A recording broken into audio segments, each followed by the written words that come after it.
me see. What was the consumption on the fat eater? Huh? Then it finished. What? That was weird. Sunday driving. E-tron had 193 watt-hour per kilometer. Okay. Well, let me shoot the intro and finish then, and leave them in.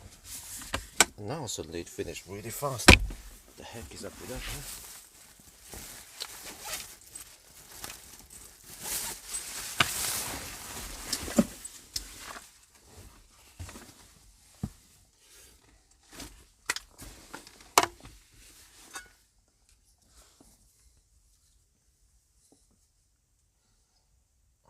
Yeah, good morning.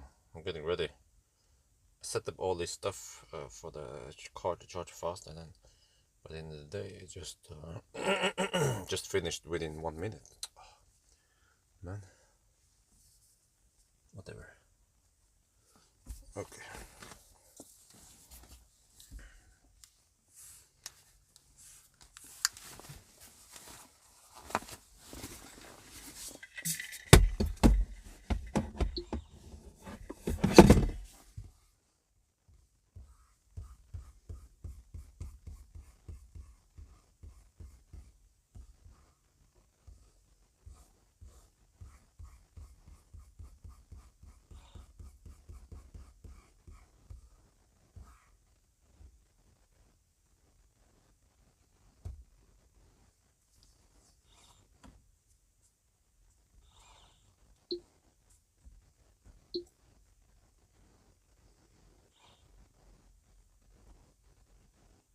Wow, navigation is really slow.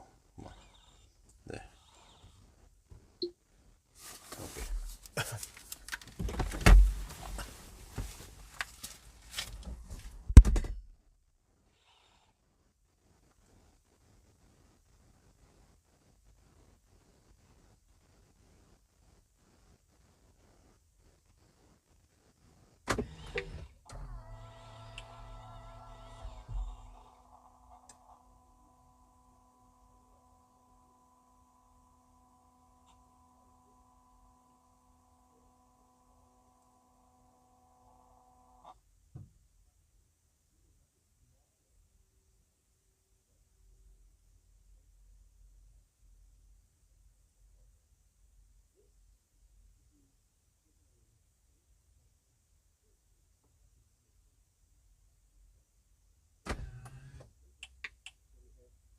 It's a 6-seater. We have 2 nice seats in the back here, but also 2 more that I have folded. So I've charged the car to 100%.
Let me show you the plan. Sunday driving means eco run, and I wasn't sure which route to take. There's going to be some rain over here, so I will try to avoid the rain by going on this side here. So I think we'll just go to Enebygdsfjellet, but we might have to bail out maybe around Espatangen. So, okay, but whatever, let's get ready. We have 100%, oh, okay, 100% of the battery. The car claims 500 kilometers, but this is not GOM based, it's just flat rate. So, all right, wait, can we reset anything here? I don't think so. We have seen start. Okay, yeah, let's go then.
Okay,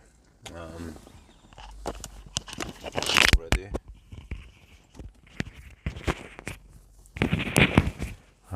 Okay, let me see. So we have since start over there. How is this again? How to press and hold. Since reset. Oh, I see. Oh, okay. I reset since reset. Okay, that's fine.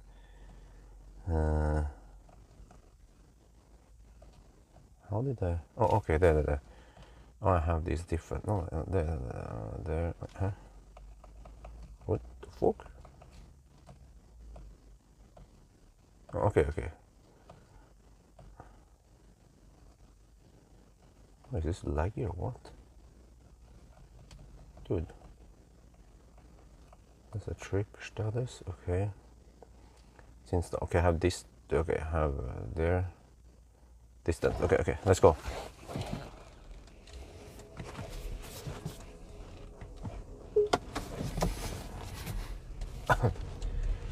Off we go. So I have to hurry because Amory's parents, they're leaving soon. On Saturday they're leaving. So whatever I can do, I should do it now before they leave. There is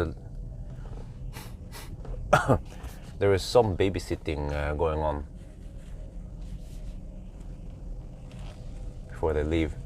But then at least I am in quite high or high-ish priority for finding a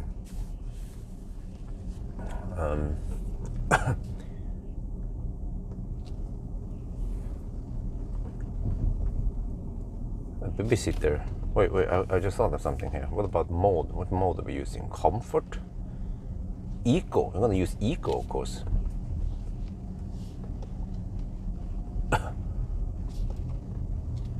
Increases range, it claims. Okay, I'm not sure what it does. Oh, I think it makes the car sluggish. Okay, that's fine. I'm actually running no fans right now. I think I can run no fans for some while. It has been semi-cold last night, around 10-15 degrees at night. So the car is nice and cold, so we can try to keep it as cold as possible, right? Or as long as possible. Let's see.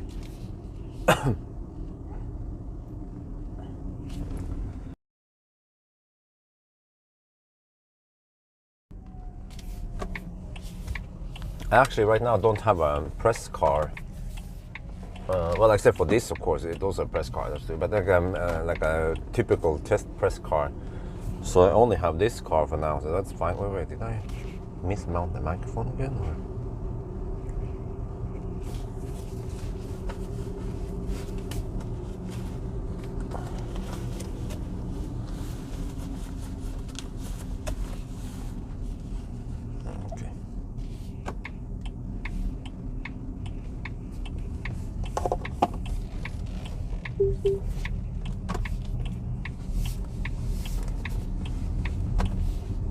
Yeah, the office rats are going to work now.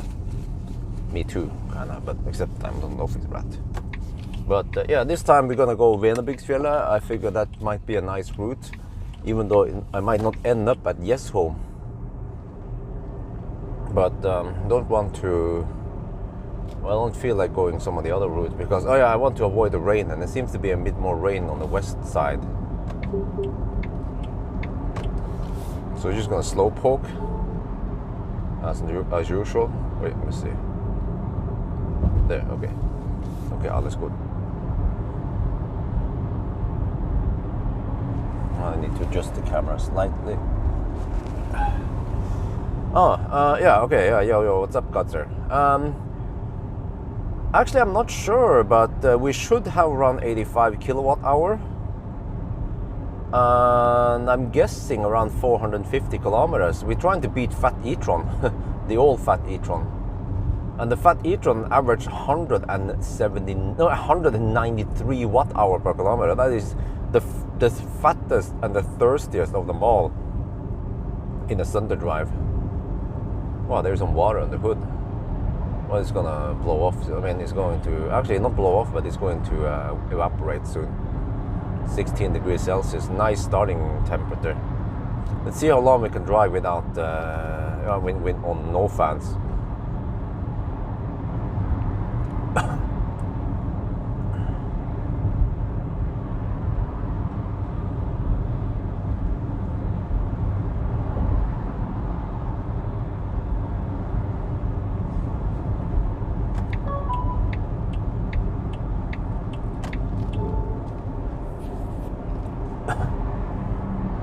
So I'm actually on winter tires. I forgot to mention that. Yeah. Nokian hakka på litt da. R5. Wait, is it R5 or R3? Wonder if it was even R3. R5 would be quieter than this.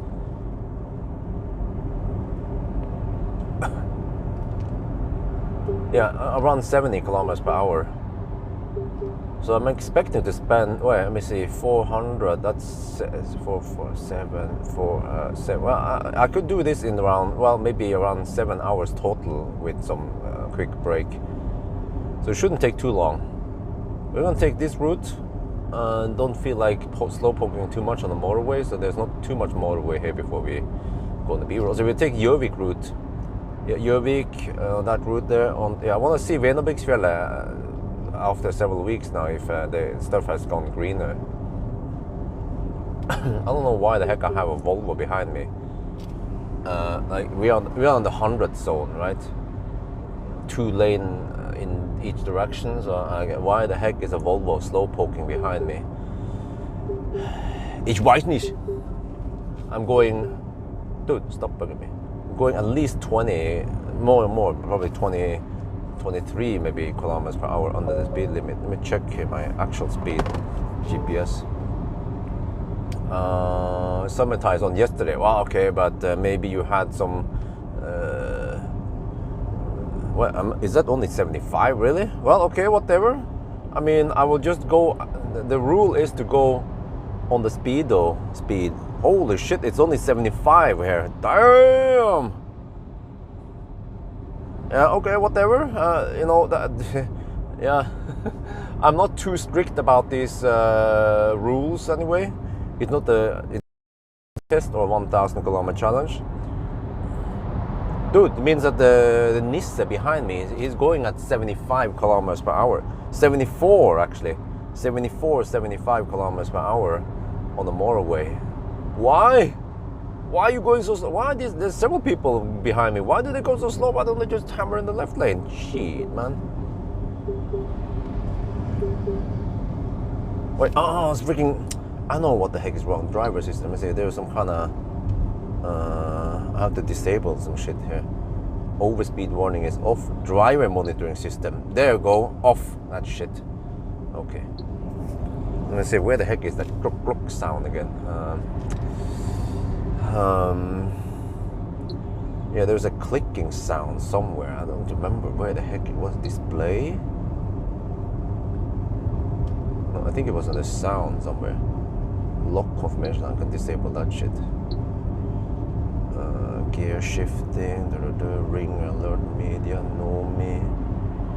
Well, I don't remember where the heck you turn off that click. The display click sound. It's annoying, man. Most cars, they have it on by default.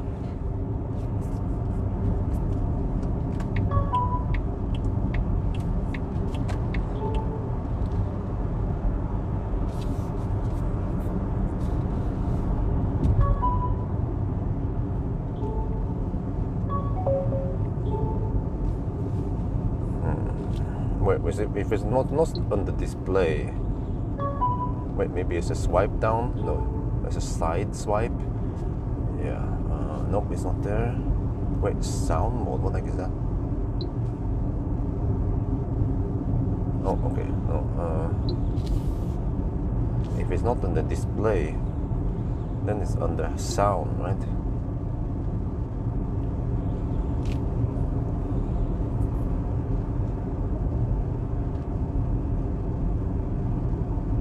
Wait, ringer and alerts. Yeah, it's under ringer and alerts. How would you guess it? Wait. Holy shit. Dude, that is super annoying, man. Okay, I figure out how to turn it off. That's good.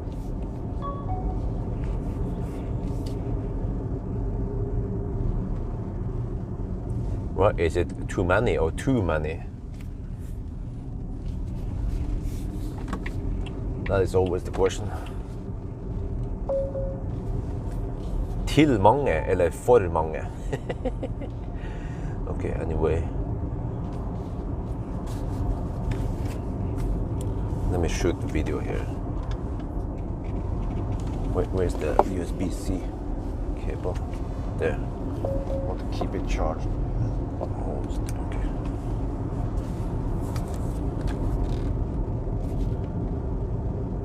Well, we're on the move, so we have nice weather, but nowadays it's a bit rainy outside, but this is one of my few, actually probably my only chance to go for a Sunday drive before the in-laws travel home again. Yeah, I know, you have to watch another episode. They travel home a little bit early. So as usual, I will follow the speed limit. It's 70. I'm going 70 on the speedo, and that is actually only 65 kilometers per hour GPS speed. Oh, damn. Well, we don't have too strict rules about this. So we just go by the rule that we try to go by the speed limit on the speedo. So this car actually has an advantage. Yeah, we are pretty good at trying to beat Fat e-tron right now, right? The old Fat e-tron, not the new one.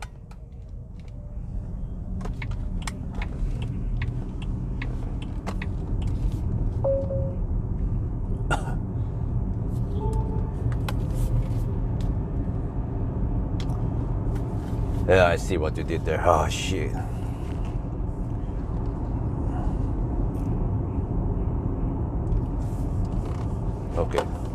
Okay, alles good. Wait, there's some cables there. Okay. So, yeah, man. Well, yeah, I mean, why not? I mean, the Sunday drive is not too strict, so I'm just going slow poke at 5 kilometers per hour under the speed limit. Why not, huh? Freaking Nisse driving. Well, it could maybe have something to do with the winter tires and the dimension there. But yeah, I mean, some cars they have high error. I have to see at 80 kilometers per hour what the speed is. And then the car has some kind of estimation, yeah, which is a bit weird. Wait, where can I see consumption numbers here? Well, I have to click OK. I also have to check distance error. Let me see if I go here, click. No, wait, what's this again? Click there. No, I have to click the menu button. Yeah, okay, now I get the RPM stuff. Okay, and then next, and I get the music, and then next, then I get the consumption for the last. Yeah, I can look at this one. Consumption for the last. Wait, I'm not sure which it is. Wait, let me see. Maybe it's depending on that. Is it this? No, what kind of consumption is this? I have no idea, man.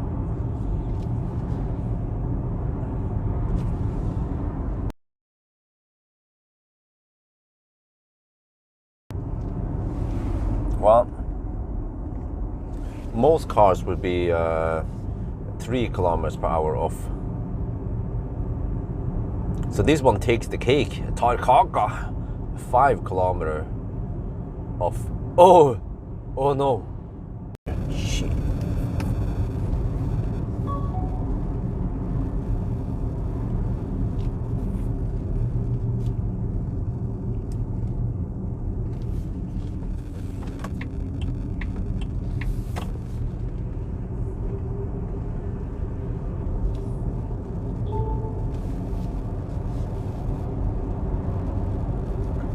Leaf is pretty bad, huh? What do you mean?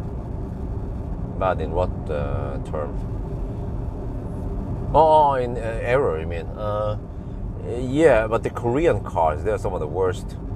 I've seen as much as 6 or 7 kilometers per hour off. But yeah, also Leaf, yeah, I remember, yeah, Frankenstein. And I think he even had more or less correct tire dimension and pressure and everything. I see that we have sun. Yeah, okay, that's good. This is good. We have sun most of the time. Temperature is a bit low, 16 degrees over here. It should heat up and dry out soon, hopefully. So we just take the Gjøvik route. Nice route. Lots of commuters on the office rats. I wonder if I would ever get out of business if for some reason Google, YouTube. Dude, stop bugging me. Shit. Can we turn off that shit, man? Let me see. Driver assist. Is there some kind of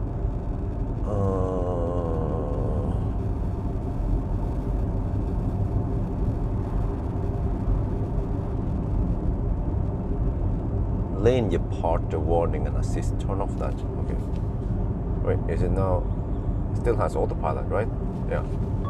Okay. At least it doesn't bug me. Yeah, okay, I think it still works. Right? If I would, if Google would go bankrupt one day, or if one day YouTube doesn't exist anymore, then the heck do I do then? Will I go back to office job?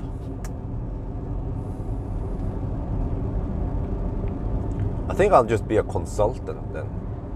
Now there will always be a YouTube or a video platform. I can always just find my own video platform thing and then let people pay a small amount to view my videos and shit like that. But if there was no other option, maybe I can work for Ionity or Tesla or Nio or I don't know, maybe I'll be headhunted by the car industry or the charging network industry. That guy was hammering it. He was late for work. He ain't kidding. In his Beamer. TED Talk. Wait, well that's not gonna work because I didn't bring the extra shaft and anything. Sorry.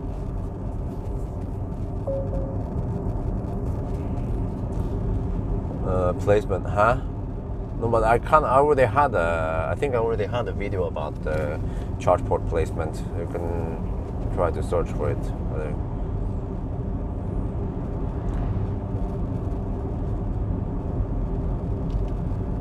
No, it was not the same as Lexus. No. I think you missed that. You didn't get that memo. Every time I talk about charge port placement, yeah, I say left, but it's actually left rear. I talk about this many times before. Fat e-tron is also left, but then at the same point as Lexus. And Fat e-tron is even worse. Why? Because the hood is even longer than Fat e-tron, which makes it really bad at some places. So it should be where Tesla is. And when I mean by where Tesla is, I don't mean only on the left side. I mean left rear. Very important detail many people missed. But I'm pretty sure I already made a TED talk about charge port placement, even specifically saying where on the left side it should be. Also, too far rear is also not good. Just look at the Korean, the EGMP cars. They have it too far in the rear, then they get too much schmutz. EV6 and Ioniq 5, you know, they're trying to copy Tesla, but they fail. Well, because if you watch the Lexus 1000 kilometer video in the second half, you will see that there was a bit clumsiness where the cable got in the way for the door. Yeah. Just copy Tesla. ABT always ABC always be copying Tesla.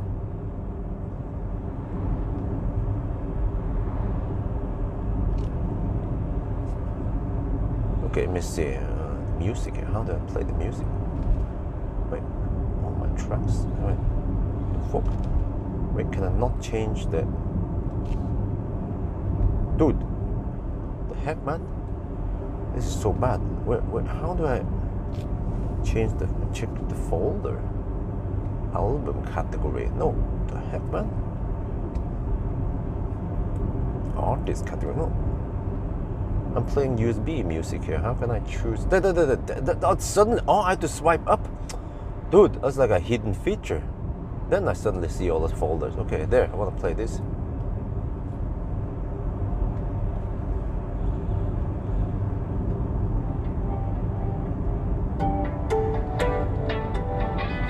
Okay, good. Wait, I pressed pause. Dude, the heck, man? Wait, isn't that the home button there? Could I sworn? No, that's not the home button. Where the heck is home? There's home button. It's there. Just keep pressing the wrong button. Okay, at least we have auto steer, so I can chill and chat.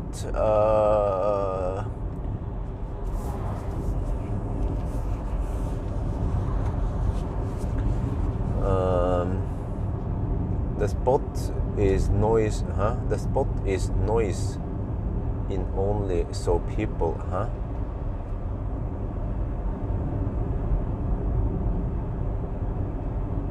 Oh, sorry, nose in. Oh, yeah. Okay, yeah, my bad, I misread it. Yeah. Well, I could try to shoot B-roll just with a hand, but well, if I have a steady hand, I could do that, but whatever. I think it's not that important, or maybe it is.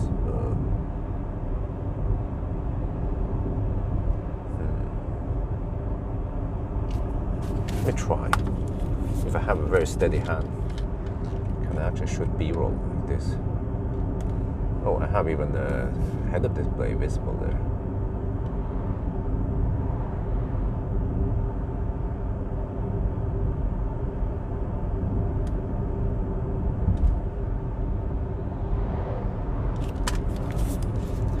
Okay, let me check here. 80 kilometers per hour on speedo is probably 75, right? Or is it going to be 74? 75, 0, 72, 73, 74. 74, really? Damn. Wait, check the tire pressure. Are they underinflated? You guys know what the tire pressure should be? They are 2.6 to 2.7 bar. I wonder if I check that. They are on par with what they should be. On bar with what they should be, right?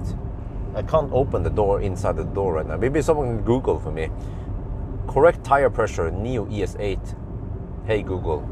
Yeah, if they're underinflated, they will have high error, like now. But I should just keep the same tire pressure. If I change it, well, actually I could, but I'm trying to measure distance error. If I change it halfway, then I kind of mess up the distance error checking.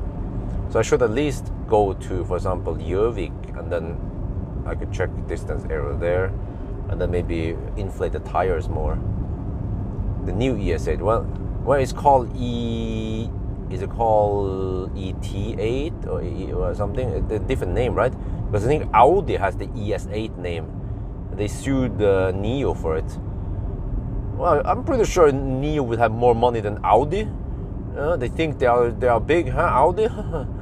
Don't underestimate the Chinese people. Okay, what is the consumption now? Well, wait, how is it saying?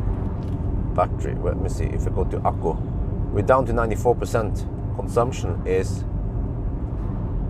5.4 kilowatt hour after 25 kilometers. Crashed twice in the front, and the could barely charge. Oh, okay.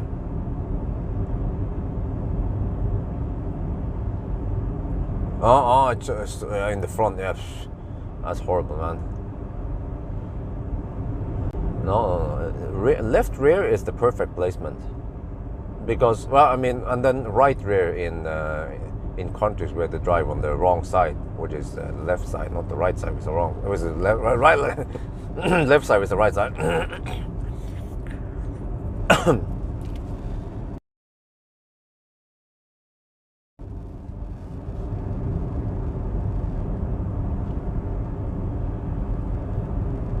So yeah, I think the consumption is a bit high right now.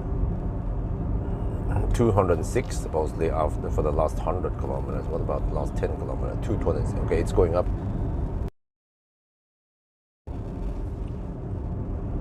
Well, it is a bit cold in the car for now, but I think I need to freeze, because eventually it should heat up to the point where I need to fire up the AC. Maybe we'll see about that.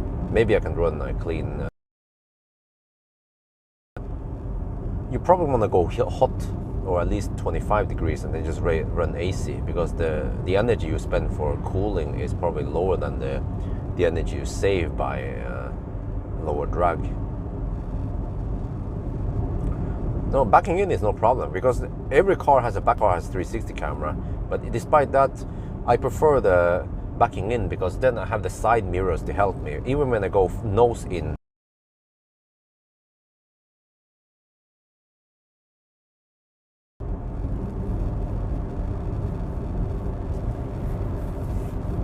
And remember one thing, if you go nose in, do you know what you have to do after you charge? You have to back out. What comes up must go down. You have to go back the same way, unless there is a drive-through stall, but that's not very common.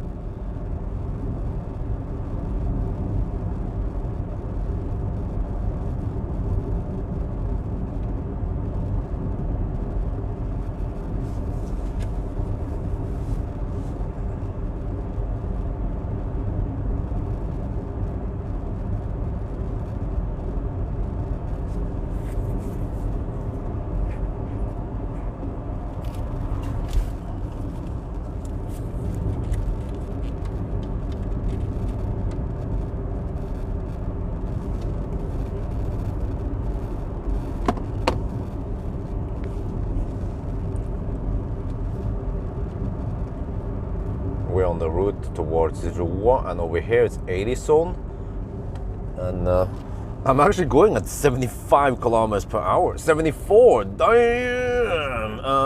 I need to check the inside of the door, but if you look here, we have 2.6 to 2.7 bars in the tires, and I have winter tires on. Yeah, Nokian winter tires. I don't know, I cannot choose. They just provide me with the car and the tires. So over here it's 16 degrees Celsius, and I actually have no HVAC on. So remember that no fan is always better than only fans. However, for a big thirsty car like this, I'm not sure if that benefits me, because you see it's only 16 degrees outside. If it would be 28 degrees outside, we will have lower drag, and that could be better than, and then okay, then I have to run HVAC. But in a well-insulated car like a Nio, just like the German cars, running AC and then having it hotter outside is probably better. But then with an aerodynamic car with poor insulation like a Tesla Model 3 pre-Highland, then you want to have it the other way around maybe. So we're going to see now. And then the car also doesn't show you trip meter with consumption like most other cars. So it's Chinese, remember? Chinese people, Chinese cars, they're weird. We see consumption here in kilowatt hour, which is also very unusual. Most cars, they don't show you how many kilowatt hour you spend. So you have to look at this and then divide it by this distance, and then also take into account the distance error. Because if you look at this consumption, it is for the past 100 kilometers. Wait, I got hammered. by BMW i4. Oh yeah, but that was just the rear-wheel drive, not the M50. You can spot the M50 if you look at the mirror. Oh, sorry, you're getting dizzy now. But if you can see the mirror have a poking thing on it, then that's M50. That was not M50. Unless you could get an aftermarket mirror, yeah, to fake it. Yeah, there are also people who do that. And then, okay, you see here when it comes to navigation here. So if you look at this, the car claims that we will arrive there with 220 kilometers, but that is very primitive way of calculating it. It's like the farthest away from a better route planner you can get, because it would just take the current range here, which is just a flat rate, minus the distance we are driving. Wait, 213. Wait, how is this again? Wait, now I'm a little bit confused. Maybe it doesn't do it like that. But okay, anyway, what I've seen in the Nio is that it is not accurate at all. We'll see about that once we arrive at that top of the mountain over there, what kind of range we have.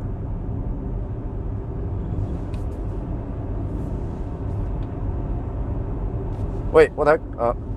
No. It suddenly changed to 204 kilometers. Okay, interesting.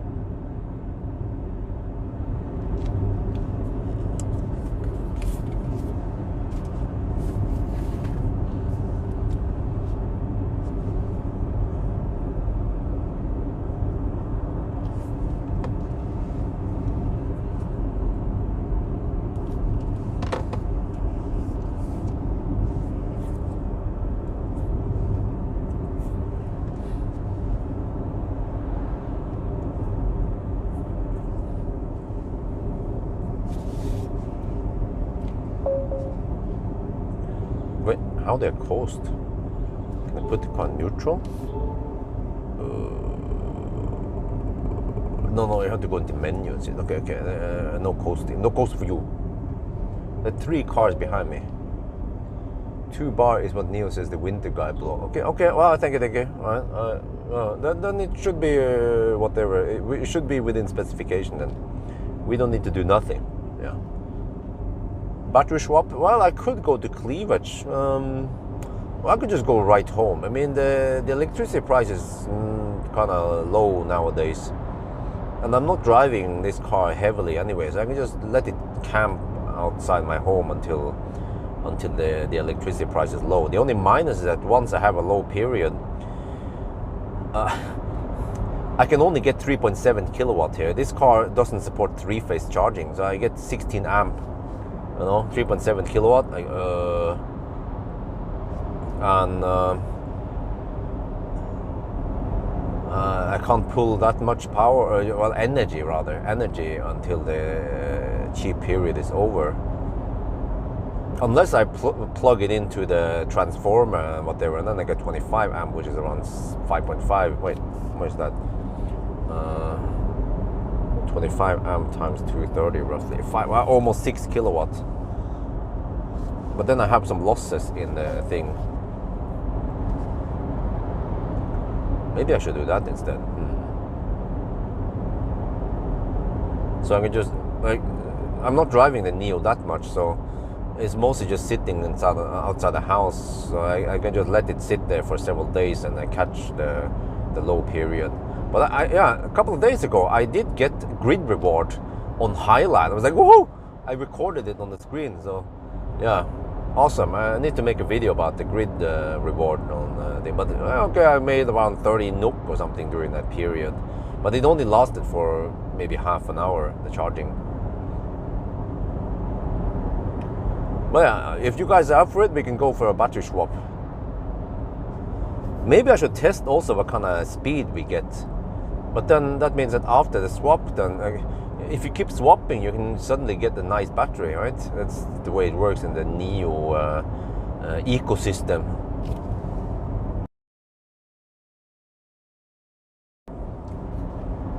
Well, Tesla is operating on 3.9 bar. Maybe that's why they are so efficient. Oh, because they have higher tire pressure than other cars, yeah. No, the reason why Tesla is so efficient is because they don't count heater and lights and stereo, especially stereo. No, no, but maybe I should make like a 10 myths about EVs. One being the sound system. You know, I recently tried the Mark Levinson sound system, and even when I crank it up to the max, still didn't really make a dent on the consumption. The instant consumption didn't go up. I did not pull 1,800 watts. Oh, it is kind of cold over here. Shit. Hope I won't freeze too much. Oh, a truck, mother trucker. I'm gonna go behind the mother trucker because I know that I'm slower than the mother trucker.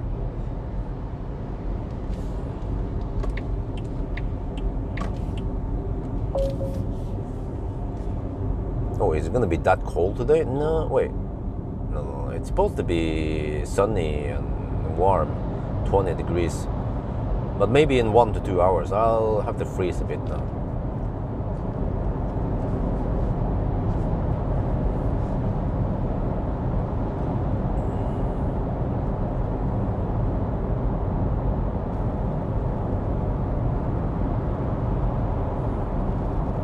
EVs and no, it depends what chemistry it is. Plus that, I don't think so. Lots of EVs, they are charged to full every day now, especially in Norway, and there's nothing happens with them. So that's just another. Oh yeah, I got. You mean what you meant was a myth about EVs? Okay, now I understand what you mean. Yeah, but especially LFP batteries, no problem.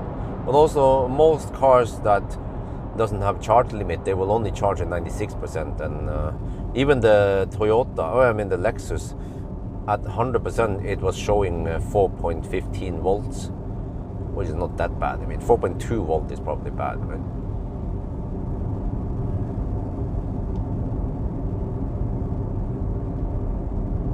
Oh, 15 degrees, a bit cold in here, but I only have my shorts on.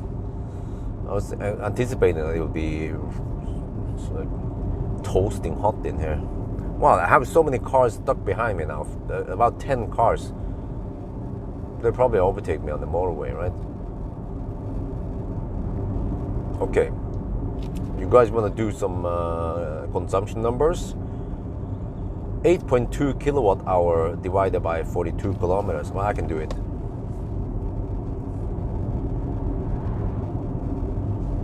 $195 watt hour per kilometer. Uh-oh, that is not looking good. We are trying to beat Fat e-tron at 193 watt hour per kilometer. Uh-oh.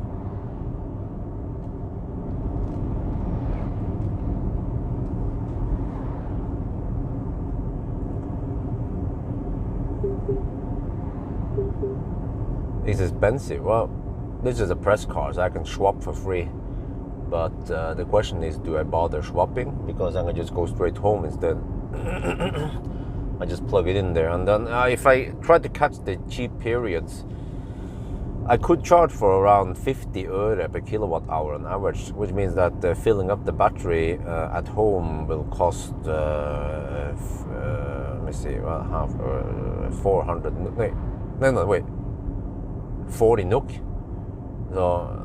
Do I care about going to cleavage to swap and then go back? Well, I would get 90% anyway. Yeah, that's true.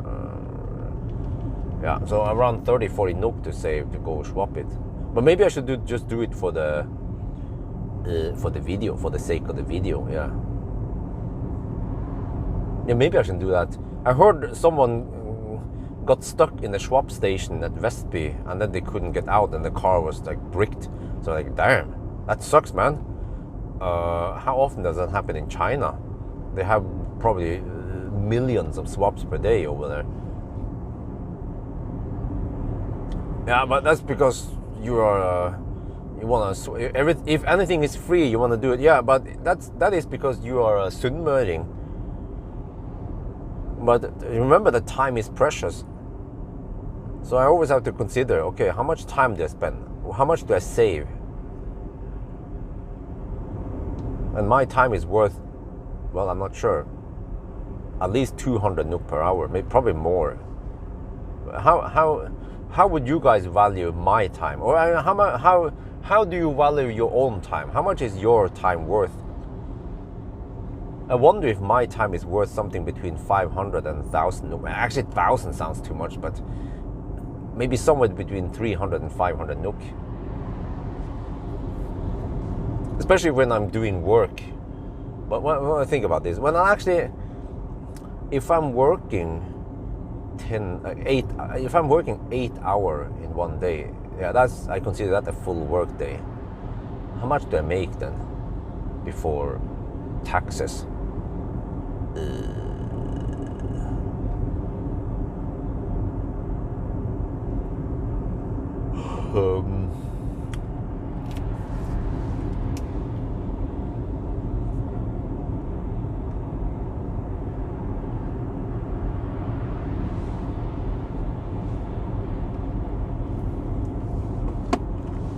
Yeah, I think actually my time is worth around 500 NOK, rough estimate.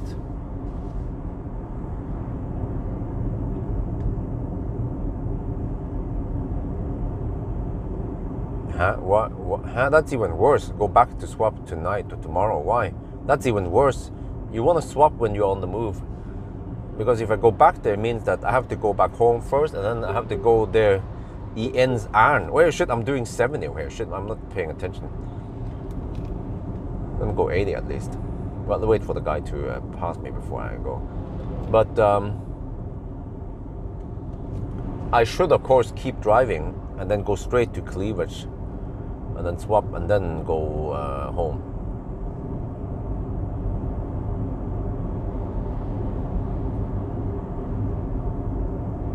But I'll probably do it. I'll probably go swap because that's one of the key features with the Nio. In case someone doesn't know that it has battery swap, we can experience how it is.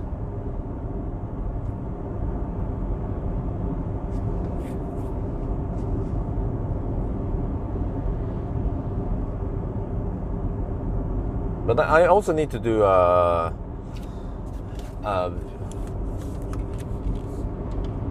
auto parking test, because if this car can battery swap, it can definitely auto park. Let's see how it can handle it.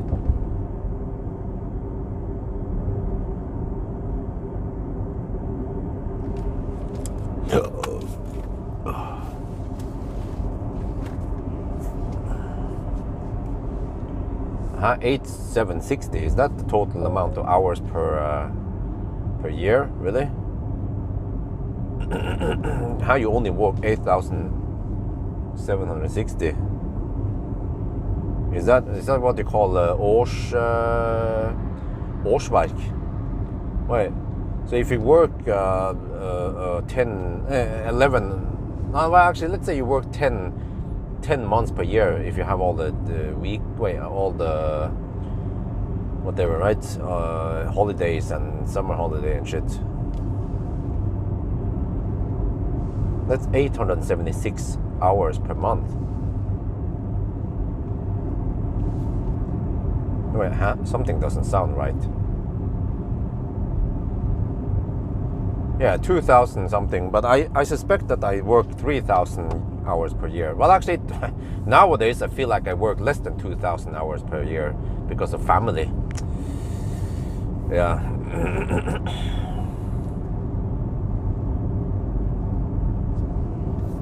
Yeah, but if you can Google årsverk, there will be a number, roughly around 2,000 hours per year.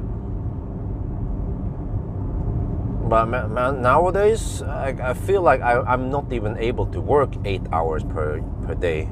There's always family stuff or shit coming up. I have started posting on... Sorry.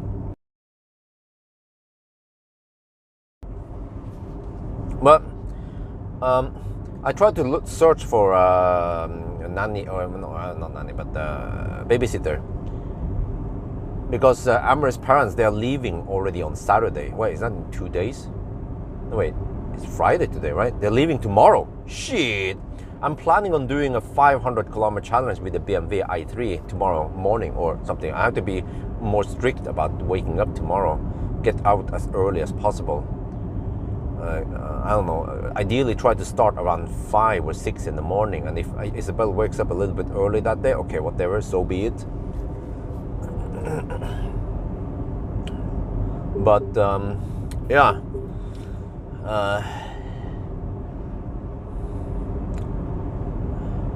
the situation at home is a bit weird right now. So yesterday I went to swap cars. I had to go from Yes home with a Lexus over to Økern Toyota Lexus, and then swap it to the Soul, and then I went to Lierskogen Elbilmek with the Soul to swap over to a BMW i3 33 kilowatt hour thingy, which I have right now. And then I went back home, and I brought Isabel with me. That was the first time I went alone with Isabel.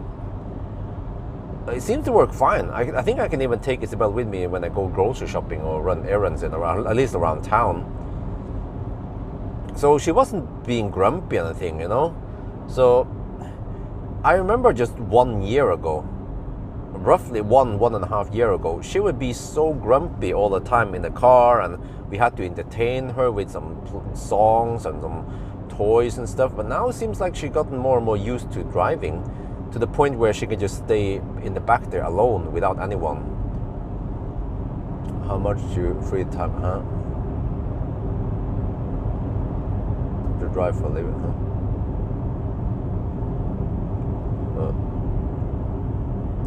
You work any less, huh? Yeah, well, but okay. Yeah, so that was fine. She was in the back. You know, the cars I used, they didn't have Isofix in the front, so I actually put it in the back. And I also didn't bother putting the mirror there, but it was fine. I could kind of hear her, and she was doing fine, no problem. And then when I went to Valdemar while she slept, and then I made a video about this also. You can watch it in a couple of days. She was sleeping. Then she woke up when I opened the door a couple of times, and then yeah, she was like, oh. And then Gina, Valdemar's wife, took care of her for a few minutes when I shot the video. Yeah, Valdemar, he's going to Frankenstein the Soul. Can't wait to see the result, man. He's like, oh yeah, it's like that's a fun part. He's the boss, so he can do all the fun stuff, and then his workers, they are doing the boring stuff, like repairing batteries and repairing broken ionic motors, and and he has fun with Soul.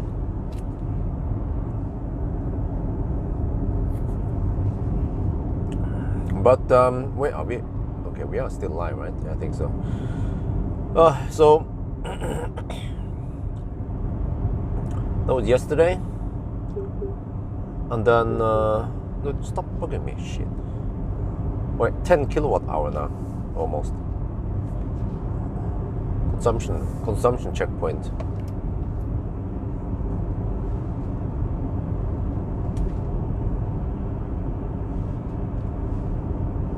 Oh, 182 watt hour per kilometer. Now we're cooking.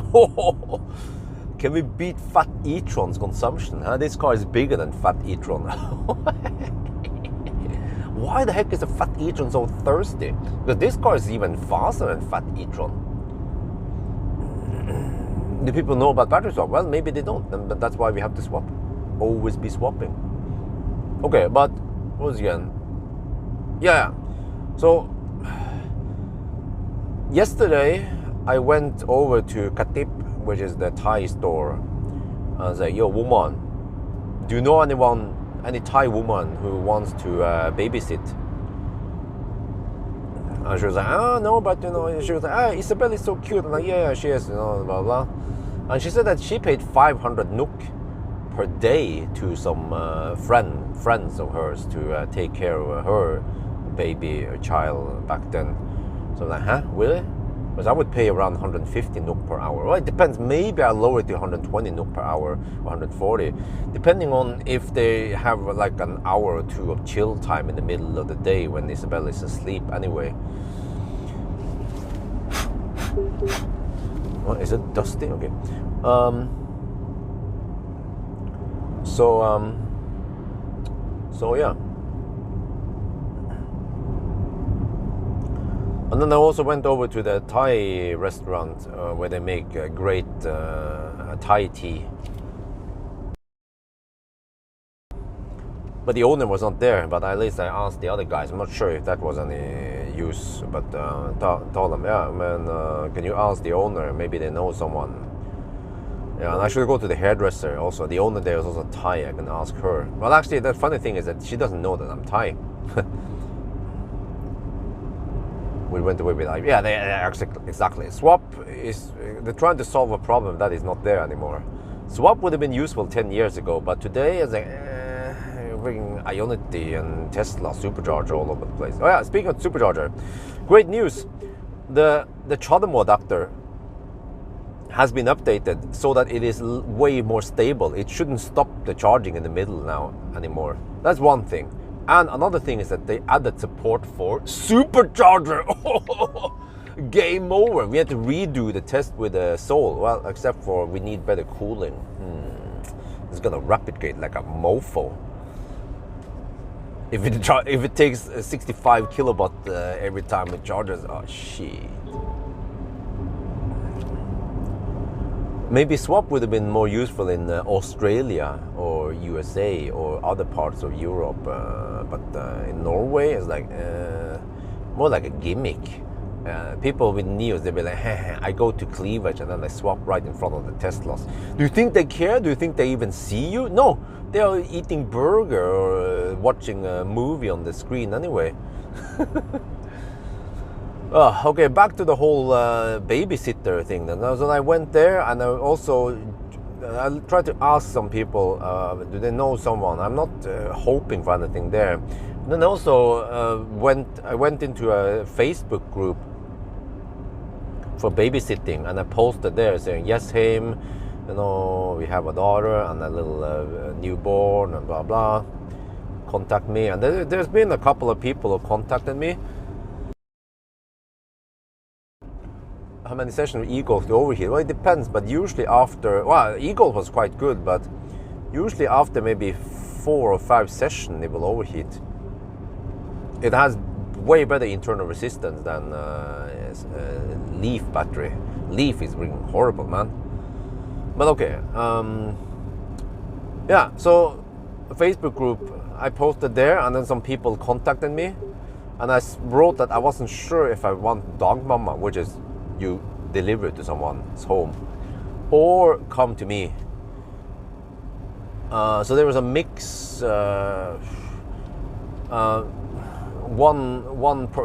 are all women, it seems like. One woman, she was like long story about what she's interested in. She's interested in children. She has siblings. She has been taken care of. Blah blah. She goes in pedagogisk.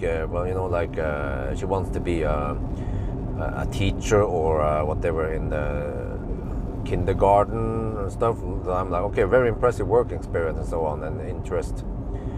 But she's 19 years old. But you were hammering, right?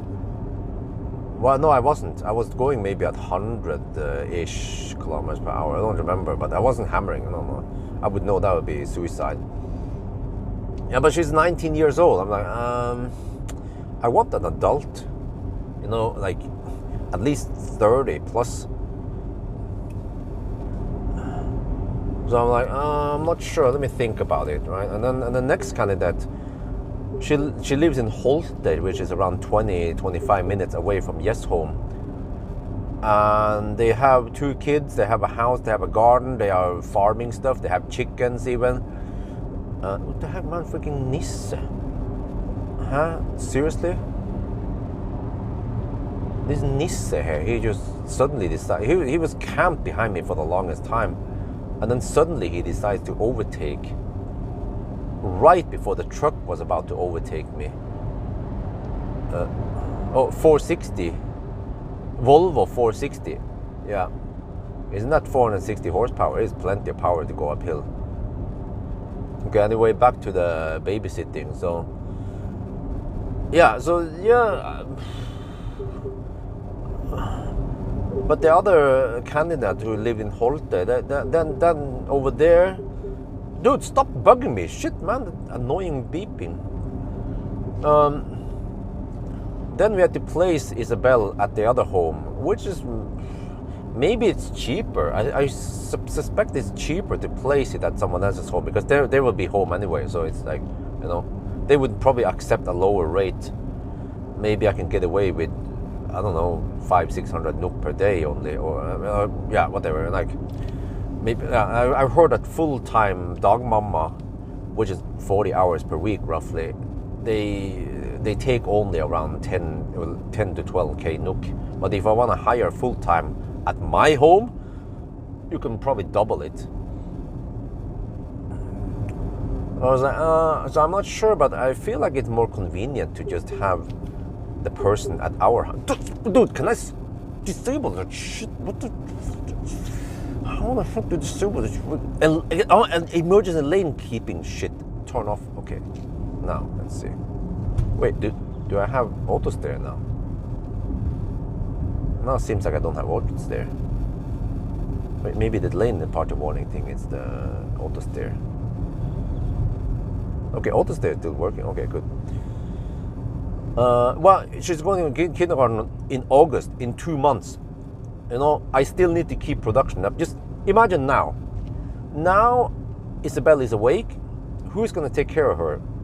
Wife is dead tired after the night because bringing Axel is awake at night lots of times. She's dead tired. She needs to rest. She needs to breastfeed. She needs to focus on Axel. So that's why we need to get her back. I mean, I need to get Isabel off. Wife is back. She cannot take care of 2 children, like a newborn. Once Axel grows up past 6 months, especially past 1 year, it'll be way easier. Then wifey can easily take care of 2 kids. But yeah, so I'm now okay. If it's only for 2 months, okay, then so be it. We will pay enough for convenience, and we get. That's what the point with dude. The heck, man, is super annoying. That's the point of kontantstøtte anyway, to help us support, so we can get some babysitter at 7,500 NOK per month. Yeah. So, but I mean, there are pros and cons. If Isabel is not at home, the disadvantage is that she tends to be not comfortable other places. The heck, man, that is super annoying. Holy shit, man! Like, I'm not even close to the lines here, dude. Oh man. Okay. Yeah. Guten Tag or guten Morgen. So, yeah, so that's the disadvantage. Or, I mean, disadvantage of placing her somewhere else is that she's not comfortable at that place. She will be probably, anxious, and you know, and everything is new there. Where are the parents? Oh no! At least if they come to our house, at least Isabel is used to the home. You know, she's close to mommy and so on, which is better. Yeah. So then there was another woman who contacted me, and I was like, okay, sounds interesting. This seems to be a Norwegian. I'm like, okay, I don't mind. Wife is like, but if she's Norwegian, then how the heck are we supposed to communicate? I was like, do you need to communicate that much? It's just like, okay, you know, here, play with Isabel, walk, you know, it's not that hard. This is very basic language needed. She's not gonna have a long conversation about deep topics anyway. So, and then, what was it again? I kind of lost focus now. Yeah. So I was like, dude, stop that shit, man. Okay, maybe I just let the car drive itself now. Can you just drive lane centering, lane detection in progress? Okay, you just do your shit then.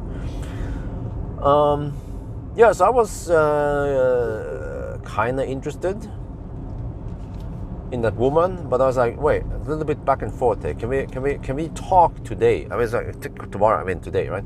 Can we just talk while I'm driving and we have a little conversation? I can ask more questions there instead of Facebook chat. She was like, yeah, fine. tomorrow. But then she was like, okay, I want to tell a little bit about myself. And then she wrote a big, probably a copy paste, you know, blah blah. You know, she has siblings. I look on her Facebook profile. There's a picture of 2 children. So I'm like, oh, okay, she probably has 2 children then. Well, I'm not sure about that, because it turns out that she's 14 years old. I'm like, oh shit, is that how people operate? Okay, I have to change my post. Like, I need an adult. I'm not gonna have some kind of 14-year-old.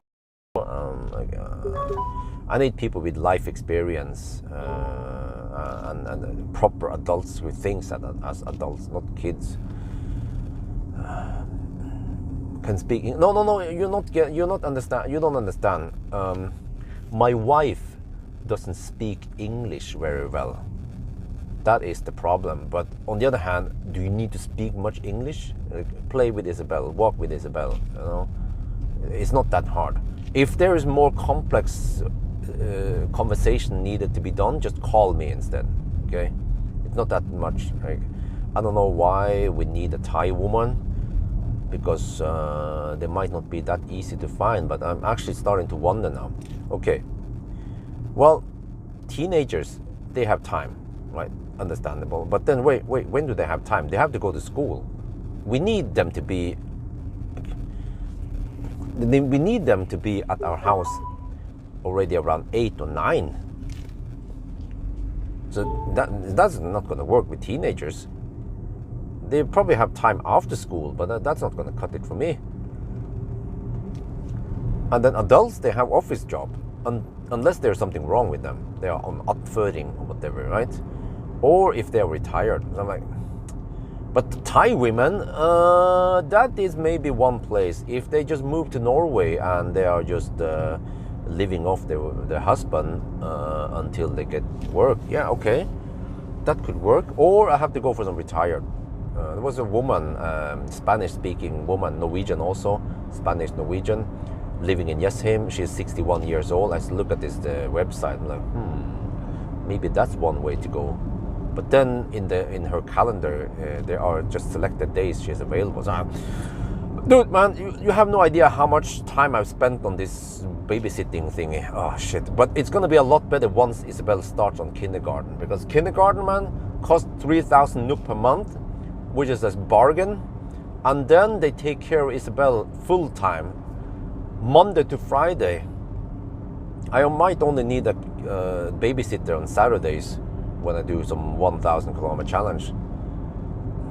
So she views a nanny person, huh? Socialize. Okay. Yeah, that's true. They have usually from mid-June they have summer holidays. True, but okay, I haven't given them a chance, the teenagers. I have just, my opinion is that I claim that you have to be an adult to be able to take care of children. Well, I heard that you shouldn't let well, actually, I'm not sure. You shouldn't let children watch over other children, because they don't perceive risk, danger, or whatever. Like they are not good at predicting what could possibly happen, what could possibly go wrong. You know, there's a reason why kids, they're not allowed to drive cars, right? It's like stuff like that. So that's why I want to have adults to take care of Isabel. Preferably someone who is already a mother. Especially mothers, they understand what a child needs. They understand the signs. Yeah, I heard it. It's quite common because they are available, but that doesn't mean that they are the best option, right? But it all depends. Yeah, maybe a teenager is a good idea. Or I mean, I've seen like young mothers, like around women around 20, 25 years old. They are available in that website. Wow, no wind over here. You are really going to put Isabel, well, you misspelled Isabel, kindergarten for 5 days. while your wife is at home, or does wife? No. Wife is home with Axel. You know, no, she doesn't have a job. Her job is to take care of Axel. I don't know if you're probably not a dad or something, because you know, taking care of a newborn, man, that is a lot of work. But even Isabel was quite high maintenance until recently, but still requires some maintenance. She's not fully autonomous yet. She's like AP1 right now. Need to rub her every 10 seconds. Yeah.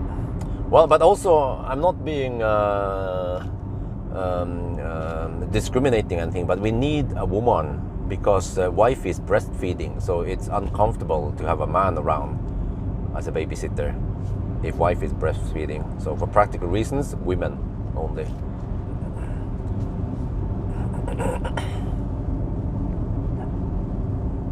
Yes, kindergarten is very important. Yes. So I don't know what was really the question with Coral Suit. What did you ask for? Are you really going to put Isabel in kindergarten for 5 days? Yeah. Okay, I think I know what you understand. I start to understand what you mean. Coral Suit. Did you mean that, is it really necessary to put Isabel there? Why don't you let my wife take care of Isabel alone, plus the newborn, right? When I'm working, is that what you mean? Like, are you basically saying that wife is so lazy, not taking care of 2 children alone? Is that it? I'm not sure what you mean. But you are obviously not the dad. You haven't gone through the fatherhood with all the hassle with newborns, man. Holy crap. If I can choose between taking care of Axel or Isabel, I choose Isabel any day. Not because I don't like Axel, it's just that, man, newborns, newborns, they require a lot of attention. Yeah, I understand now when Pawel told me, like, oh yeah, his son is now 1 year old, it's so much easier. I'm like, huh? Really? Yeah, I totally understand him now. That was many years ago he said it.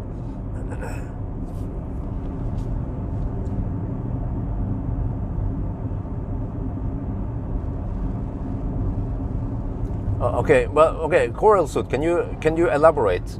What did you actually mean? You know, just be direct.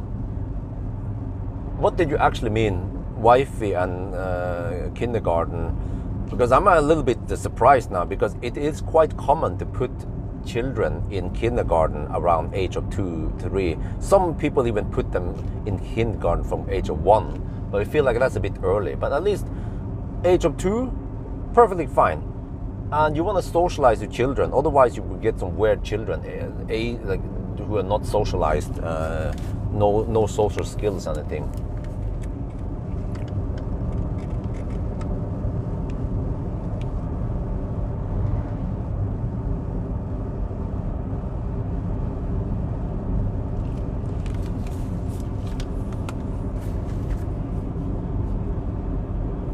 But I don't know, I mean, I need to mention it one more time that last night, you know, Axel, he didn't want to sleep. We were just struggling to make him sleep.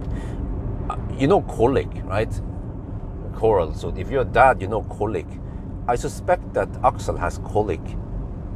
And there is no clear answer to colic. It's not like pollen allergy or a headache where you can just take a Paracet and done. Like, colic, who knows how to solve it? He's just grumpy at night, and like we have to carry him, and as soon as we put him in the bed, after a couple of minutes he would just start crying and kicking again. It's like, oh man, he's like, oh, constant. And in the daytime though, he seems to be more calm. So, it's like, oh, it is so frustrating, man. You cannot get enough sleep. My kid was in kindergarten for 3 months. Wow, that's already? Damn. but 2 days max. Oh, okay. Where do you live, by the way? I'm curious, because in Norway it's quite common to just go 5 days. We shared the load, and I didn't think it's crazy for a stay at home, huh? Too. Yeah. Okay. Well. Okay. Your family is different, yes, but you know. Yeah, it's brutal. Yeah, you know the struggle. But every kid is different. I heard from Pawel that his first kid was just grumpy. Second kid was just fine, chill, quiet, didn't complain too much. So, and even every kid has different stages. Axel, in the beginning, when he was really newborn, for the first 2 weeks, he was calm all the time, and then suddenly it started, which I suspect might be colic. So. Netherlands, okay, but Norway and Netherlands could be quite different. In Norway, it is quite common to have kids in kindergarten, 5 days per week. You deliver it in the morning around 7, 8, probably around 8-ish, 7, yeah, somewhere between 7 and 8, and then you pick it up somewhere between 3 and 4, maybe. That's the norm I heard in Norway. That's also what I'm gonna do. So I will just have to wake up early and prepare, and then deliver, and then I do my shit, and then I have to be back there in time, unless I could hire someone, or we can figure out something. Yeah, but the problem is we have 2 kids, so yeah, no, I need to then maybe have a backup plan in case I cannot be there. Something happens, flat tire, kaput battery, who knows, right? If I'm out driving, anything can happen. So, and then the kindergarten start calling me or someone once it's close to 5 and they're gonna close, and then yeah, Isabella is still there. So yeah, so I need a backup plan, someone to pick up. One solution would be if wifey gets driver's license, then she can drive with Axel to pick up Isabel and then drive back. Or if there is like some kind of bicycle that can take 2 kids, I think they exist. Yeah. But the car is a better solution because it works all year round.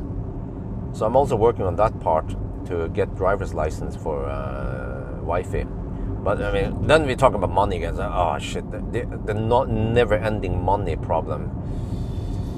Yeah, but I felt like we needed to upgrade the house. I mean, to move to a new house. That's what happened, and everything just takes time to get in shape.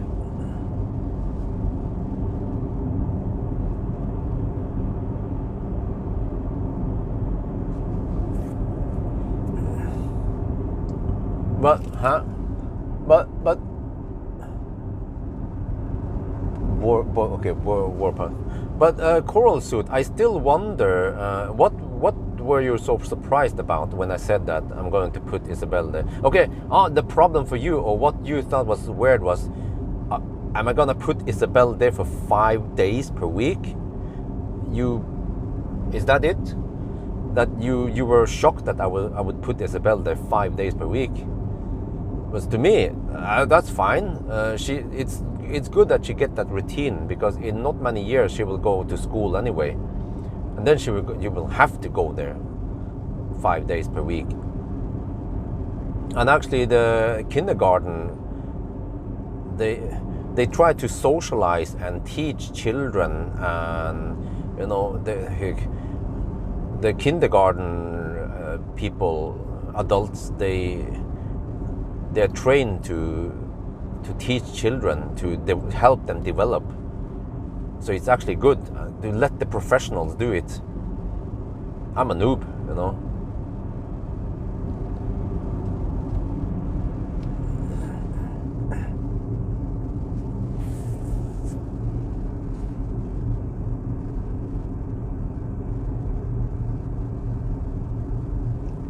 Huh? Then you know that Björn is out of the house almost all the time, right? Huh?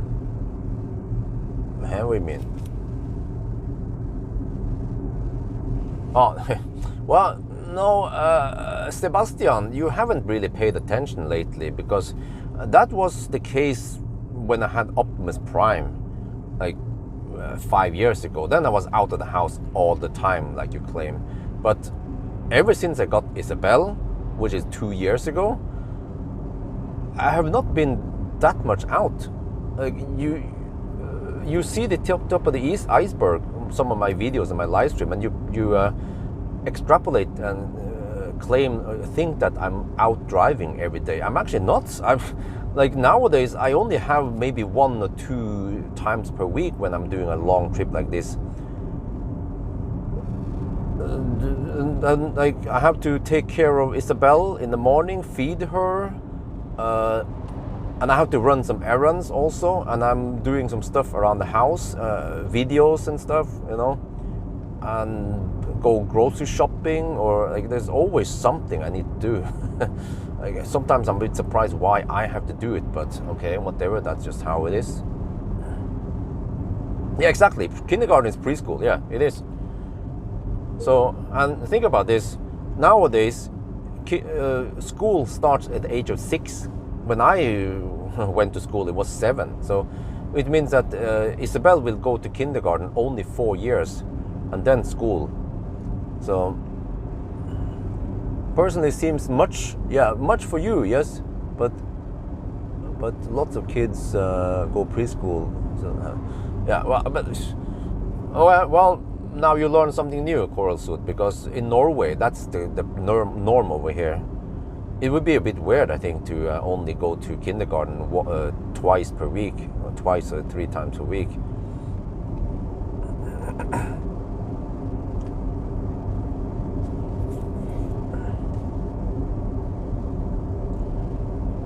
I don't. Yeah, but I mean, how else are you gonna do it, right? If for example, both parents are working, then what do? You know, you have to put the kids at kindergarten, of course, and then you go to work, and then after work you pick up the children again. If you have an office, if you're an office rat, the kindergarten time corresponds with the office times roughly. Well, except for the kindergarten usually opens before office time, and then they close after office time, so you have time to pick up and deliver. So the whole system works really well.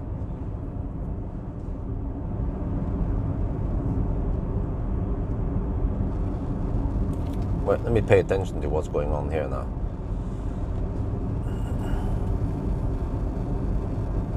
Okay, consumption 172. I mean, no, it's 17.2 kilowatt hour, 89 kilometer. Oh, consumption is 193. Oh, shit.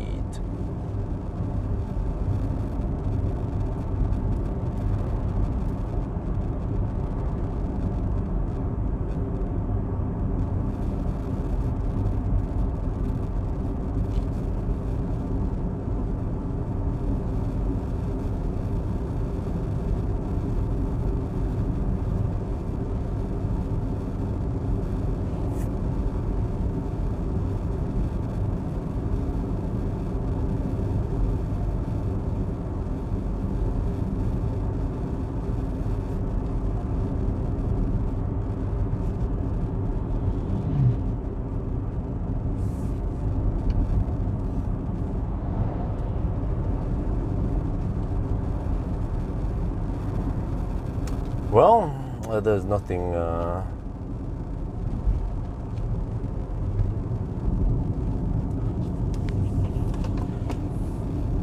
At least it's not going to be a long run then. Maybe I should try to figure out where I can drive instead.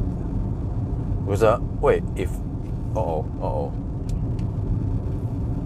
okay. We have to check once we are at Gjøvik. Usually at Gjøvik we get a pretty good idea of what to expect.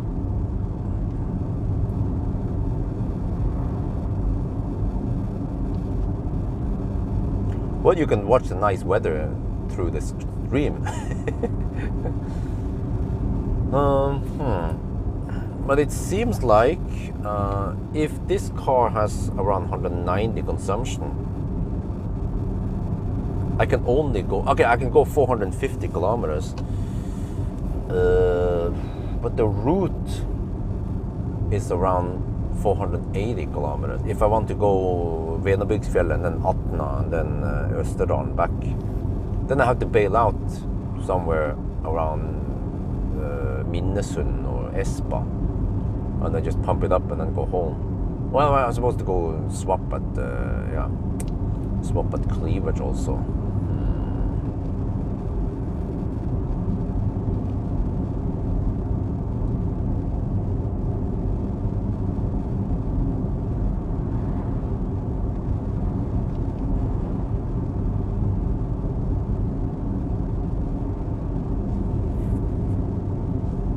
Wait, the whole speed limit thing, can we disable that? Assist level.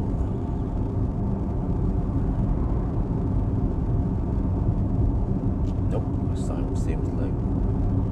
Nope, okay. Okay, whatever. Wait, I have to eventually check for distance error. The nicer days are just starting. What? Huh? You must have you been hibernating? We had nice days for a month now.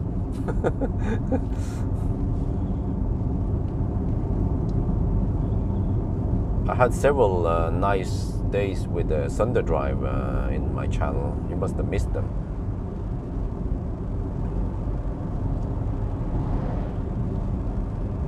But yeah, okay, so I have to hurry and do my shit before Amber's parents leave. Actually, they're leaving tomorrow.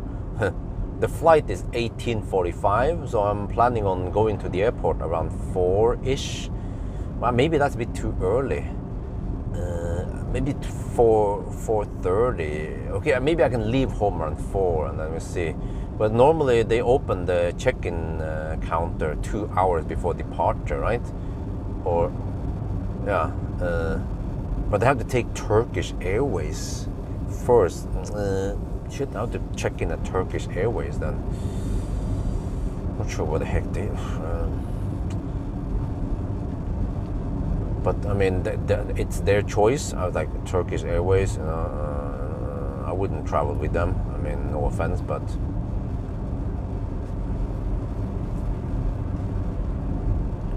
But they just seems to have an urge of going home early.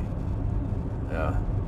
I remember when I booked it on Monday, they said they would prefer leaving on Tuesday already. I'm like, dude, the heck? I haven't had time to prepare anything yet. So yeah. So the plan tomorrow is to do 500 kilometer challenge with a Bimmer in the early morning hours, and then I finish hopefully around 2 in the afternoon, and then I still have a couple of hours before I have to drive them to the airport. Maybe I can just use the ES8. Actually, it doesn't matter. They don't have that much luggage. Well, actually, I might bring Isabel with me. Yeah, that's true. Because I mean, why can't the wifey take care of 2 children at the same time? Well, she's been doing that from time to time, but on shorter periods. But the problem is, when Axel gets grumpy and he needs to be carried all the time and shit like that, and then in case Isabel is hungry or grumpy also, and well, in that case, Isabel can just cry. It's fine, but you don't want to let a newborn cry too long if the newborn needs something, especially if it needs milk. But usually after 6 months, they are stronger mentally. Then you could even let them cry for a while, no problem.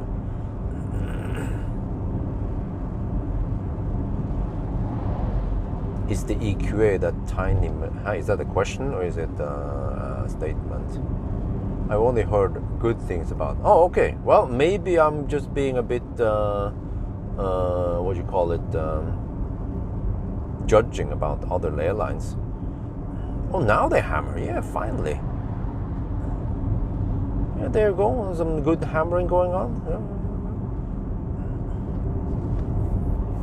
Come down to 80%. We have done, well, we haven't done 100 kilometers yet. Wait. Well, okay. Maybe I go 450 kilometers then, total.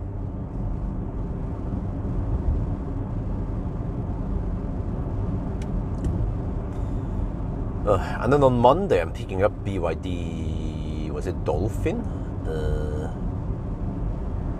So I should try to finish everything I want to test with the i3. Well, it shouldn't take too long. I can do a quick degradation testing, but it's gonna take a couple of hours. Not sure how that will work if I don't have babysitter. But I could bring Isabel with me during the degradation test thingy. Yeah, maybe I'll do that. It shouldn't take more than 2 hours anyway. We'll just cruise at 90 on the motorway.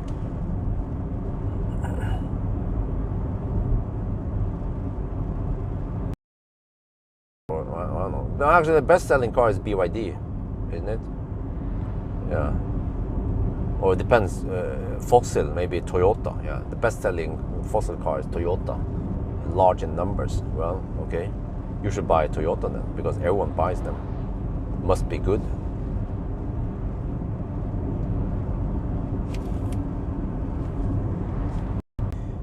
We were at that playground thingy, and Isabel was playing with some of the toys over there, and then suddenly a mother came with 2 kids. Well, actually 3 kids. She had the 3rd kid in the stroller, and then the 2 other kids. But they were around 4, maybe 2 to 4 years old, and they were playing. All suddenly they started playing around there also, and I heard that they were German. And they were playing kind of hard and quick, you know, running around and jumping, and then Isabel is not that quick yet. So I was about to say, you know, well, Isabel knows Achtung. So, you know, Achtung, smaller baby there.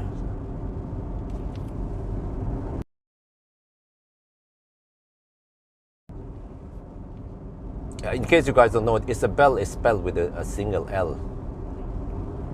Lots of people misspell Isabel. It's probably the most misspelled name. It comes in Isabel with the E at the end, and then yeah.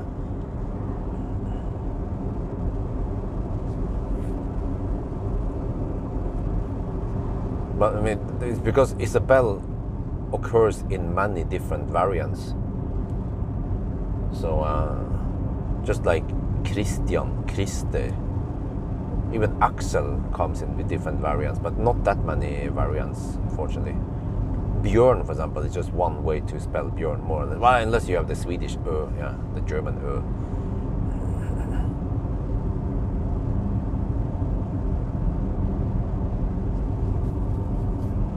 Okay, I don't know how to coast with this thing. So normally I would coast down this hill. Well, I'll probably just increase my speed slightly. Yeah.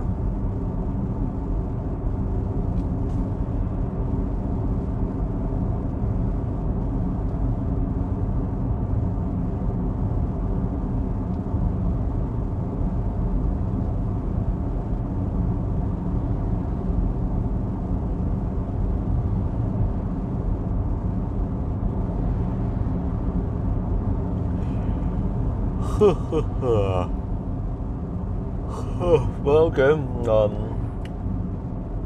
Maybe I can do that on Sunday. I can do the degradation test on Sunday with the i3, and then I'm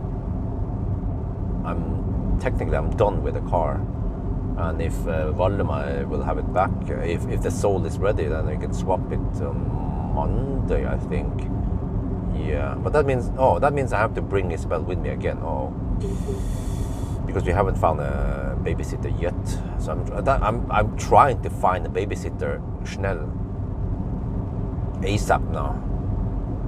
So I'm trying to pull all the strings, ask where I can, and yeah.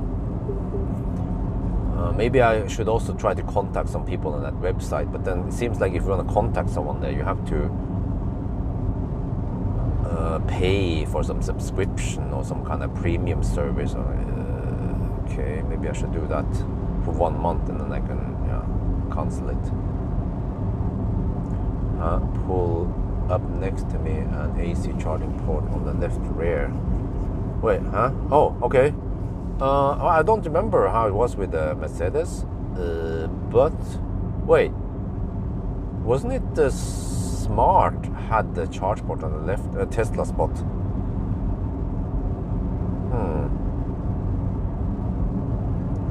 EQA hybrid? No, I think EQA is only EV.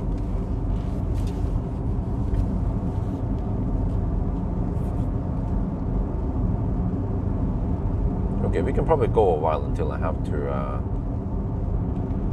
take a break. Maybe I'll stop and pee at Ringebu. Well, I'm pretty sure that we have Nook in Hakkapeliitta R3 because I can hear the howling noise from the wheels when I run the tires.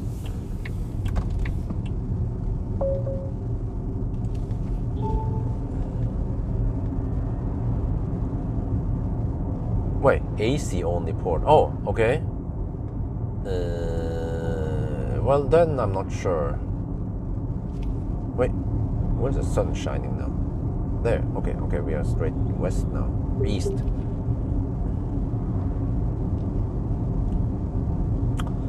But yeah, guys, over to something else. Speaking of the sun, noen snakker om sola.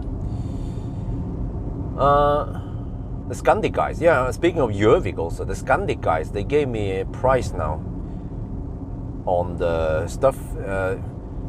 So I get a discounted price, roughly half the price on sunshade. I just have to decide. Well, the plan is that I'm going to make a video. I'm not sure when, maybe on Sunday. I'm going to make a video where I explain the cost. I think I can be open about this, that they give me some discount. That's fair and square. So my price for it plus the normal price that the regular customers have to pay. This is expensive stuff, especially if you want to cover the house with it. But it's like the end game. Like, yeah, like you can buy expensive stuff and you can buy not expensive stuff. It's up to you. But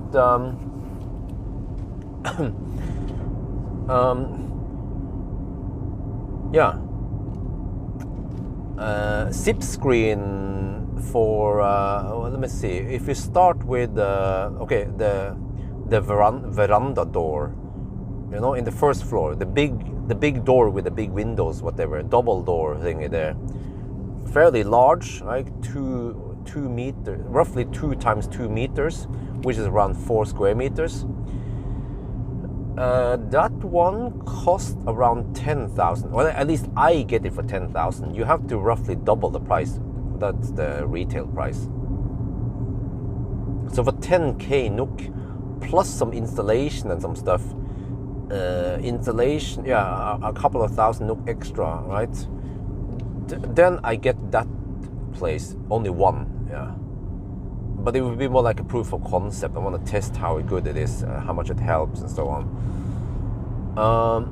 For the regular window, the one that is around 2 meters wide, but a double window. I mean, double window-ish, around 2 meters wide, and then around 1-ish meter tall, which means roughly half the size only, is 7,000 Nook.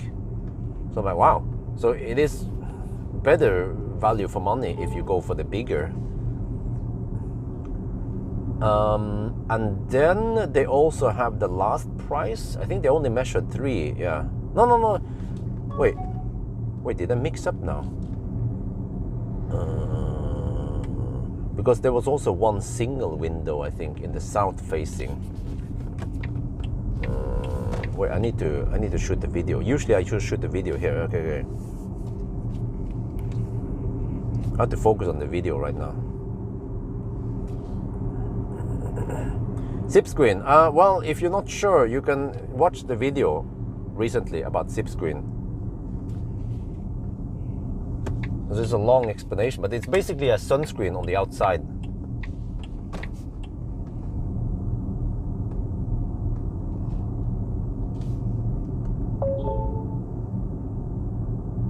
96. Wait, huh? No, oh shit.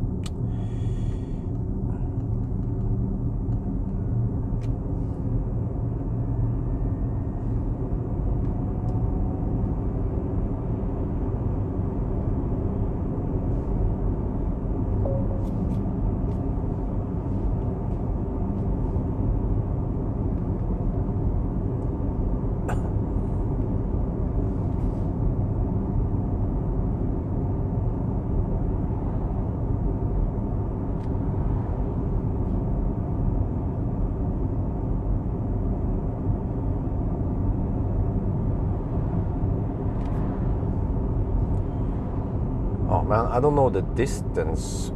I have to check the distance. Well, no, there's some rails and stuff, but I'm sorry, I have to focus on video now. And then I can talk to you.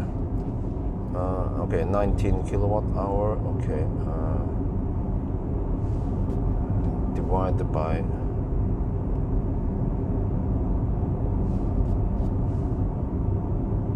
Oh, consumption is 172 watt hour per kilometer only.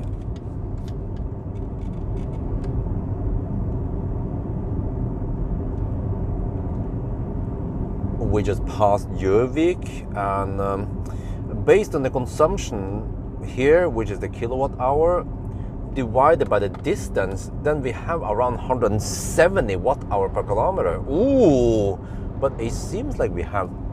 What? I think we have supposed to have tailwind. Yeah, I think we have tailwind. So of course tailwind, that is an advantage for us now, but we're gonna have to face the headwind eventually.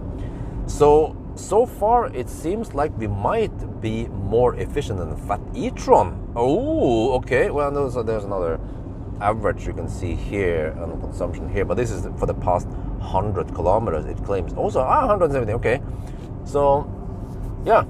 So far so good, right? Now we just have to keep driving until... Oh shit, I want to say the over here. There. I'm gonna drive up Gudbrandsdalen, the Godfire Valley, where we have nice views.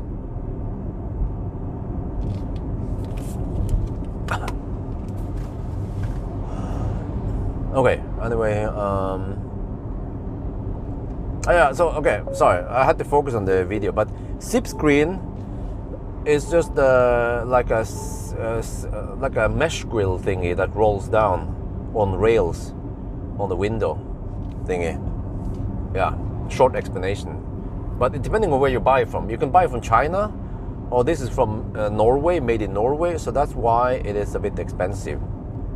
But just like Luxaflex, whatever I have, the inside blinds, they are expensive, man. Just for roughly 1 times 1 meter, it costs around 10,000 NOK. And we have 2 of those in the bathroom. But they look nice, they feel nice. Probably very high quality on those, high durability. And that's like the end game. Just like Gardena. Why buy Gardena when you can buy Biltema, right? Well, Gardena, I have a Gardena now, a hose roller dispenser thing. It just works great. It has a smart design on the dispenser and so on. So, yeah. So quality always costs money.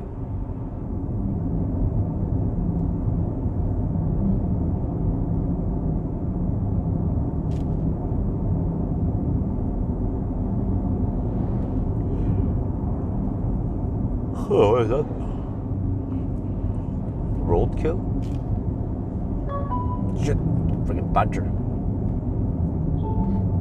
Badger. Mushroom. Badger. Man, freaking AutoStay is going bananas right now.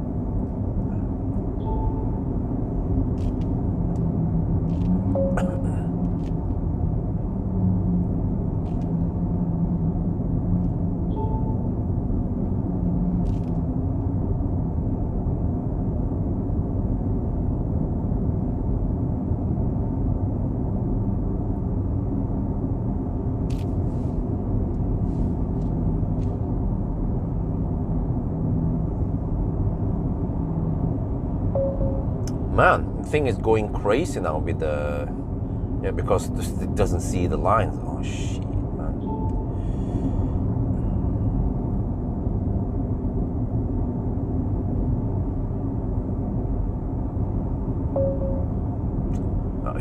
It tried to detect the lanes.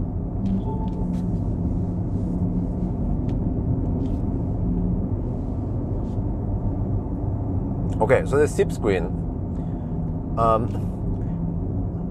yeah, they call it veranda door. I don't know what the heck it's called, but the door thing, whatever they mentioned, that's 240 times 240. So, well, minus some edges and whatever, I think we're talking about roughly 4 square meters of window surface that we will be blocking. Yeah, oh, that one cost 11,000 NOK for me, plus installation is 1,000. And then if I need the stilas scaffolding, that's another 3,000 if it's second floor. Wait, you can't you just use a ladder? Okay, whatever.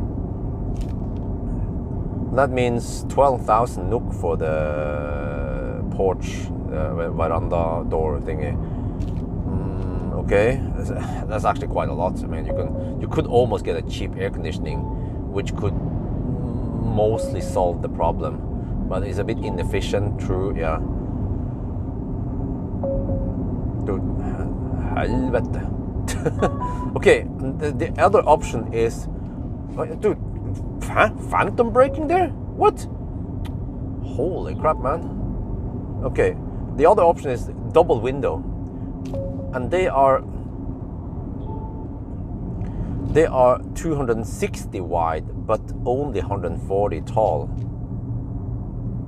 Wait, oh no, that's the size of the screen, but the window might be a little bit bigger. Okay, whatever. But that one cost 10,000. So like, huh, dude? In terms of surface area, it's just 10,000 versus 11,000. So it would be way better bang for the bucks to go for the veranda thing. Plus that the bedroom windows, the double windows, I kind of need. I mean, I already have them covered with the permanent thing anyway, so no big deal, right? And then the single window, yeah, the south-facing windows, they cost 7,300 each, plus insulation, of course. So, same there. At least, yeah, they are also more or less permanently covered because we need. Yeah, doesn't matter too much. But in the living room, on the other hand, we don't cover them. Then it feels a bit cramped. So, and like the bedrooms, like Isabel's bedroom, we don't care too much about the view there for now. So they can just be permanently covered now during summer at least.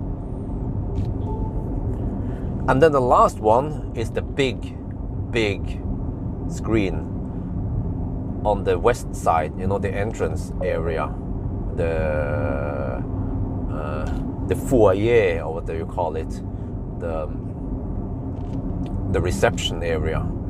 That is 4 meters times 360.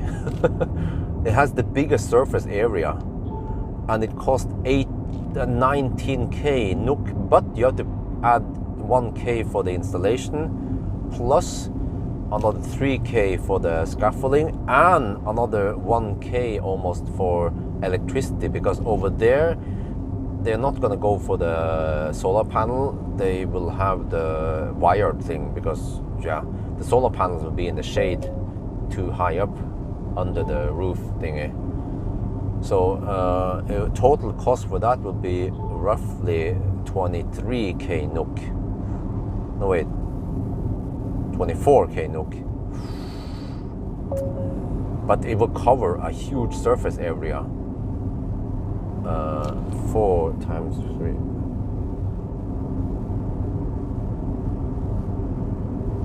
14.4 square meters minus whatever, so at least 13 square meters. So that will give the best bang for the buck. But I mean, for 23k NOK, I could already get a pretty good, okay air conditioning. And then okay, so it boils down to it, then I have to spend electricity running the air conditioning. But I mean, I still need to do it. Even whatever SIP screen I install, I still need to run the air conditioning, even if I got the big screen in the front there. So yeah, I need to figure out what I should go for. I haven't decided. I have some ideas what works for me. You know, we have to actually. This is why I'm gonna make a video, explain how much they cost, what the surface area is estimated, the gain, whatever. And also I have to consider other things, that the morning sun is not that strong. Even now, midday, morning, midday sun. So whatever is blasting in there around before noon is not that strong. But then on the south side, where we only have 2 windows, it's not that big of a deal because it's only 2 windows and they're covered anyway. I could even put some ugly tint on the outside. And I found out that I did the wrong way. I didn't know. There was a protective film on the tint that I didn't remove. That's why they didn't stick very well. So if I would redo it, they would probably stick way better. Yeah, the tinting. But I also wonder if it will make it hard to remove it, because I probably want to remove it before winter. So yeah. So I'm not sure. Wait, are we still live or something? I mean, you guys are so quiet. Sometimes many times I'm offline and we're talking a lot while offline, and then I don't know until suddenly you guys say back. I'm like, huh? What? Oh shit, I was offline all the time. And I remember that I tend to be offline around here.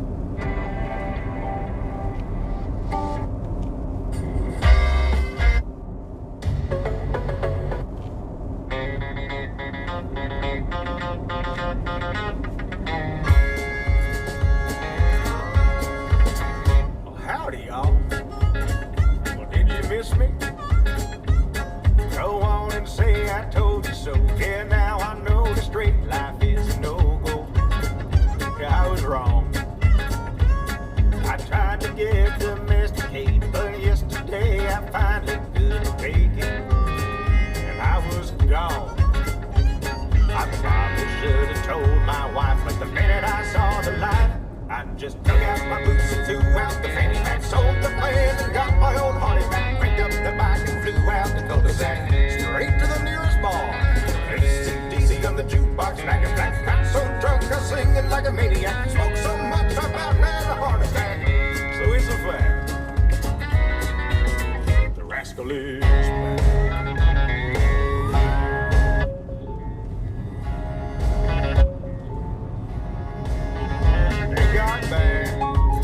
I ain't gonna lie, I dressed up in a suit and tie, pulled out the driveway 7:45, yeah, in the morning.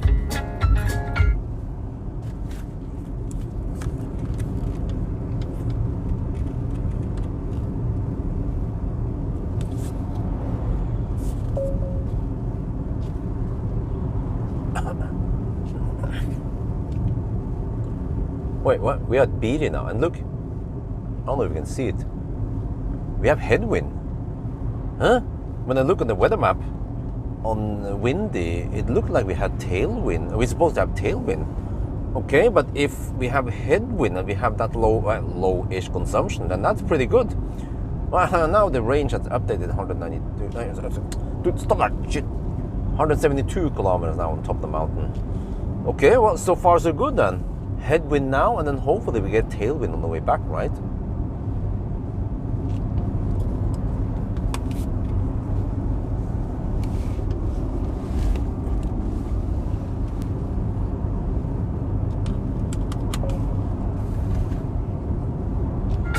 She started having big fever. She made me trade my Harley for a Kia. Oh, help me, Lord. I saw my reflection I dug out my boots and threw out the fanny pack, sold the van and got my old Harley back, cranked up the bike and flew out the cul-de-sac, straight to the nearest bar. AC/DC on the jukebox, back and back, got so drunk I was singing like a maniac, smoked so much I about had a heart attack. So I woke up in someone's yard. The rascal is back.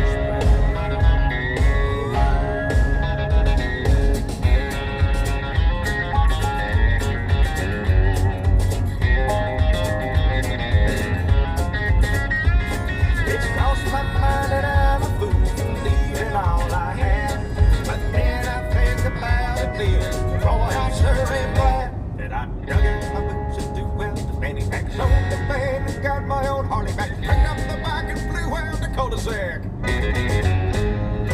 AC/DC on the jukebox, back and back, got so drunk I was singing like a maniac, smoked so much I about had a heart attack. So hang on to your hats, the rascal is back.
Oh, we are live. Okay, I thought people were asleep right now. Well, I don't know. If people are inactive, I can just play some music. And wait, did you see they upgraded charging speed of ID3? Oh, okay. What kind of speed do you get now? Well, I didn't see it, by the way. What is it? 175? 185? What battery are you talking about here? The 62, 58 kilowatt hour, or the bigger one? Oh, yeah. I'm getting a little bit hungry. I had food around 6-ish.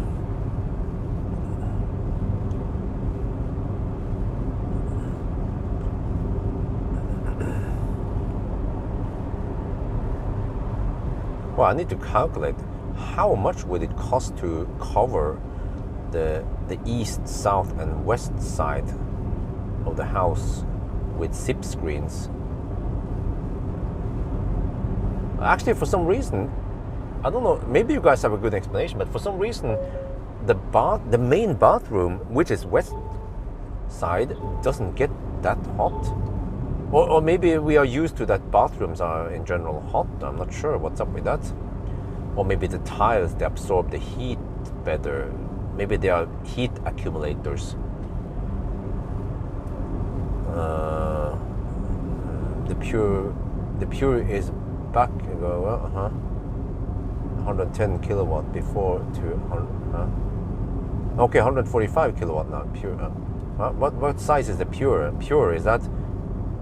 I don't remember pure. What size it is? Can I ask what the meeting at the Ruplan was about?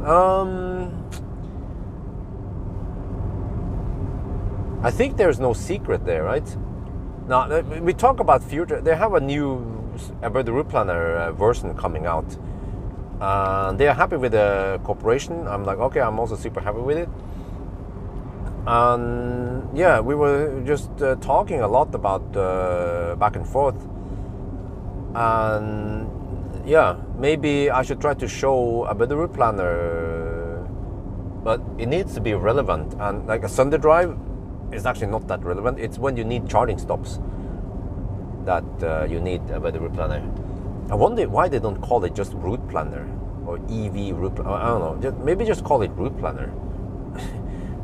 Like in the beginning, it was called the Facebook, and then they changed name to Facebook only. You know, I bet the route planner is just way too long, man.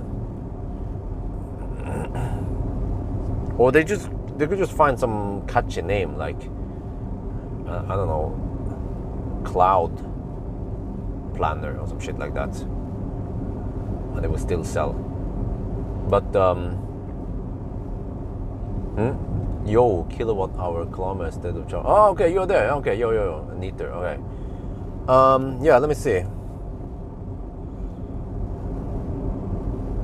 23.9 kilowatt hour used, 136 kilometers, and 73% left.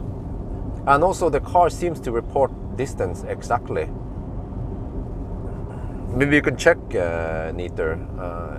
It's easier for you to do that on the computer. See my current position, and then you can calculate distance. Well, I did a rough calculation, and it was supposed to be 130 kilometers, and it showed 131. So there's a tiny bit of over-reporting, maybe. Less than 1%, I'm guessing. The normal is 158 kilowatt hour. Oh, okay. That's 160. Oh, really? Oh, I need to test that shit, man. ID3. Okay. ID3 with a new charging curve, whatever it's called, right?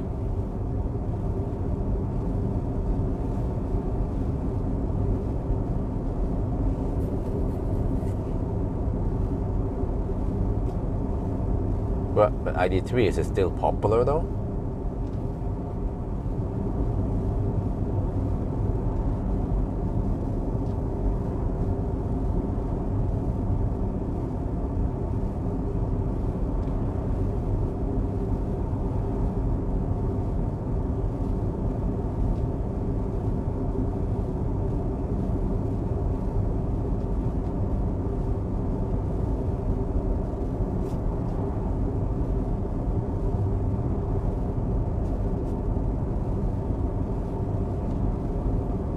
More popular Model 3.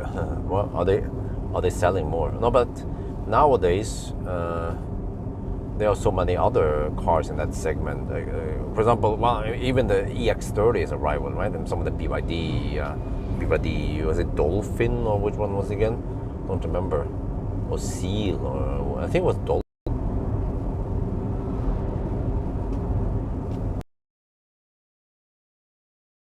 Raising it percent should be good enough.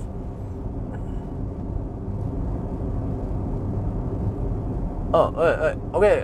Neater, can you also input or calculate estimated kilowatt hour net capacity? Yeah.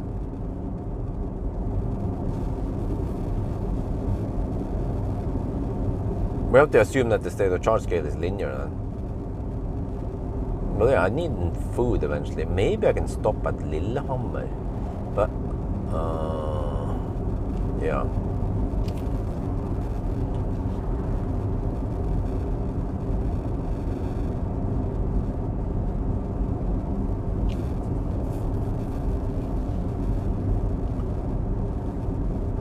Wait, let me see. I'm a little bit curious. If I would cover the house with SIP screens, how much would it cost?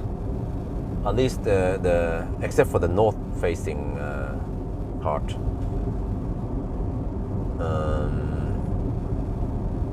Yeah, and also, do you guys have a good explanation why the main bathroom, which is west side, is not that hot? Well, I think I've seen around 26 degrees in there. But somehow it doesn't feel that hot.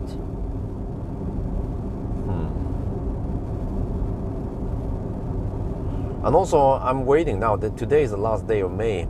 I'm going to make a video about electricity consumption for the last 7 months. Yeah, ever since I moved in. Wait, 7 months? November, December, January, February, March, April, May. Yeah, for the last 7 months in the new house. You can see the development. I have plenty of variables in there. Temperature, car charging, cost, average kilowatt hour total, spot price, blah, blah, blah. Lots of peak power, average peak power. Very interesting to see how it has developed. And also I have to take a screenshot of the heat pump numbers. But the heat pump numbers seem to be misreported. Or, like, some of the numbers doesn't correspond 100% according to TIB versus according to other sources. But whatever, close enough. So in May we use way less electricity for heating than in December, January. It's like how is this again? It's like for the whole of May we use roughly the same as one day, one very cold day in January. It is that crazy. With an eBay, yeah, it works fine. Well, but when I calculate the COP, like, I seem to be hovering around 2 to 3 only COP. Maybe because we'd like to have it hot in the house, but not, well, even when it's springtime, when it's only around 0 degrees outside or plus 5 degrees, we don't have crazy high COP. You know, we don't have like 6, 7 COP, not even 5, where some of the air-to-air heat pumps operate at. So I'm not sure what's up with that.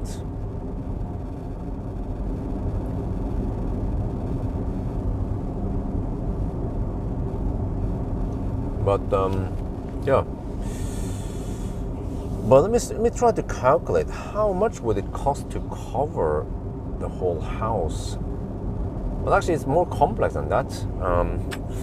Like some of the places, I'm not sure if I need, or it would be weird to cover. Okay, maybe I'll do a rough calculation. 10, 20, wait, 20, 25.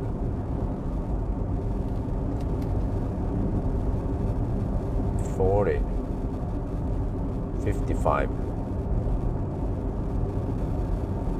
70, 100. Okay, oh damn. Oh damn. Oh shit. To only cover the east side with zip screen, it's gonna cost 100,000 NOK for me, 200,000 NOK for a regular customer. Damn. South side is quite cheap though, around 20k extra there. And then the west side, 23 plus. Well, actually, I don't think we need on the main bathroom, because yeah, it doesn't seem to get that hot.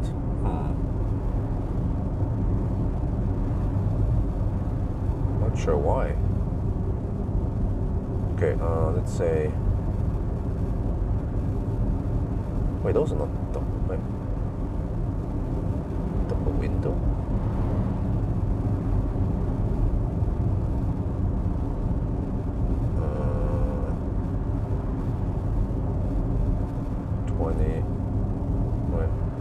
There.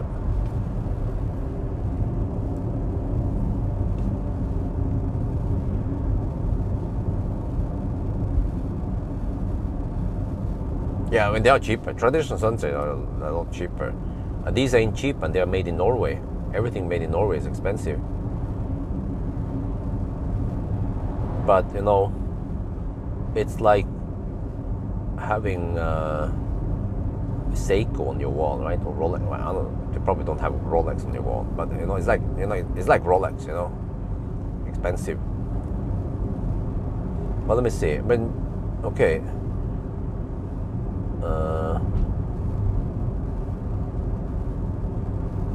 Actually, some rooms we don't mind if it's hot. For example, the washing room.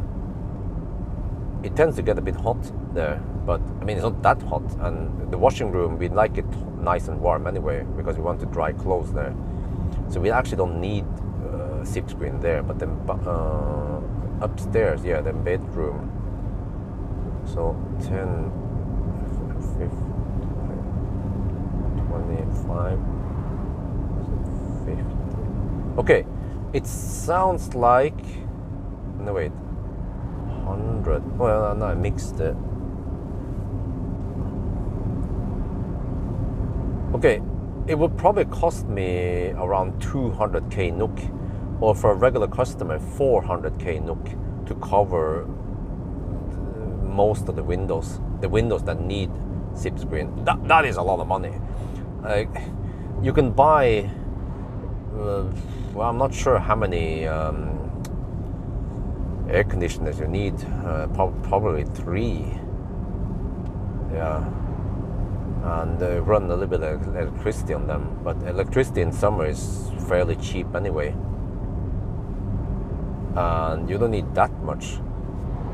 So I mean, this is also, I was curious about this, how it is. But you can always buy some cheap Chinese products instead and install them, and then they will work for 5 years, and then you have to buy something else. Well, I don't know, could last longer, who knows? But at least these from Scandic, they are supposed to last 30 years.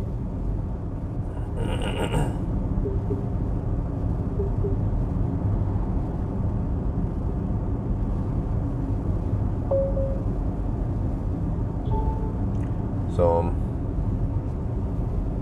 But of course, heat pump, they also need some maintenance. They have some running cost. Zip screens are basically free to run. You just have to wash them a bit, but they don't cost anything to run, at least. And also that added comfort that you shade off the too strong sun in the morning hours and the afternoon. So, did the house get another paint job? Nope. Oh, yeah, no, the house got it a long time ago when they were building it. But the garage and so on still hasn't been painted yet. I actually don't know when I have time for it, because I'm just too busy doing all stuff like. I even bought some shelves from Jula, some cheap ones that I haven't had time to assemble yet. I'm gonna put them in the shed so I can organize my stuff better there, now that the heat pump is out of the shed. Some plants. Well, yeah, everyone talks about planting, but I mean, how to explain this? Okay, people have some great ideas. Yeah, plant some trees. Well, okay, first of all, where do you plant those trees? And then how slow do they grow, trees? Because if you want to cover the west side, you know the layout of the trees. You have to buy them smaller and wait for them to grow. So, as much as the idea is good, well, it's not that great. People haven't thought about everything, you know. In practical, it's not going to work. Also, the same other places. I get shade from some of the trees on that hill on the west side, but those are tall granträ, whatever, pine trees, and they are even on a hill. Then I get some shading. So, you know, yeah. And also other places where it could matter, which is on the east side, then we have the deck and the pool there. So, you know, trees, yeah, it sounds like a good idea, but then suddenly we have leaves and shit, and you have cover. I don't like to cover the whole house in trees, just like in Thailand, you know, the house disappears in the trees. I want to have it fairly open. And we like the nice view over the surroundings. It's nice and green now. So this is the stuff that people don't understand. They watch the video, they see through what do you call it, needle hole, they don't see the whole picture. I see the whole picture because I'm living there. So for me, I don't want to cover up all the nice view with trees.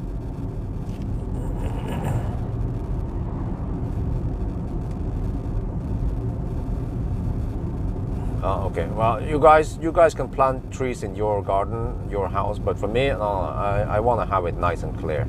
We have some trees further away, and that's good enough.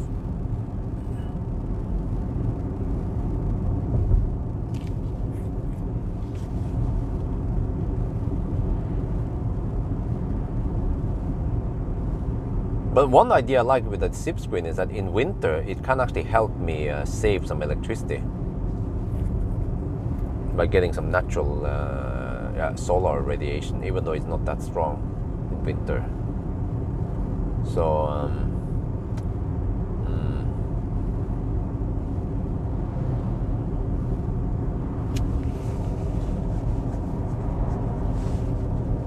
but it sounds to me like the zip screen from Norway or from Scandic is very expensive. So don't get it to, I mean, well, you will technically save energy, but it has a really high investment cost. But I kind of knew that.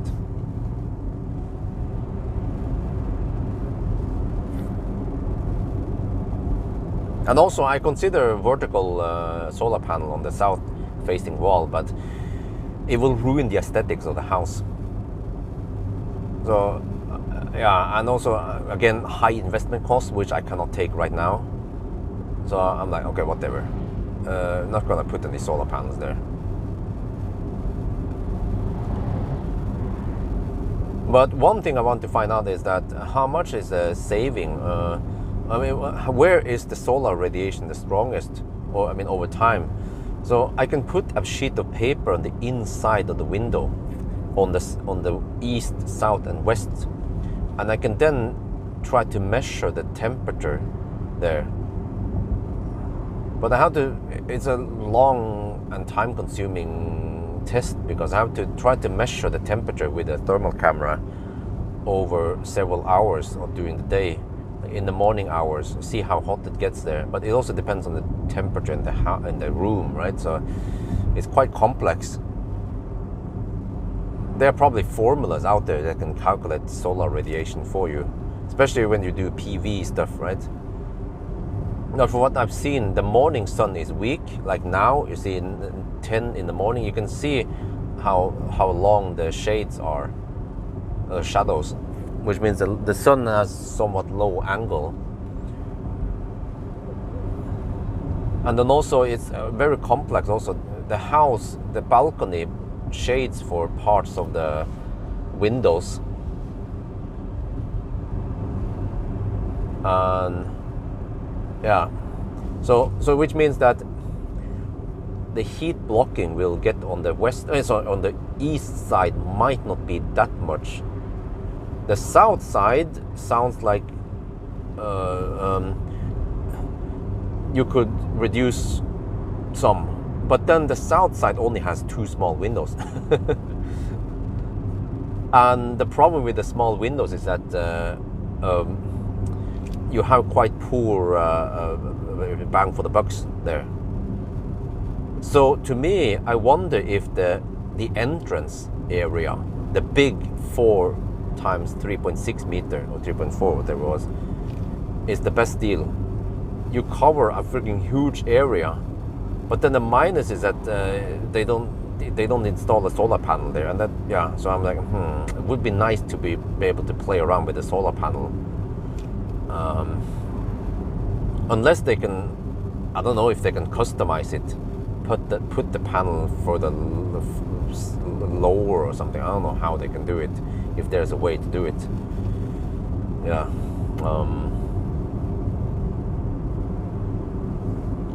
But then that only solves one problem. What about the other rooms on the west side? Well, let me see. What rooms do we have? Okay, the bathroom on the first floor doesn't get that hot. It has a small window only. No problem there. No zip screen needed there. The bedroom in the first floor gets warm. Yeah, so there would be nice to have zip screen.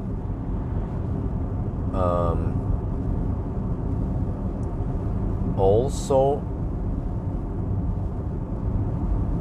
yeah, that's pretty much it. It's only the bedroom on the first floor that needs zip screen. Second floor, main bedroom, main bathroom. Only 2 places plus the entrance, but the entrance really needs some kind of sun blockage because it's so freaking huge.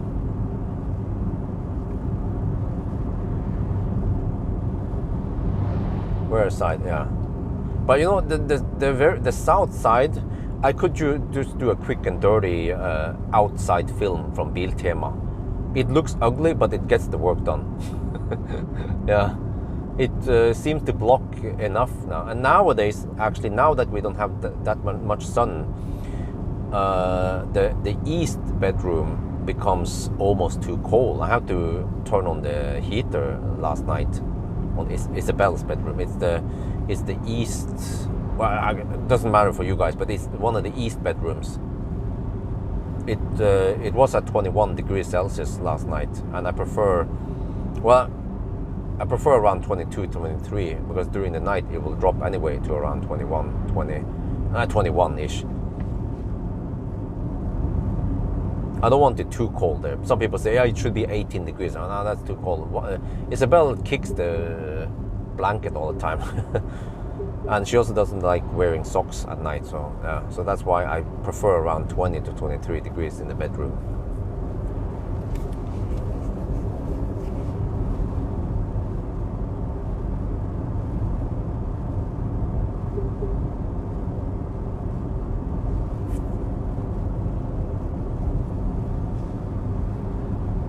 Right, neat there. I want to do another status update. Oh, there's that. Okay, so 88.6. Oh, really? Oh, maybe it's non-linear then. Okay, let's do another status update. 28.5 kilowatt hour used, 163 kilometers driven, and 68% state of charge.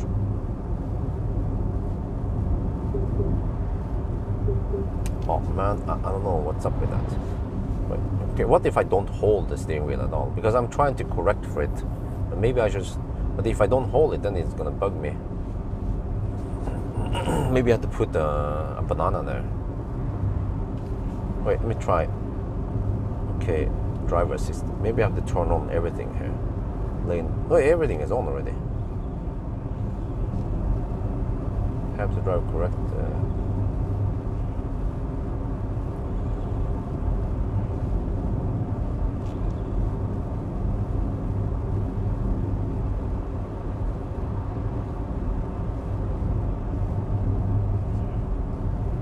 What is the difference between emergency lane keeping and lane departure warning and assist? Wait, maybe I turn on this. Which one is the auto steer? Oh, that seems to be the auto steer. Okay, then turn off this.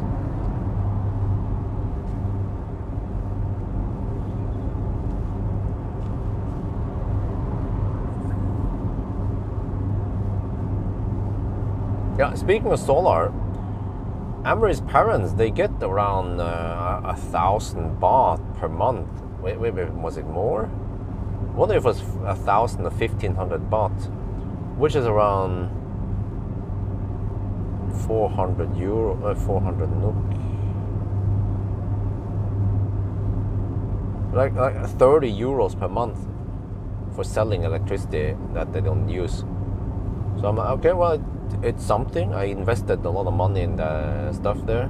Yeah, and that's the reason why I'm so poor now is because I spend more than I had in Thailand. I spent on solar panels. I bought the car and then I sold it with some losses and shit. So yeah, if I save my money, spend my money wisely, I wouldn't be in the situation I'm in now. But just YOLO it, right? Okay, what is it now? 175 consumption. Wow.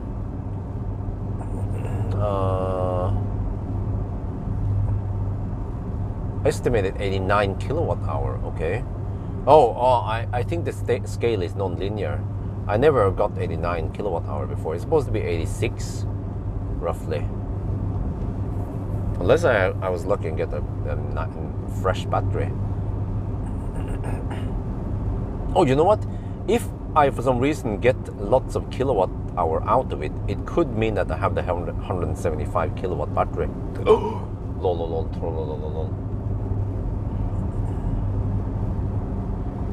ID bus? I don't think so. Maybe someone can check. Kilowatt hour rises. Suspicious. Well, there could be a round-off error. Wow, it's still kind of cold in here. Oh, I just noticed we see state of charge in percent here on the screen. Okay, on the instrument cluster.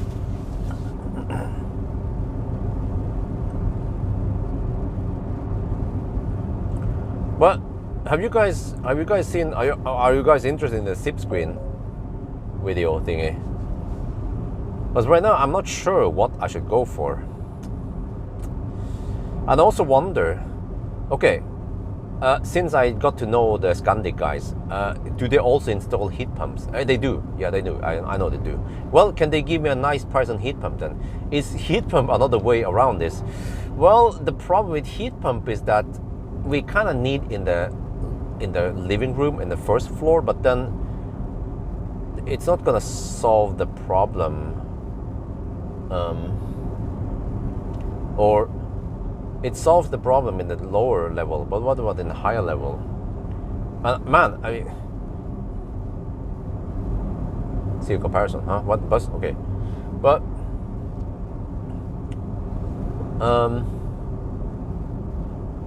I actually, which zip screen would I like to get?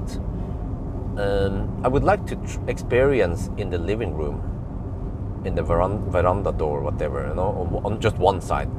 I asked them, does it look weird to have only one side? He said, nah, not really, because it's so slick and it's so discreet, so you don't really notice that it's only on one side of the house. So I'm like, okay, yeah. So that could be nice to have it on the kitchen area, because the other one I tend to just cover anyway.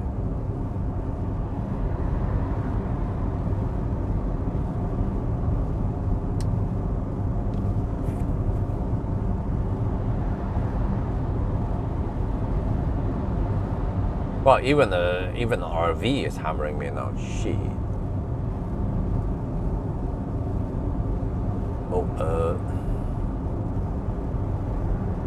Well, I mean, easier said than done. If you want to pump the heat,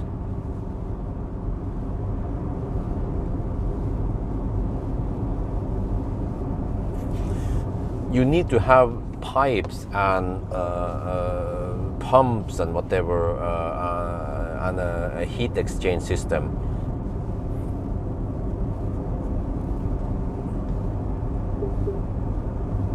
So, but then, I mean, usually when we already have a heat pump, you know, and the heat pump will be working on, let's say, 15-20 degrees Celsius to heat of the pool.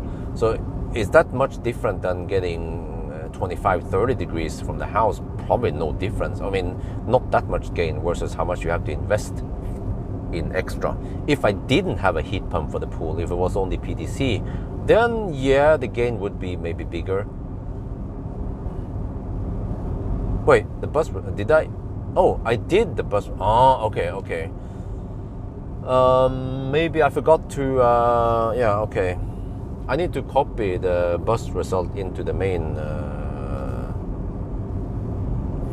yeah.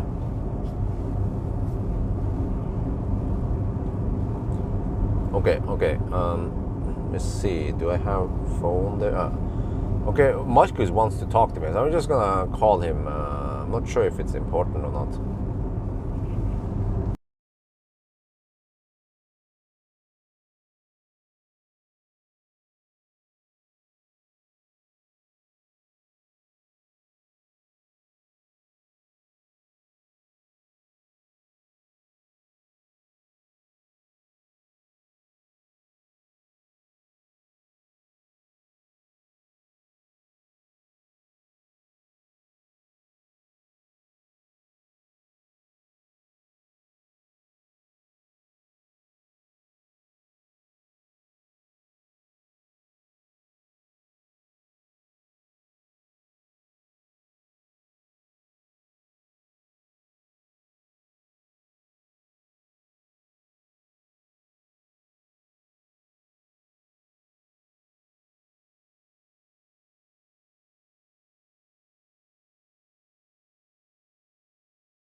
Okay. I'll slow down a bit here. I want to let him pass quick. I'll slow down a bit so he passes faster. Well, more people coming. Okay, you guys can also hammer. Okay, go. Make it easier for them to hammer me. But I need to film this. It's so beautiful over here.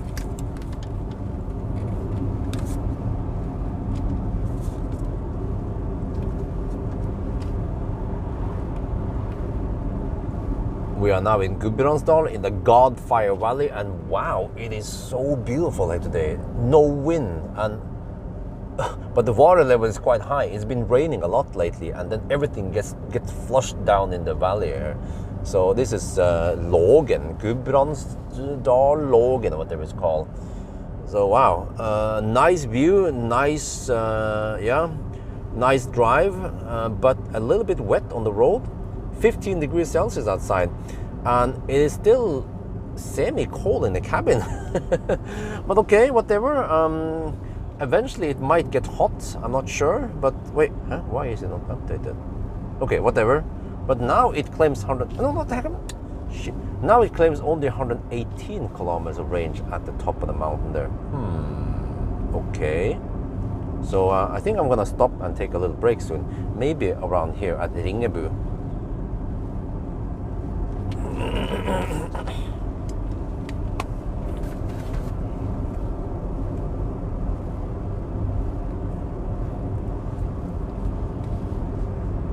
Oh, that is barely legal.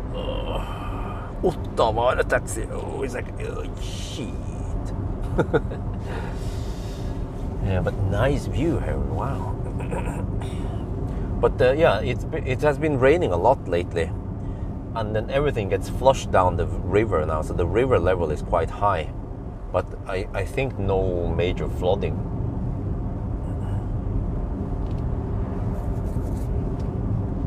Okay, but eventually I need some food, and I think Ringebu, Circle K Ringebu is a nice spot. I'll probably just stock up on food there, and then we go for yeah. But it's a bit semi-cold still. I wonder if I need to let the car sit in the sun for 5-10 minutes while I'm inside. Generating. Well, I could open the sunroof. Yeah, let's open the sunroof, but then I'm not sure if I get any heat there. I might not get too much heat. Okay, whatever, I'll just keep it closed.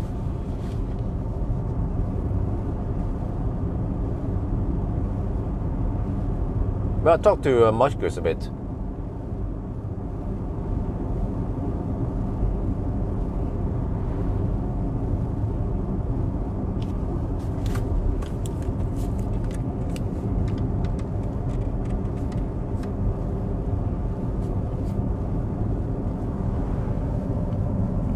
Wow, look at that. There's a lot of driftwood here. And then some of the birds are sitting on top of it, chilling there. Must have been some crazy, rainfall. And then, but I haven't heard of any flooding. So at least that part is not that bad, huh?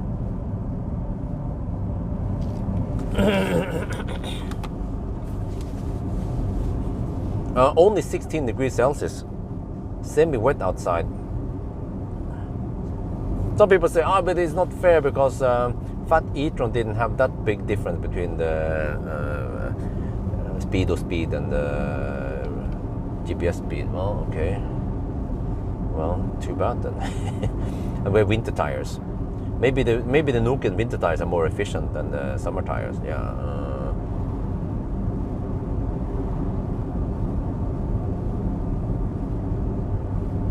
But it feels a bit cold, and it will be actually a little bit colder also in the mountains. And then eventually when we head south, then okay, maybe I want to passively heat up the cabin, but I'm still on no fans. Okay, well, it would be great if we can actually go almost 500 kilometers and we end up at Cleavage, and I'll swap. But maybe I should test supercharging first. Yeah, quick supercharging session before we swap.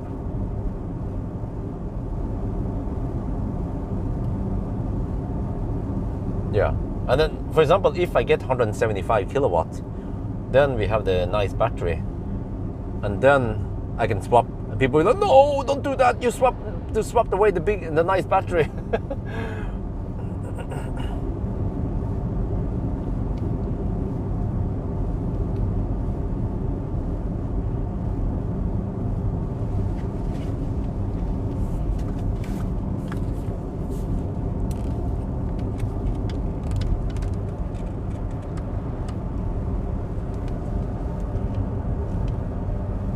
Wait, is this land flooded? It's supposed to be dry land here, normally.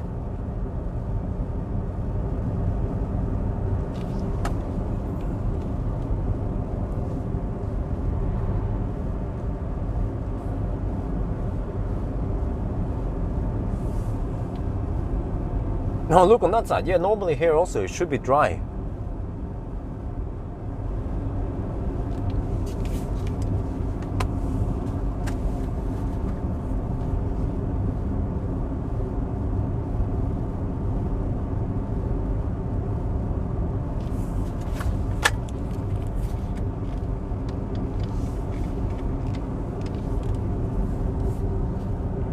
Oh, and here, well, the field has turned into rice fields. Oh, shit.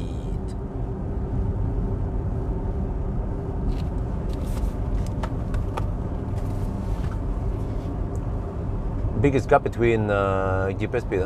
Some of the Korean cars. Or was it Leaf? I don't know. I think I measured 9 kilometers per hour error on Leaf. Was it Frankenstein or... Yeah, I wonder if it's Frankenstein.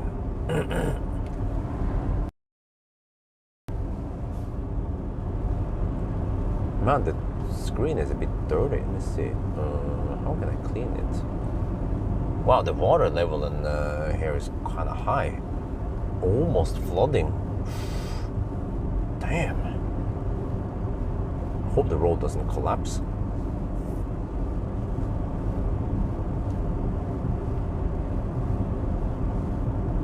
Wait, Neither, are you there?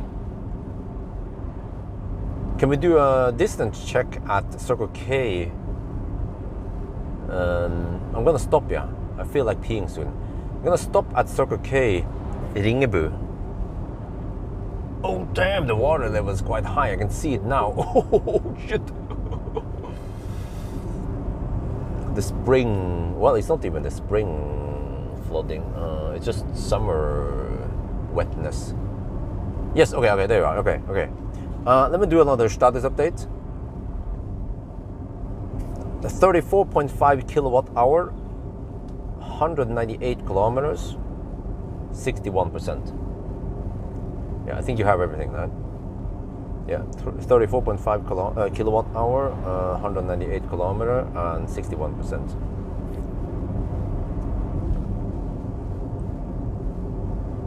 But right now it could seem like we can go 500 kilometers, even beating the fat e-tron.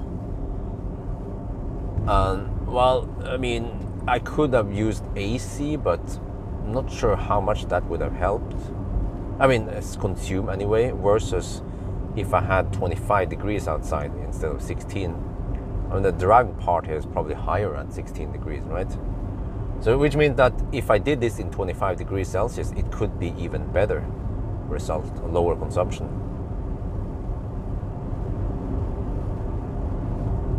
Kyle, yeah, I mean, I can, yeah, hopefully I can also test it. To North Cape, damn! From the Netherlands, holy shit balls.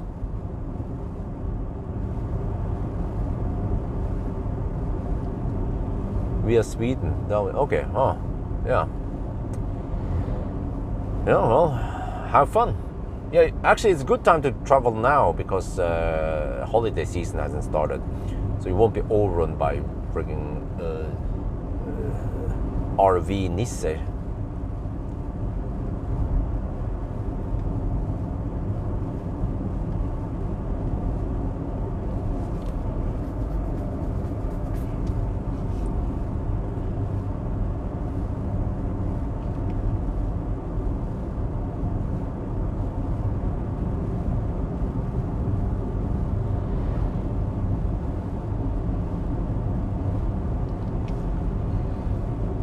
Yeah, man, I haven't had those road trips in a while now.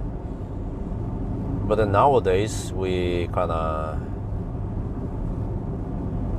don't go on long trips because of children. But then, is it really because of the children? You know, because I remember even before wifey got pregnant, she also didn't want to hammer too long per day. I remember when we went to Tromsø. No, to Lyngen North. Yeah, with ES8. I remember it. Wifey was not even pregnant back then, and she only wanted to drive around 500, 600 kilometers per day. So yeah, ABC, always blame children, right? Maybe I'm not the only one who blames it. Like, we can't do that. We don't have time. No, because of children. Sorry, I can't do that. Well, children shouldn't be the excuse. We should always try to find solutions. I talked to Marcus, and I asked him, hey, you know, yesterday was my first time running errands with Isabel. It was the first ever time I went alone with Isabel in the car. Normally I would have wifey with me, and actually previously it wouldn't even work because Isabel would be way too grumpy. But as long as the baby is fed, the big baby, and they have drinks and whatever entertainment, or whatever snack, then they shouldn't complain, and Isabel wasn't complaining at all.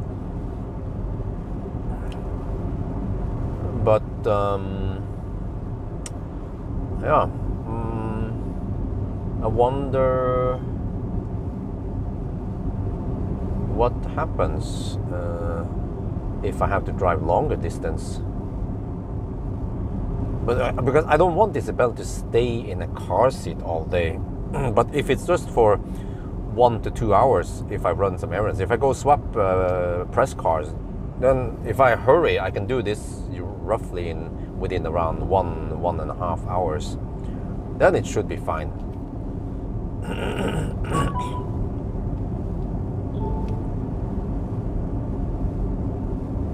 But apparently Marcus has been doing this for a while, and he even bring both his children. So I'm, okay. He said, well, I mean, it's not ideal, but but then as long as they are happy in the car seat, then they don't mind being there for several hours. I don't want to expose Isabel for that too long. Plus that the main problem is that if I do it and I show it in a video, people are gonna be, oh Björn, you're a bad father. You know, children, they need to run around and play. Don't sit in the car seat all day. I'm like, I know. So next time I'm just not gonna show you guys any of this.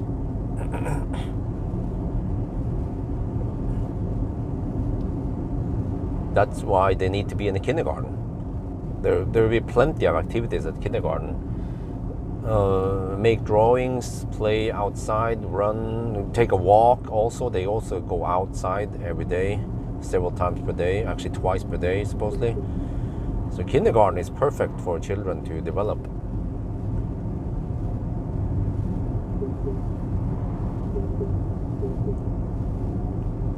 I try to like no more than 2 hours with my kid, then play. Okay.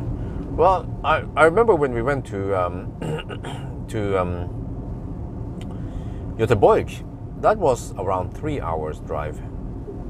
But we tried to time it so that Isabel would sleep, the midday sleep. But then it was fine. But then usually once she woke up, she would be a bit grumpy, maybe because she was hungry. No, you guys know how it went. We would drive around 2.5 hours to Uddevalla. And then we would have some food there. But then even after food, Isabel would be a bit grumpy. She wanted to play or something. Yeah. Maybe she gotten more used to sitting in the car. Maybe she realized that, okay, you sit in the car, but it's not for too long. It's not every day, so no worries, you know. Soon we'll be home or at the destination or whatever. I'm not sure.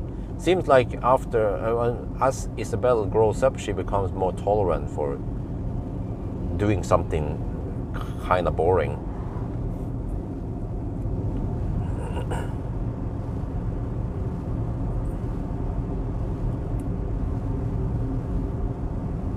But it is a bit strange because I don't mind driving a car for 8 hours, 10 hours, but I get bored if I sit in the airplane for 10 hours.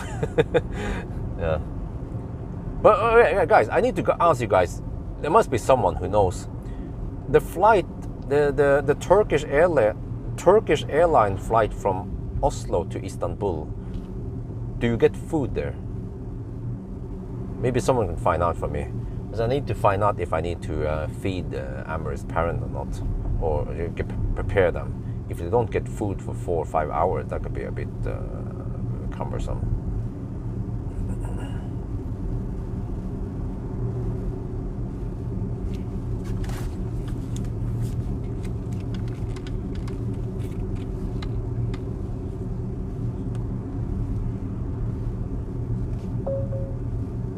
Welcome to Ringebu. Yeah, very nice over here. Oh, it's a nice weather today. Yeah, it has been raining a bit, so the ground is a bit wet. 17 degrees Celsius. Yeah, I started early today. That's why it is a bit cold-ish still. So we are down to 59%. We have spent 36 kilowatt hour, and I'm gonna stop now over at Circle K, take a little pit stop, pee break, grab some food, and then we'll see. They sell food, yeah. Okay, but that is not the problem. The problem is that these guys, they are old-fashioned, old folks. Cash is king. They don't have payment card. They don't have Visa card. That's farlig det. Farlig det. Yeah, so, okay, I need to prepare now for my pit stop. Okay, Neater, you want the numbers? Let me see. I think I will purposely park in the sun. Maybe even facing. Oh, okay, I can back up a bit.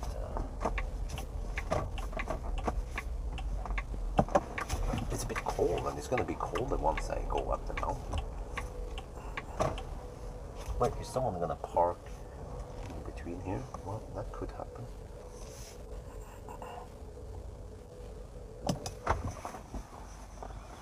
Okay.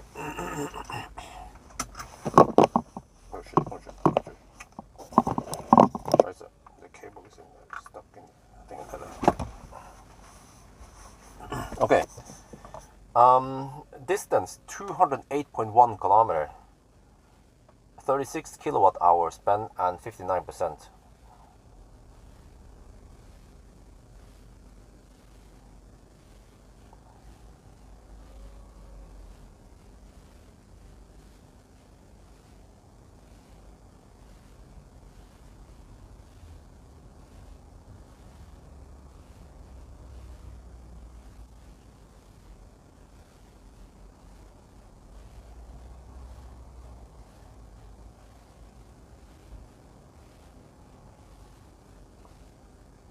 Wait, it's supposed to be 206 kilometer.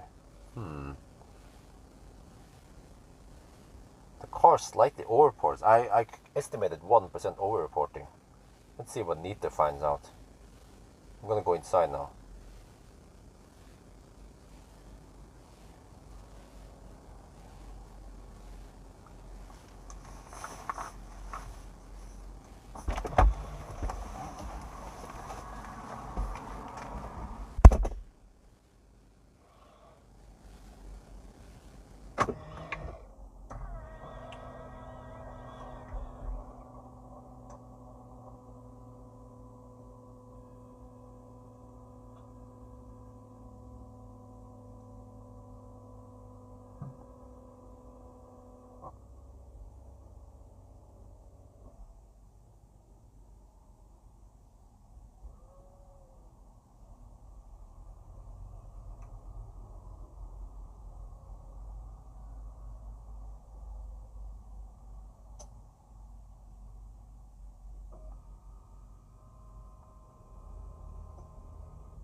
right?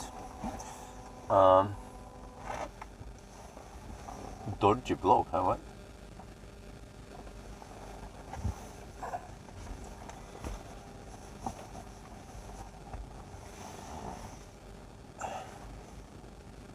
Okay, 0.7% oil reporting. Okay, we can. Yeah, you have a more accurate number than me. 174 watt-hour per kilometer. Wow. Estimated 80. Ah, there you go. Huh. Yeah, so it keeps dropping then. It is estimated. Ice cream? No. Yeah, now it's actually just after 10 minutes it gets a bit warmer in here. Let me write down 0.7% oil reporting. We are in a pretty good position to beat Fat e-tron at least. Get this one over there. And then wait. Come the USB. Just got a little sandwich I'll eat on, munch on right now. There. Okay, we're good. Let's see, cables and shit. Through Yaren, right? Yaren. Yeah. The regular, yeah, that route, yeah.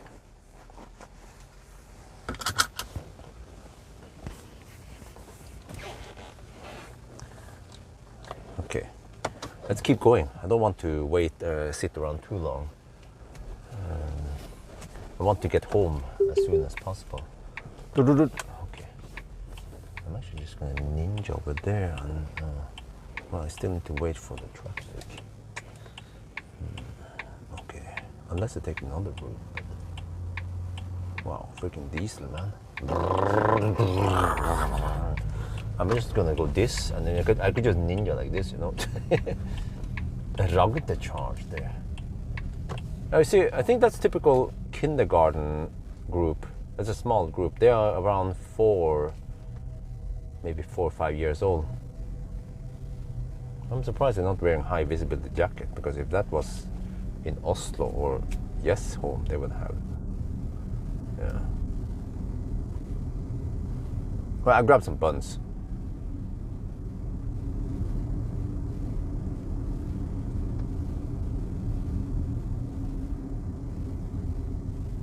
So we got a little bit of heat in the cabin. Just that time, that 10 minutes we were inside. Oh, we actually have a red light here now for once. Wait, are we back on the, what kind of mode are we in now? Feels like we are back on, yeah, comfort mode. I want to go eco mode, of course. Speaking of Fat e-tron, there is one.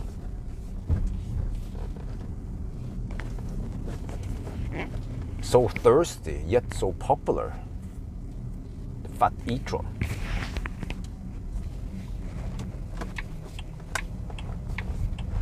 Forsprung is in the fatness. Okay, we go up here now. Up the hill. I'll stop and go out and film at the thumbnail spot. Last time I went there, it was actually snow there.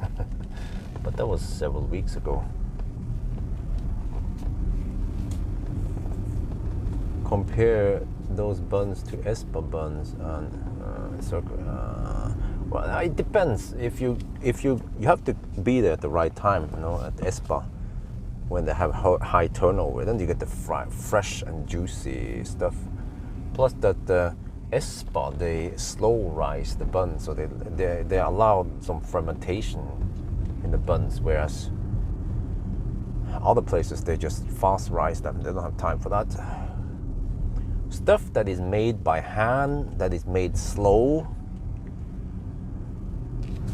and then made in Europe, is usually better and more expensive. Stuff that is made by machines in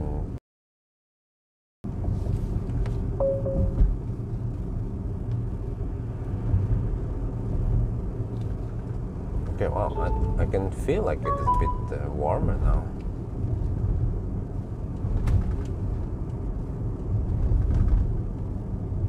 I drove 38 kilometers with the Enyaq. consume. Wow, 125. Wow, that's low. I'm gonna have a little sandwich. Oh.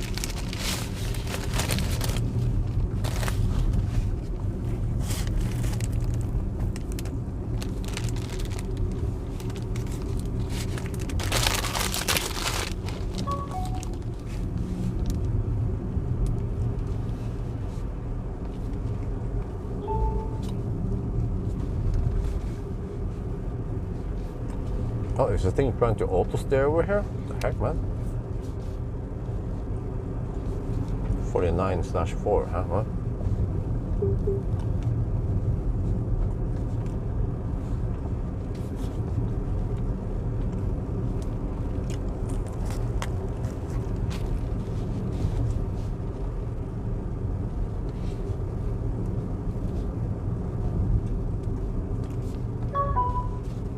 Man, I need to turn off the auto steer over here.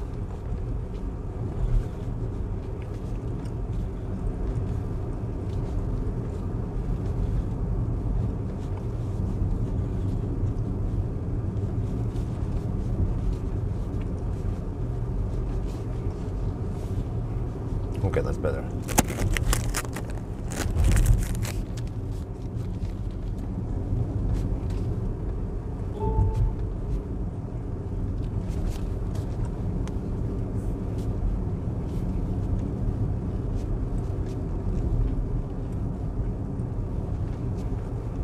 That's 10:45.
feel lucky, man. Why can't I feel what I know? Still ain't got what I wanted, man. Same cause, same suffering. I know I reap what I sow. I know I'm lucky, man, but I don't feel lucky, man. Why can't I?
What's going on there?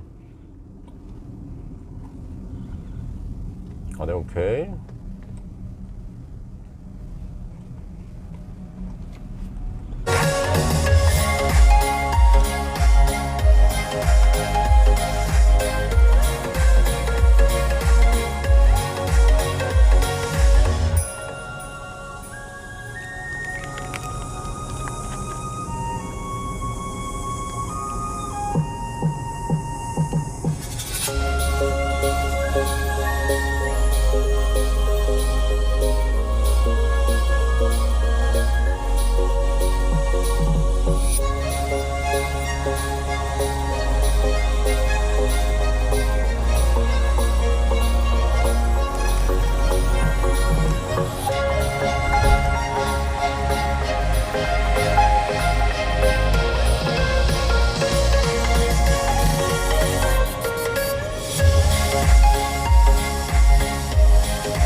me see. Can I use auto steer here? Or is it gonna go freaking bananas?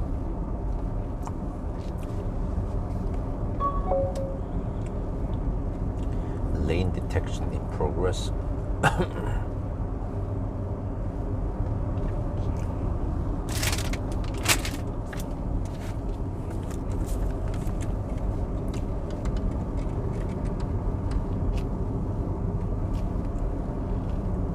We are now at the Venabygdsfjellet. It has turned more green now than last time a couple of weeks ago. Oh, it's nice and refreshing up here. Oh yeah. And even up in the mountains here we have 16 degrees Celsius. Okay, so yeah, I'm still following the speed limit-ish. I'm actually following behind a Volvo. So this is why the test is still relevant, because we are just following the traffic flow. And this is how other people would drive if they would drive the same route.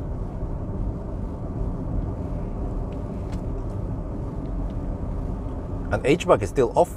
Yeah, you can see here if we click there. It's still off. It has been off through the trip, and it is nice and warm in here now. At first it was a bit cold, but now the sun has heated up the cabin naturally. So we still don't have to run any heater or cooling for now. So yeah, just enjoy the nice ride and also the music.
Now, outer circle.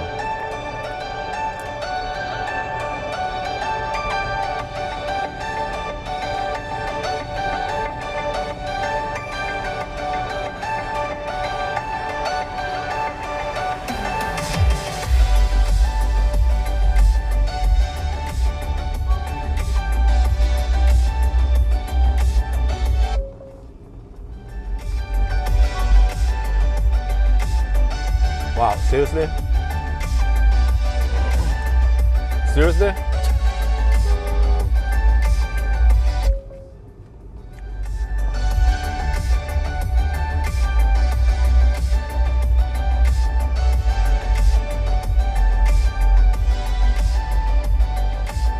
Okay, status update. I had to honk at that woman, freaking BMW driver. You stop in the road, and then I read it. It's probably gonna turn left, but then no blinker, nothing, you know. Oh shit! Oh Jesus, man, the trip consumption has reset. Dude, Neater, what was the previous? Oh shit, okay, the total consumption is here. Total distance is here, but I forgot the trip consumption resets every time you stop this piece of shit car. It's now 8.7 kilowatt hour. Neater, can you tell me what was the kilowatt hour number at Ringebu? Man, freaking Chinese cars, man. Okay, 36 kilowatt hour. Thank you, yeah.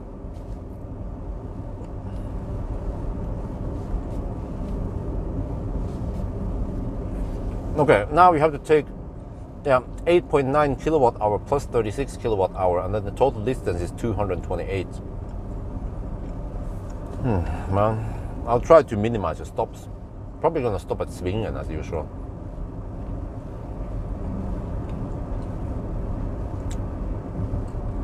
$36 kilowatt hour it was.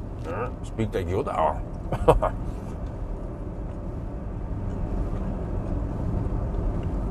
Oh, state of charge, 48%. 48, yeah.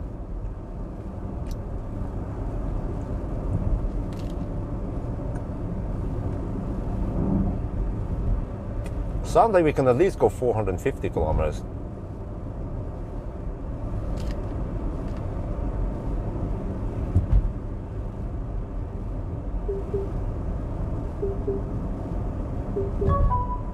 Man, freaking auto steer, man. Let me drive manual for now.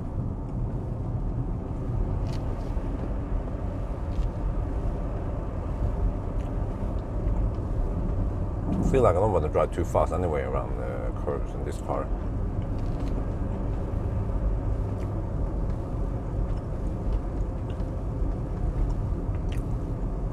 $86 kilowatt hour now. Okay. Yeah, you see? I think we're supposed to get around 86 kilowatt hour only. I got 88 kilowatt hour from a new battery, a fairly new battery. But the new battery, they just degrade more and more.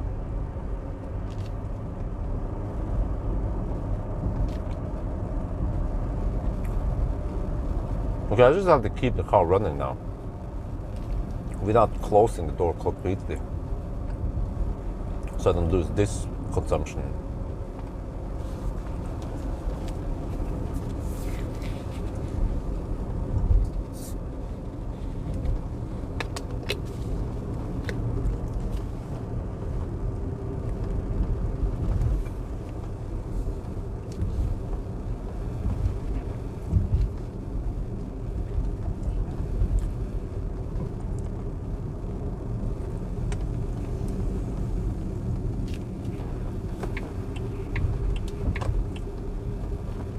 Well, it doesn't really matter. I'm gonna stop anyway soon, so.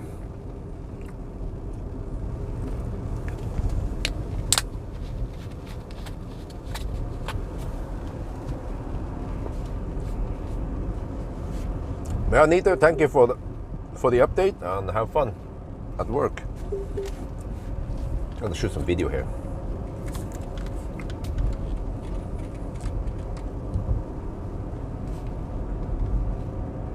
Oh yeah, we are almost at the stop point where we shoot the thumbnail. Nice weather, nice views. Oh, it's always amazing to see these wide open areas. I can also look there. We are just surrounded with mountains now. But man, I forgot, this stupid car. It resets the trip consumption every time you stop the car and shut down. It was 36 kilowatt hour before we stopped at Circle K, so I have to add those together.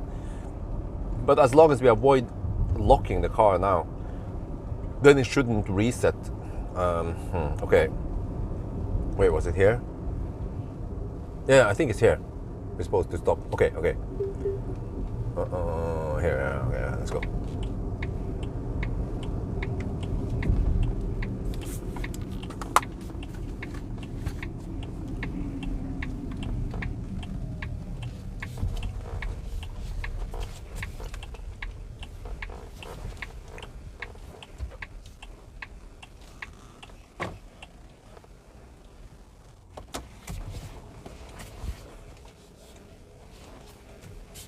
Wait, did I stop right in the middle of it? Okay, no. Okay, let me just check in case. Okay, let's see. Okay, in case now 10 plus 10.1. Vena byggd. Byggsvärde 10.1 kilowatt hour.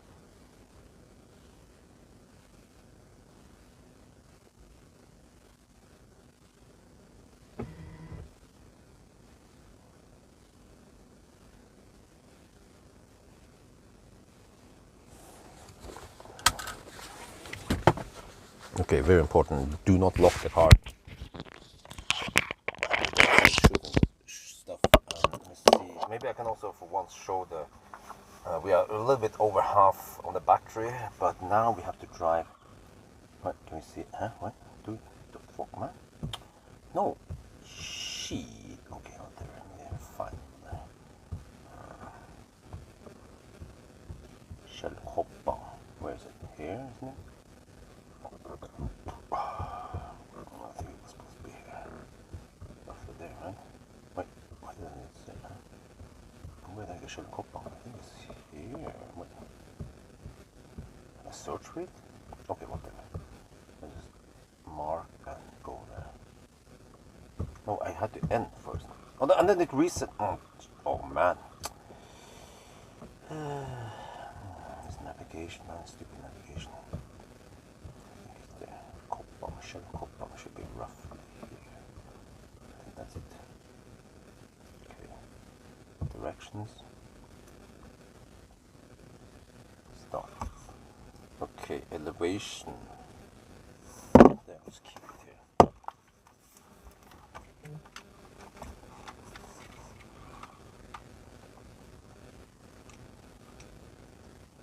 Okay, so we're at 10.1 kilowatt hour there. Wait, what is the consumption now? 229. Okay, yeah, whatever. But I have to make sure to not completely lock the car. Or just kind of.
Please don't reset. Yeah, it's still there. Okay, good. And then we are at 1,058 meters over sea level, so we have a lot of potential energy we're gonna release. But we are at 47%, so let's hope we can make it back to Yes Home then. So now we will drive, if we go here to home. Wait, huh? What? Okay, we're gonna drive this route down to Österdam, and then down here. Yeah, and then Yes Home. Oh, huh? What? Navigation is so weird here. Why don't I see city names? How far do I have to zoom in? Dude, it would be nice to see some details about what Dal is here, right? Yes Home is here. Oh, there suddenly we see something there.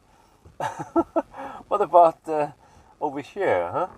Eidsvoll or yeah, okay, whatever. So I'll show that I'm now using eco mode. Yeah, also it also resets to comfort. It also resets to comfort mode every time you restart the car, and the consumption number is reset. So okay, let's keep driving.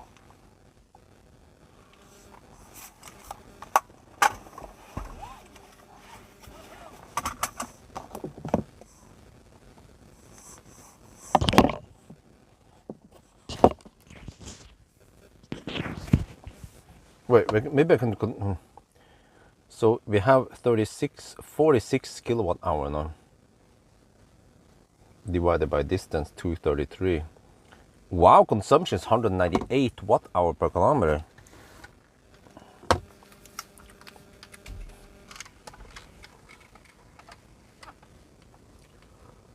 Okay, before we move, see, based on the distance, 233, and then it's going to be 46.1 kilowatt hour. We had 36 kilowatt hour at Circle K, and that means 198 watt hour per kilometer before correction. But this car overported distance by 0.7%, so the consumption is a bit higher, but around 200 watt hour per kilometer. I think we're gonna beat Fat E-tron.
Okay, I'm not sure if it's easy to see, but the road is a bit bumpy.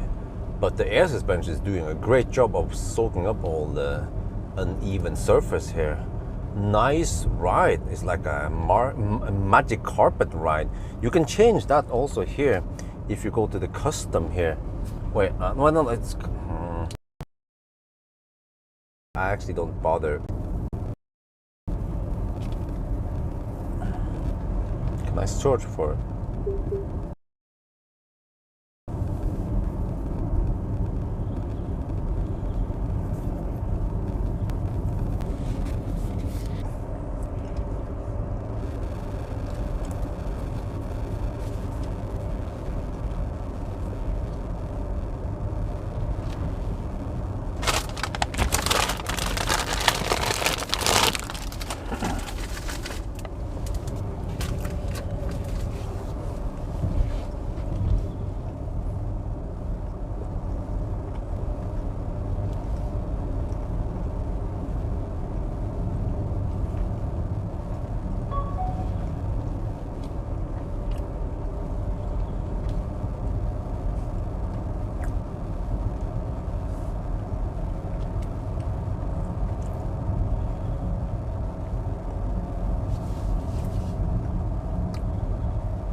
Bug. Yeah.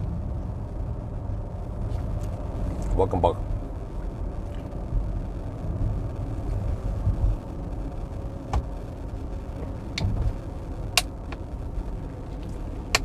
Wait.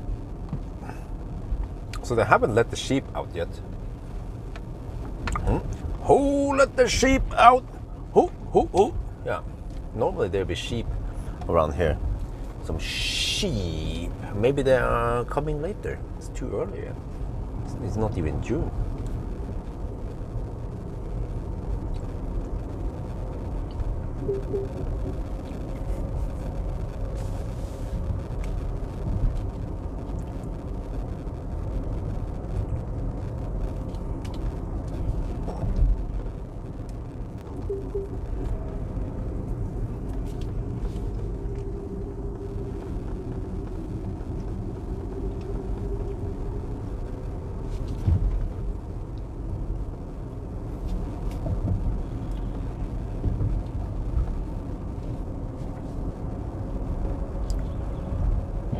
So now we regen. Let me check. Consumption is 11.1. Consumption is decreasing now.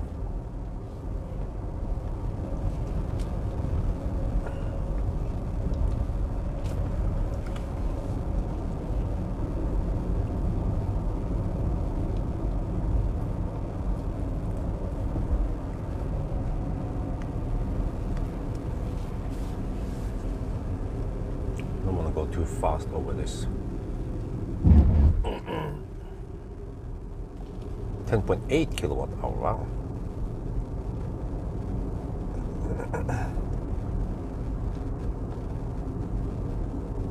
We had 10.1 kilowatt hour at the top. Now we're regetting back a lot. Oh, they don't have electric bikes, that's for sure. With electric bikes, you can just fly up the hills.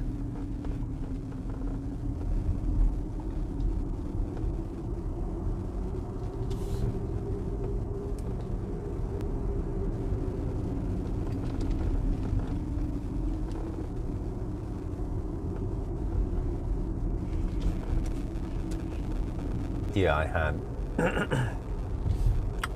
I'm talking about the SIP screen. To find out the potential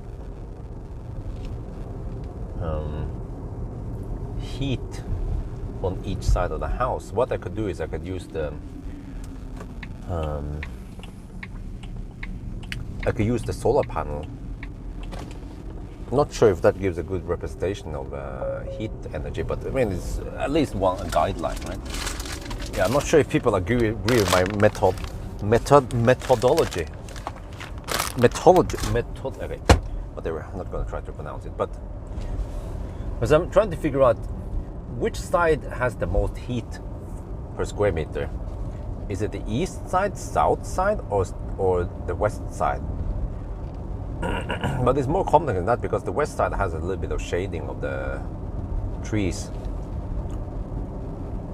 But at least if you ignore the trees shading, if I just put the solar panel, I have the EcoFlow solar panel vertically, I can then measure how many percent we add. And I can even take into account if the state of charge scale is non-linear, so we can discharge it down to 50% or some shit before we charge it. And then you just see, but I also have to pick days with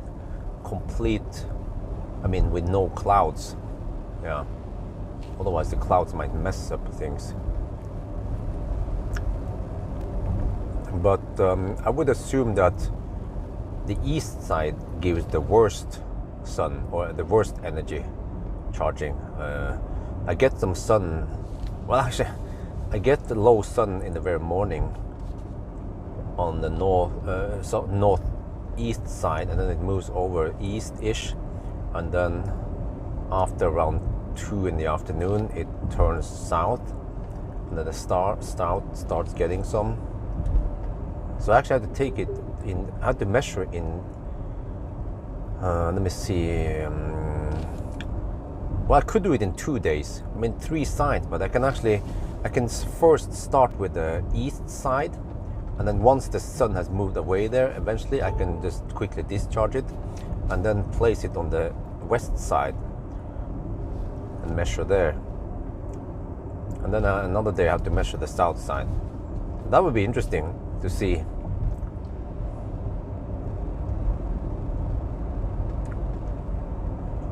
Just for my own interest, I would do it.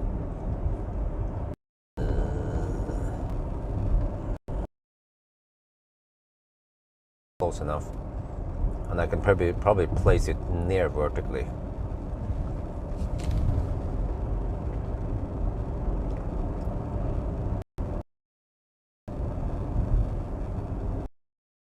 $172 watt-hour per kilometer.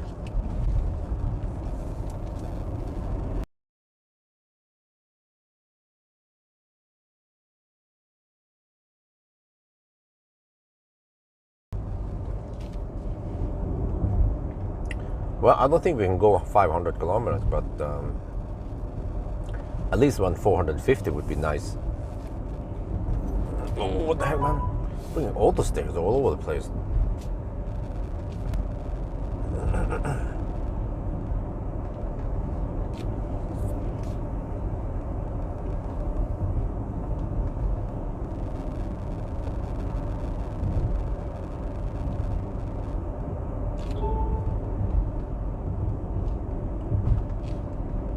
e-tron was 192 watt-hour per kilometer. It had 85.7 kilowatt-hour, and it could go only 444 kilometers. Oh. But what is the VLTP range on this ES8 then? You guys know? Hope it's not 500 kilometers.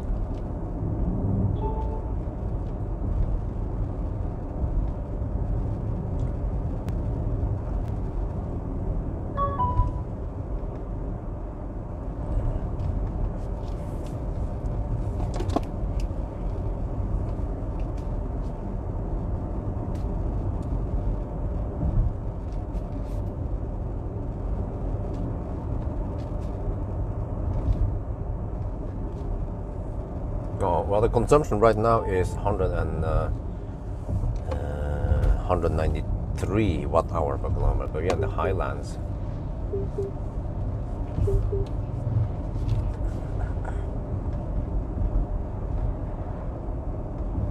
Still need to get down. Okay, well, since you guys are so quiet, I can just play some music.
Okay, yeah, we're still in highland. So once we get down to the lowland, we should have maybe around 180. So we'll see in about half an hour once we get over to Atna.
$466 kilometers. Oh, that is a bit optimistic.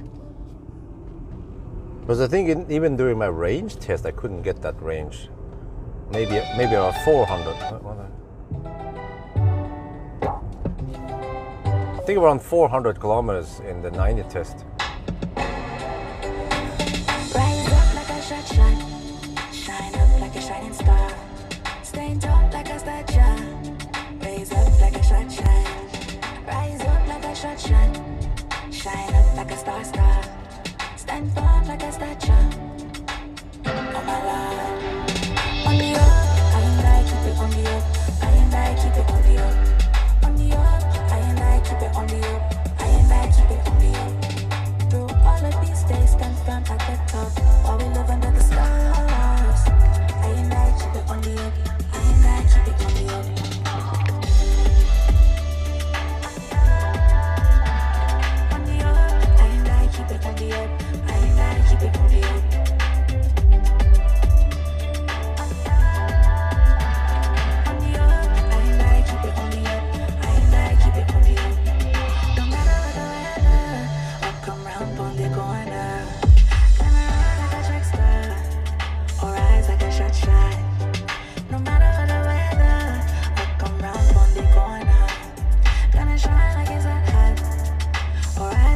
a star.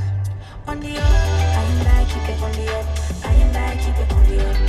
On the up, I and I keep it on the up. I and I keep it on the up. Through all of these days, stand firm at the top. All we love another stars. I and I keep it on the up. I and I keep it on the up.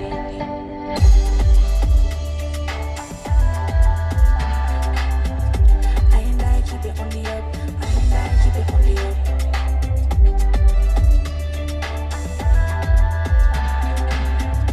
I and I keep it on the up.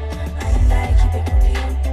If you're ever feeling lost, just remember that you're truly a star. If I ever need you, I'll just remember that you're my life. If you're ever feeling lost, just remember that you're truly a star. If I ever need you, I'll just remember that you live in my heart. On the up, I and I keep it on the up. I and I keep it on the up. On the up, I and I keep it on the up. I and I keep it on the up. Through all of these days, stand firm at the top. While we live under the stars. I and I keep it on the up. I and I keep it on the up.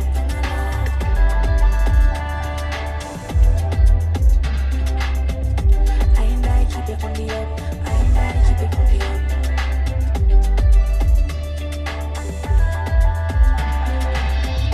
I and I keep it on the up. I and I keep it on the up.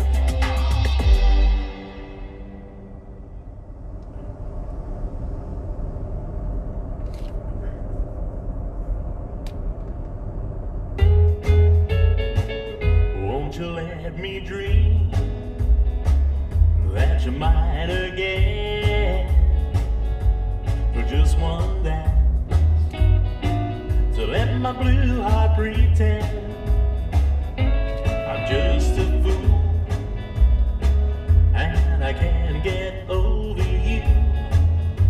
So let me dream if my dreams can come true. I know you remember what we used to have. You wanna throw that all away. How it makes me feel so sad. Won't you let me dream? For what else can I do? Won't you let me dream? If my dreams can come true.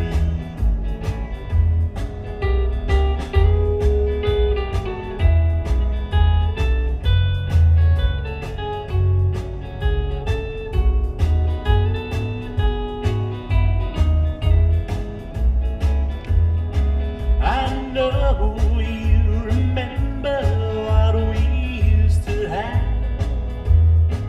You wanna throw that all away. How it makes me feel so sad. Won't you let me dream? What else can I do? Won't you let me dream? If my dreams can come true.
just for once. Yeah, you make me wanna try. Yeah, you turn my lows into my highs. Meet me after midnight at your house with all your friends. Tell me we'll be alright. We got no doubts into the weekend. Don't wanna waste time. Just take it by. Meet me after midnight. Let's kiss into the starlight.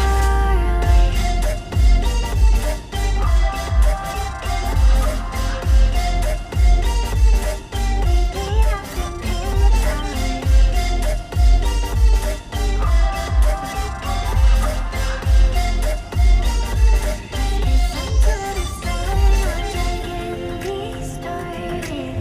I just can't help it when I see your face. That you trace into the stars.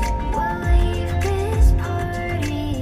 Yeah, sneak around the back and drive away to my place or somewhere far. Yeah,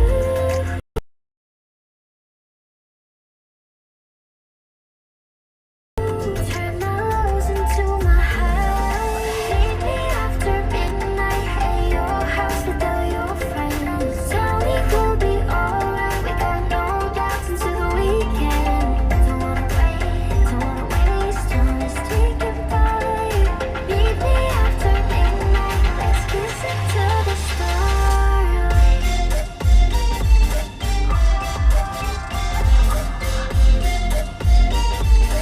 Meet me after midnight.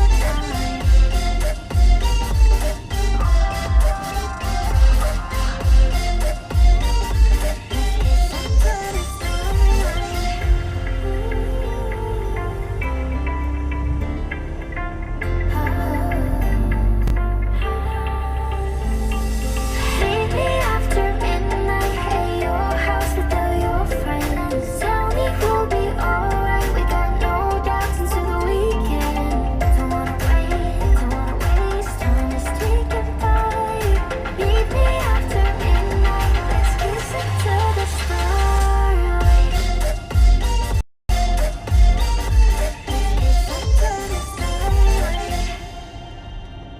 Okay, there might be a little bit of local rain here, as expected.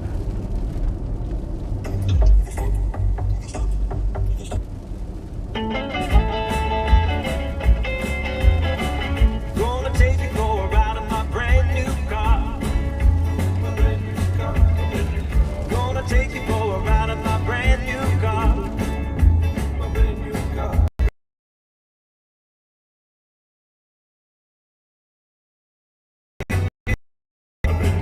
Gonna take you for a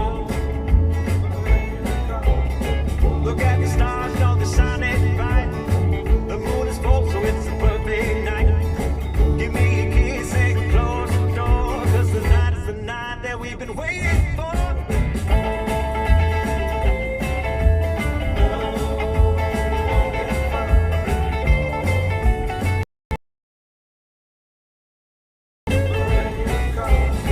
Look at the stars, how they shine so bright. The moon is full, it makes a perfect night. So come along and close the door, 'cause the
Not are we back now?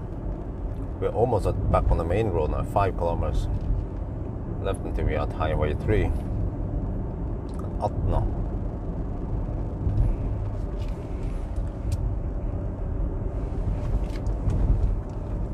Well, I haven't been in Alvdal for a long time. Well, actually, no, I wasn't even during winter, yeah, but I haven't been in Trondheim at least for the longest time now.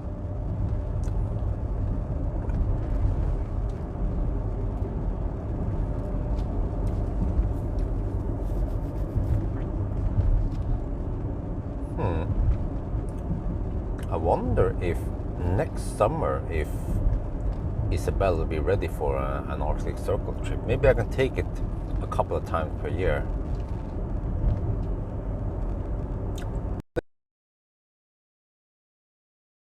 Somewhere, yeah, from windscreen.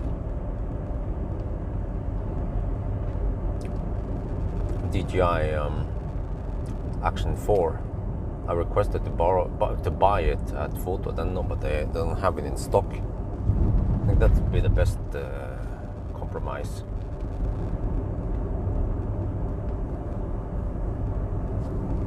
But my backup camera, yeah, literally the backup camera, which is the Canon HF G10. Wait, schmutz. Maybe I should leave it at Valdemar, so he doesn't have to use his phone. I mean, phone takes okay pictures.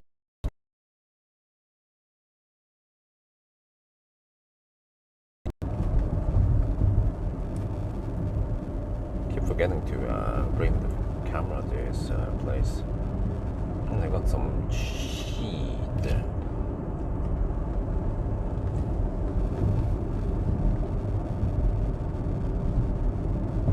Or we can just hope for another rainfall, right?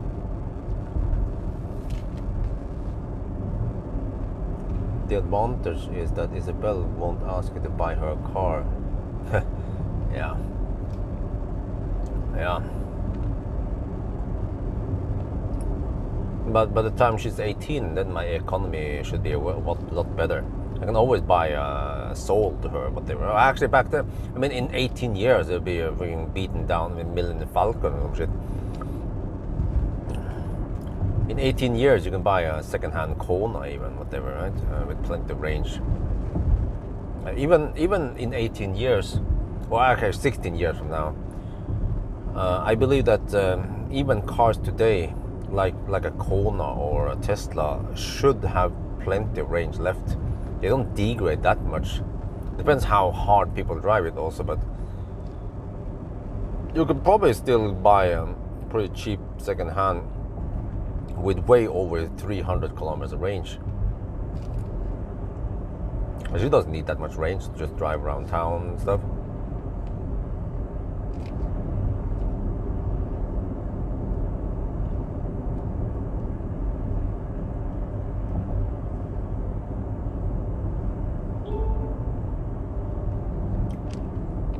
Okay, hopefully AutoStay will be working properly in the main road, because it's not working very great over here.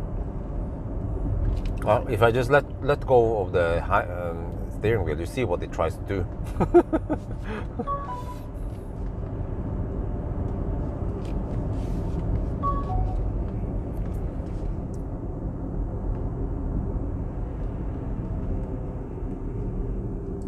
Okay, now let's see how many cars I can accumulate until I arrive at Svingen. Hoppa i Svingen.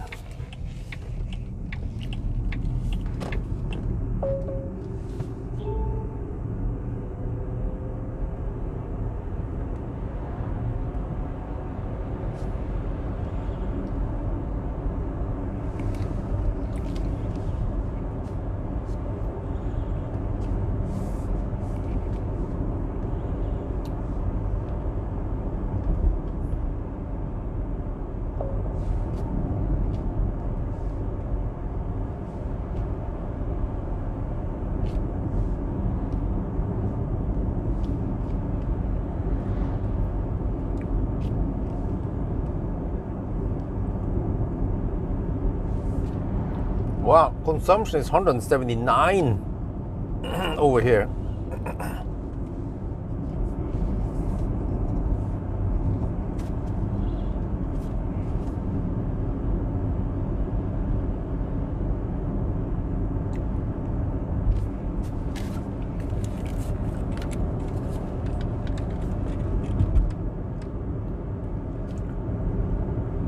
We have arrived at Österdal, the Eastern Valley, and based on the consumption number here, plus 36 kilowatt hour divided by the distance we have driven, we have 179 watt hour per kilometer. Whoa! I think it's time to say, Fat e-tron, go home. Speaking of Fat e-tron, that's one. Hello there.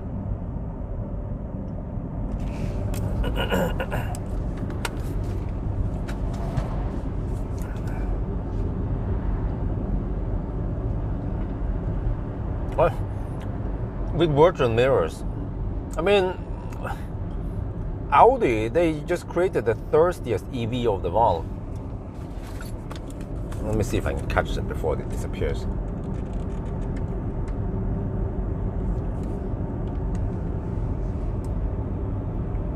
Well, the Audi just hammered me, but do you notice that it has the virtual mirrors?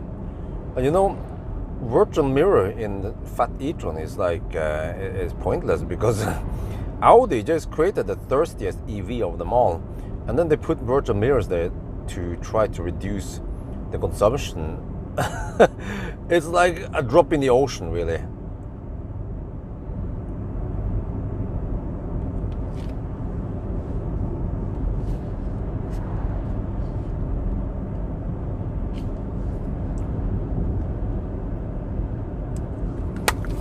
Status, okay. Yeah.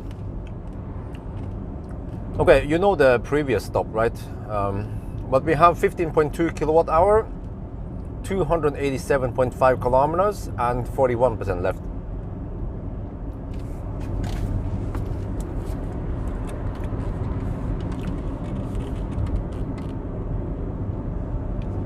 Well, a Kona hammered me. Let me show you something cool here, okay? If I zoom in on the Kona, right? I'm trying to hold it steady now.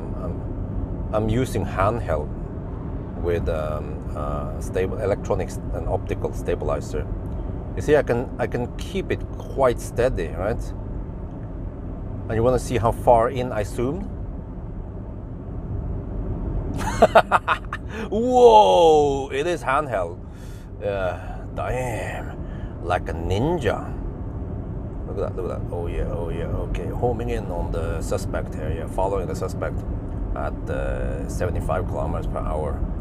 Yeah, we need to airstrike now. Airstrike. Okay, come on. Okay. Let's stop digging around. Okay. Shit.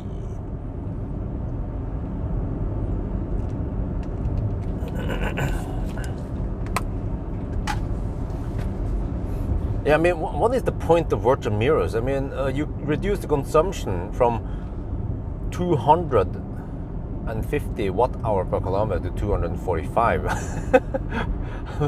And those are so bad. Lots of people have moisture problems, and I tried them, and I was like, what car was it again I tried? I don't remember. I didn't like the virtual mirrors at all, man. What is this? Dust? Shit, dust.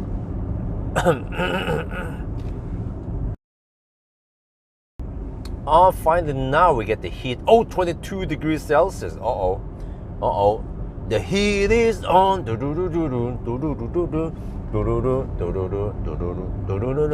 Okay.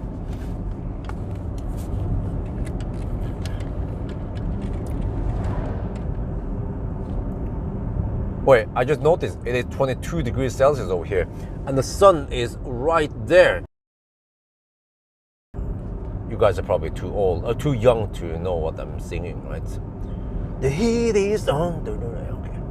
Well, Axel Foley, huh?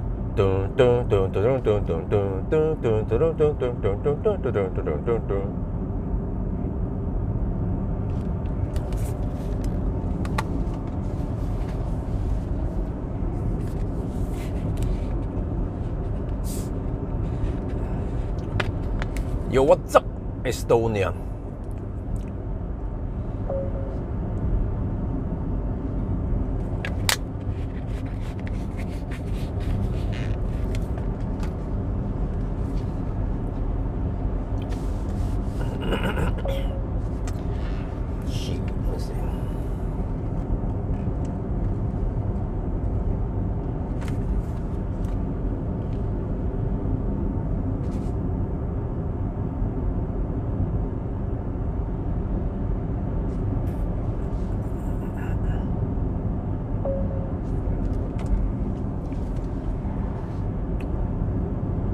It's gonna get nice and toasty in here. Let me put on the sunshade. Oh, the mirrors. I mean, the glass is so big that the sunshade is covering only half of that.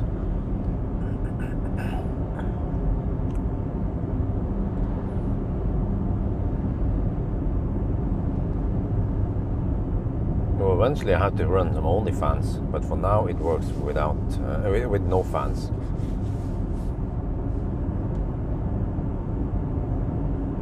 Okay, so if I wanna hop out of swingen, I'll probably just do a quick choop, a quickie, so I don't have to shut down the car. Okay, they blocked it so you cannot. Yeah, you cannot enter the moose area with a car. Yeah, I think too many people that park the car over there. In the old days, we could do it like 5 years ago.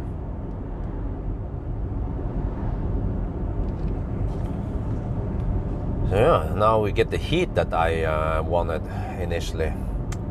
See how long I can last before I have to fire up the HVAC. 22 degrees Celsius. Wow, that's a big difference. I mean, it was 16 degrees in Østerdal, in Gudbrandsdalen earlier.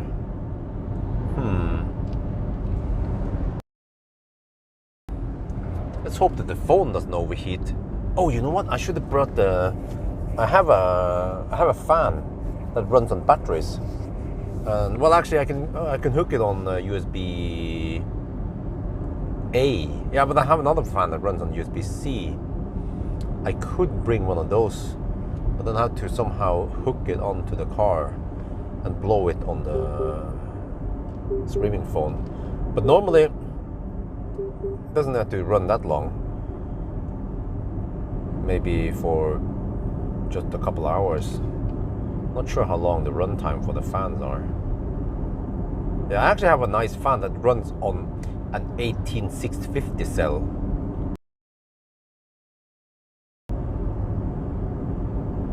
Haha, was at the mood. Okay.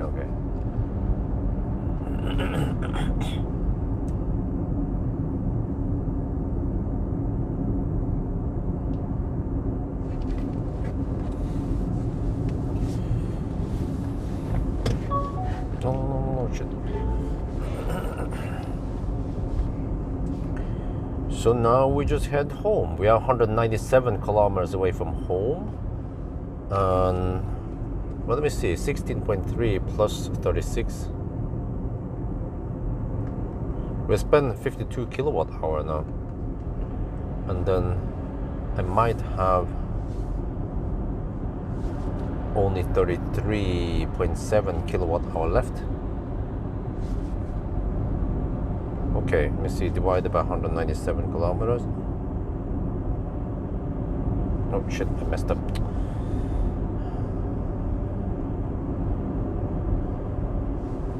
Oh, I need to average 171 watt hour per kilometer.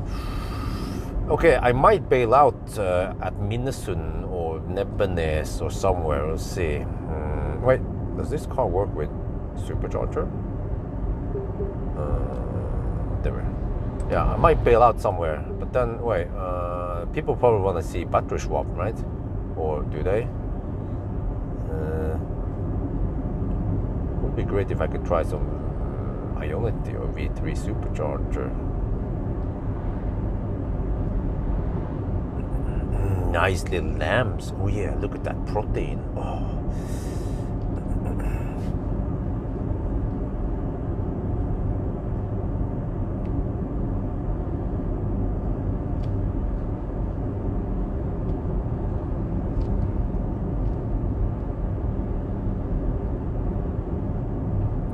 Let's hope we get a little bit more rain. I get some free window cleaning. Oh, stop that shit, man.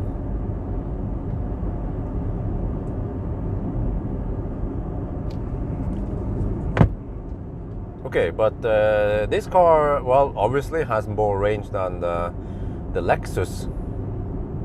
But the Lexus was down on 130 something watt hour per kilometer.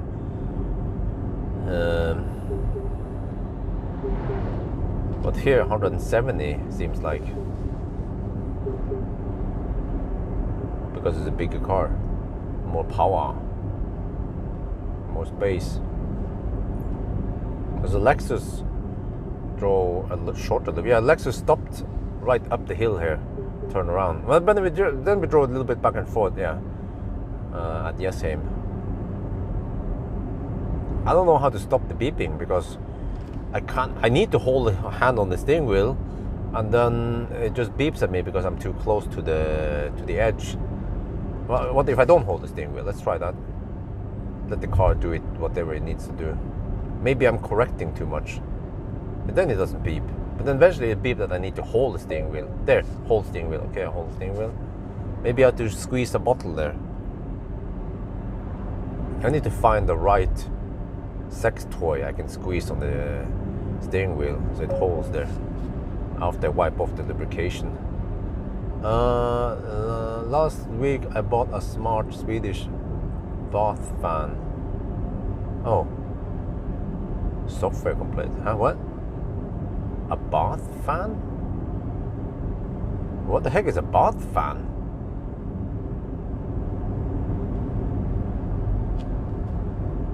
Is it for a bathroom? Q8 e-tron? EF something. It can go schnell. It can hammer me, no problem.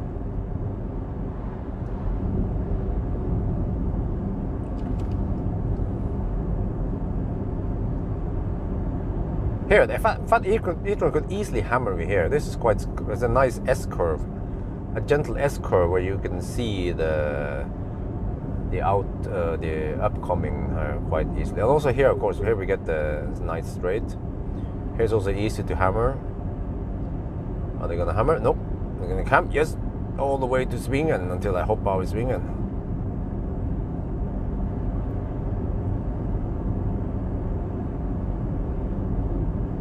Huh? What the heck? A bathroom fan? What? What the heck is that? I didn't know there was such a thing as a bathroom fan. What, 5 cars behind me now? Oh, nice collection. Eventually I get so many cars behind me that they don't even bother overtaking, and then I get in the unknown overtaking stretch after Rena. Yeah. I want to see if I can beat the old record. It was 15 cars last time. With it was with a Lexus, yeah. Okay, so now we have downhill, but we have, I'm not sure where the wind is blowing. I have to check some flags. We should have downhill and tailwind, right? Well, how the heck can stop it, dude! Oh Jesus! How can the ES8 be more efficient than Fat e-tron, or the other way around? How can the Fat e-tron be so thirsty that even a bigger and more powerful ES8 consumes less than the Fat e-tron? I think even the ES8 here is roughly on par with Optimus Prime consumption. And Optimus, he's schnell, man. Oh, the guy over the mother trucker, man. Polish trucker. Yeah, Optimus is thirsty. His rear motor is thirsty.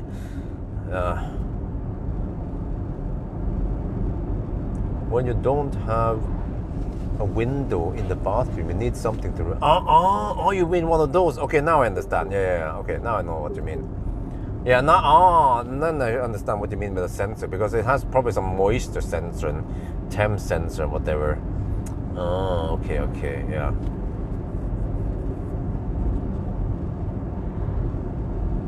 Well, speaking of windows, yeah, you know, I should walk through all the windows. I'm not sure outside or inside.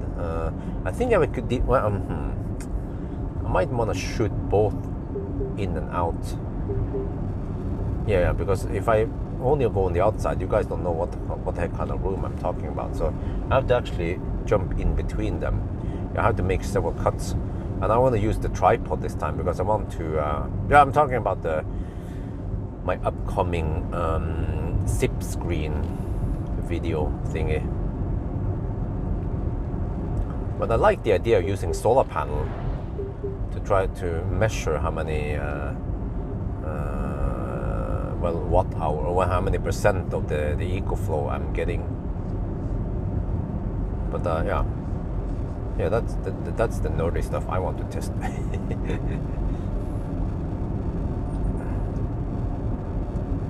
Moisture, light, smell. Oh, huh?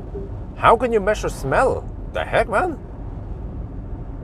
Can you measure smell also? I would like to get that device. I can measure my own smell, if I'm smelly or not. On a scale from 1 to 100. How smelly are you? But I mean, smells are molecules, right? Or particles. And smell must be something. It cannot be atomless. Wow, nice location here now, huh? Trailer friendly stalls also. Man, electromobility has gotten so easy. I was doing hardcore stuff, man, charging on 50 kilowatt with Chunamo adapter and driving around with trailer and shit, getting only 90 kilowatt max Optimus, man. Oh Jesus, man, those were the days. It would be so great if I can pump in 140 kilowatt. Smart doesn't fart doesn't smell. Oh, you tried it, of course. Well, okay, just let me fart, okay? I have some big farts sometimes. Maybe, I don't know why I have big farts and it smells. It could be because of the protein I eat. A lot of red meat, right?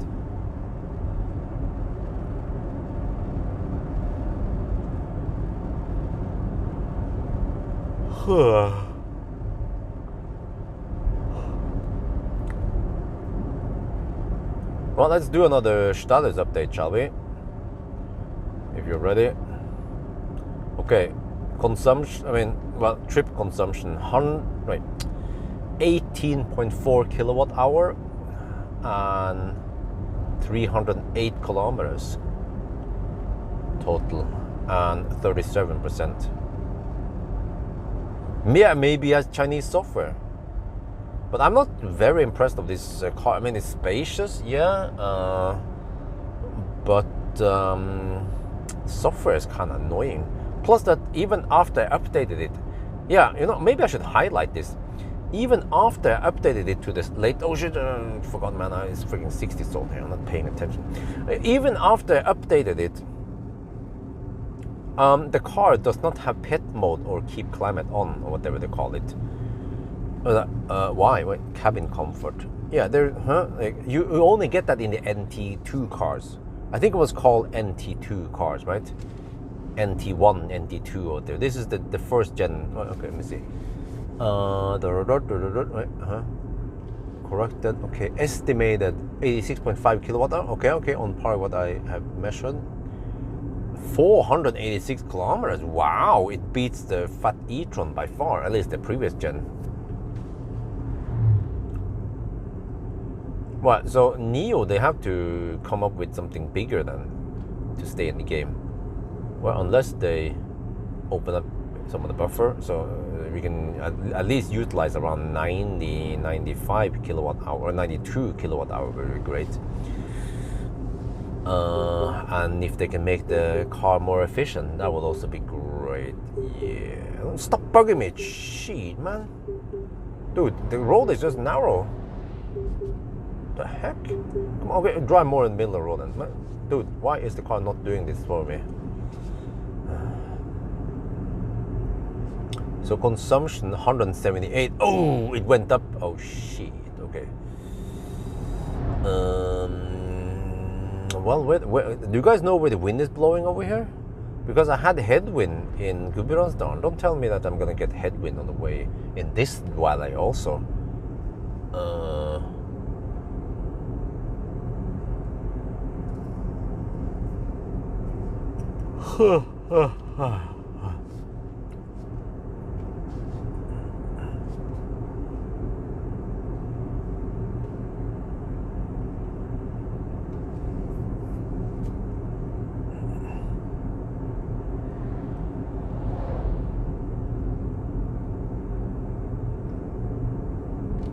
Well, these are kind of thirsty cars. Wait.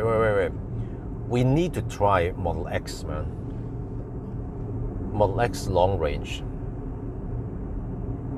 I wonder if it can go as low as 150 watt-hour per kilometer in a freaking SUV, 5 meter long.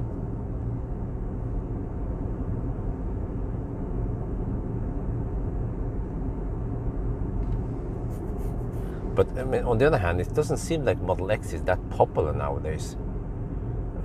Back then, yeah, Model X sold, well, I wouldn't say a lot, but significant values because, I mean, amounts, because there was simply no other car in that class size with 6 or 7 seats. That's why Model X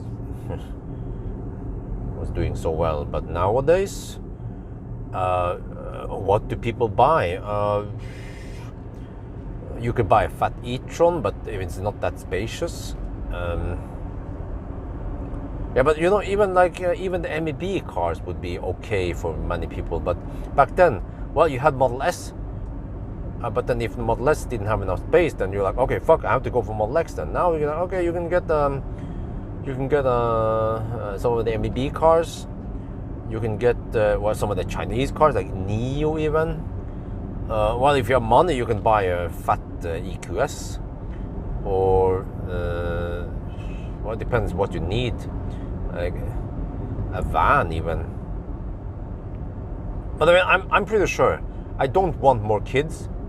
Yeah, I think I even want to go for the sterilization thingy on me, just to make sure that I don't you know, accidentally cause any barnebidrag to other places, you know. I don't want to end up like Rune Rudberg. So yeah, but 2 kids, that's enough. Supposed to pick up ES8 a couple of weeks. Oh, okay. Software, blah blah. Ding dong. Okay. Well, yeah. I mean, if I could choose, and if I didn't really must have the space, I would get and what was it called? Was it ET7? No wait, not ET7. ES7, right? No wait, EL7. Yeah, I messed up, man. I would get EL7 instead. It's very spacious still, but it's a next gen, and it has some of the features. So I'm surprised that you cannot get dog mode and whatever over here, even with the latest and greatest software. Oh, this is not light. This is playback, Anthony. I can't see the wind charge finder. What about windy? Oh, nice. I'm getting Model Y LFP next week. Yeah, you know, even the Model Y, people, they need some SUV and shit. So even Model Y would be okay, right? Oh, I'm getting more and more cars behind me now. Let me check how many. Oh, the motorcycles start hammering. I'm getting MC hammered. There's only 4 cars behind. I'm a little bit surprised. I would think it would be more cars. Yeah, I mean, well, okay, some people also go for Hongxi or maybe some, yeah. So nowadays, I feel like there are plenty of Model X alternatives out there. So, and then Tesla is probably not trying too hard to sell Model X either. So they probably know that I mean, it's over, or not over, but it's not going to sell as much as before because of today's market. So that's probably why they are focusing more on Model Y and getting Model Y better. But then, okay, they will have the flagships, Model S and Model X, of course.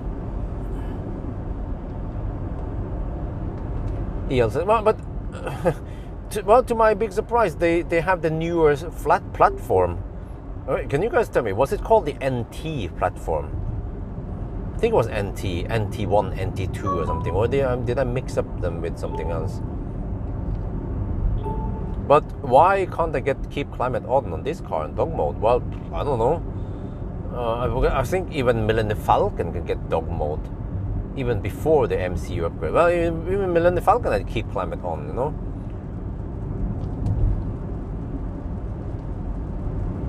Oh, there. Oh, he did. Okay, he only dared to hammer 1 car. Okay, some Beamer is about to hammer me. Okay, let's do a license check here on the Beamer. He should hammer right around now. Wait, no, dude, come on. BS28706. It's is that a 3 series or a 5 series? I mean, the X3, X5. Not sure. Oh, there is the free window cleaning. Does that car have autopilot? Well, it has Nio Pilot.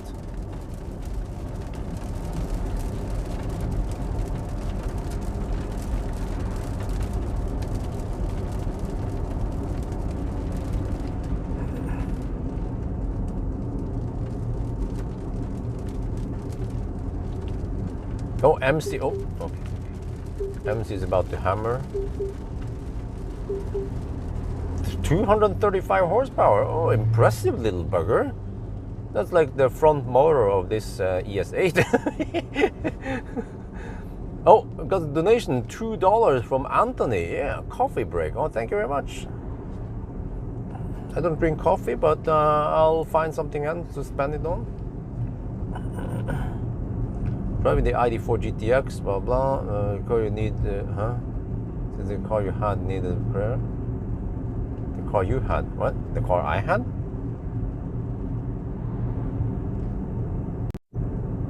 Huh? Great car, but too expensive. Want the right equipment? Yeah, that's true. I mean, Model Y, man, it is incredible value for money.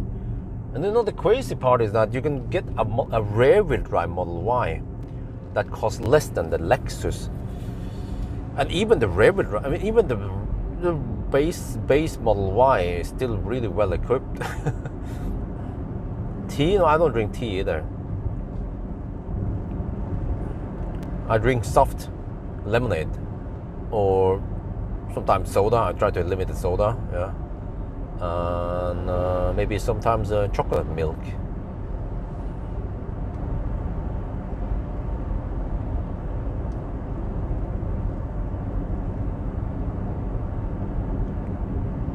Well, which Beamer was it again? Oh, it was an X5. Okay, so X5, right? Why does it look that small for me? I think the ES8 is just so freaking big. That's why. There it goes. No blinker. It's like, oh yeah.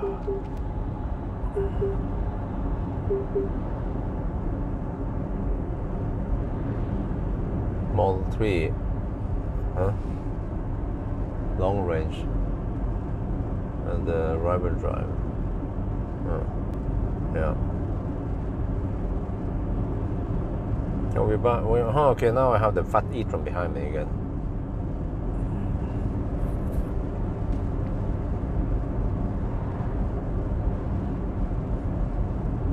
Seems that we could almost make it to Yes Home. I'm not sure. Let me see. Can I see the wind here? You can usually see it in the water.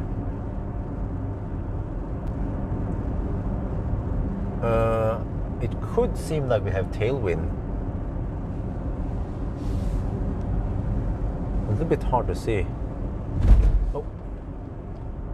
Yeah. Because if you have tailwind, if you had headwind earlier, then we should have tailwind now. 1, 2, 3, 7 cars behind me. Okay, now we're cooking. Let's see. The problem is that the car right behind me, Fat e-tron, doesn't want to overtake. So then the other guys need to overtake him plus me, you know?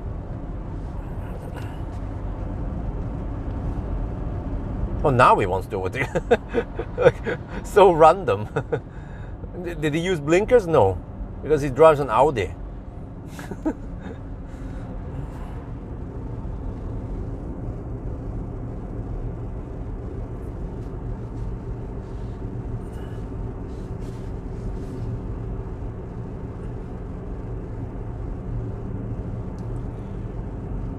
Well, I still don't need to run the air conditioning.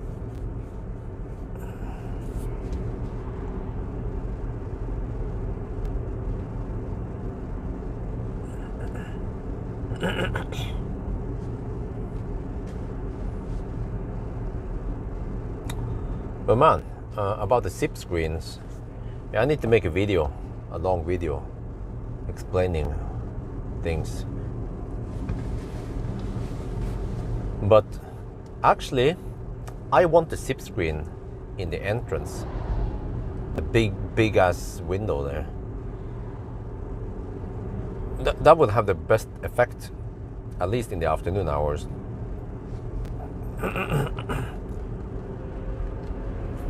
And it will also look pretty awesome, I think, for the facade. But that's also the most expensive. But it has a freaking huge surface area compared to the other options. But it is expensive. How much was it for me again? Yeah, over 20k or 23k. Shit, man. But the real price is around 40k for it. Damn, that's expensive.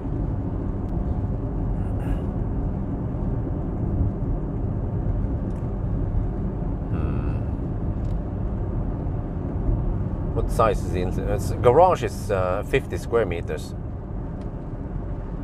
But you see, the garage has two tiny windows. They are around 1 meter times, I don't know, 30 centimeters or some shit like that. Tiny windows, so the garage stays at 20 degrees, 18 to 20 degrees Celsius through the summer. It doesn't get that hot, it doesn't get that cold, it's just a very even temperature there.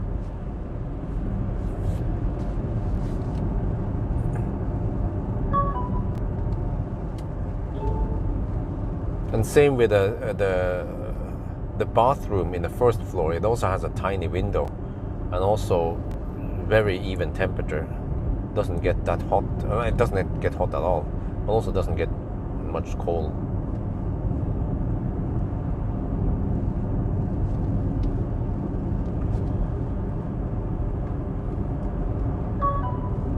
But yeah, that would be my first choice, the zip screen there.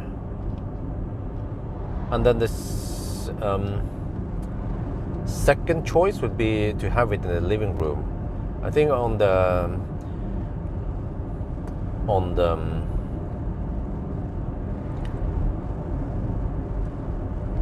kitchen side, because then we can have a nice shade there, block the heat, but also see through it in the daytime. The other side where the computer is, I kind of want it covered like that for privacy all the time anyway. And in the middle, well, they get shade from the balcony, at least slightly. But I might put some insulating film on the second floor balcony thingy. Yeah.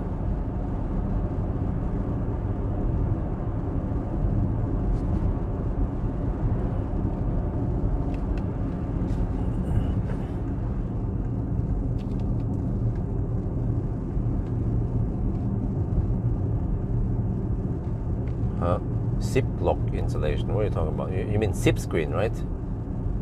No, but okay. I think you missed that part. I mentioned it earlier. The price I was talking about, that's half the price. Normal customers, they have to pay the real price, which is double of that. So I already get a very nice discount. What was it again?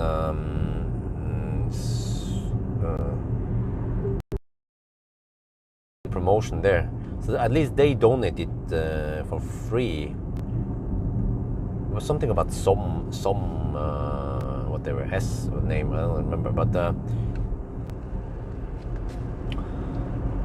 but yeah. And then the zip screen company, they only charge me the materials, but they they shave off the profit and so on. So that's what, and also I have to pay for installation because that's probably a third party. So yeah. Hey, you have a call from +4740489300. What?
Oh, okay, Svedor.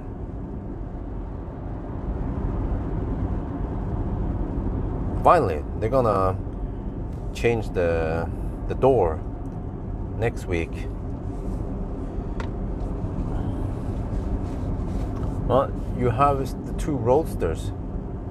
Well, yeah, I won them, but who knows when they will arrive. But don't count on anything there. Wait, are we talking about what for cost or whatever? And most likely we're gonna sell one. I don't see the point of keeping both Roadsters. No, I could make a 4K podcast just about the Roadsters, man. I'm gonna get so many comments what I should do and what I shouldn't do with them. But I need to explain the situation, the space, the house, the needs and everything, you know, what the car is all about, so on. That it is pointless to keep both. But it's so, of course, nice to keep one of them. But still, I mean, I don't know when the heck it's gonna arrive anyway. Wow, people are better at hammering today. Impressive.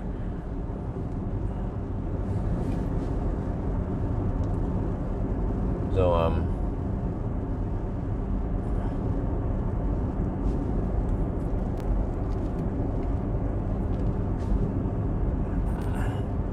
well, that's good. This is what they should do. The car that is right behind me should hammer first. Find an opportunity and hammer it. Don't camp too long. Don't dick around behind me too long, you know, because otherwise the other guys behind, they will be more impatient and then start hammering. Allowing to last the Rudskogen, I think, for a pretty long time, because it will be a pure sports car, not something that works as a family car and a sports car, you know.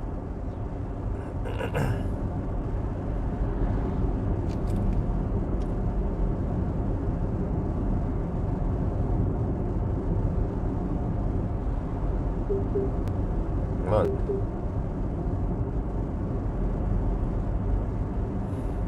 161 kilometer to okay, I keep getting this 161 kilometer to Yes home, and then we have 157 kilometer on well, GOM or whatever range left.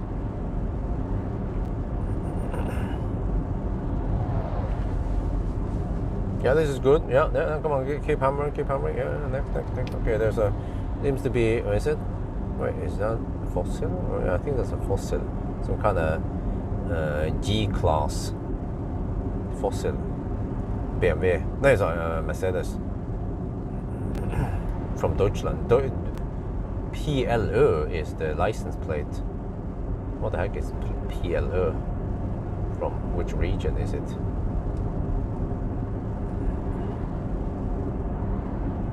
Or when it O with the two dots over. I don't know if you pronounce it as Ö in Germany.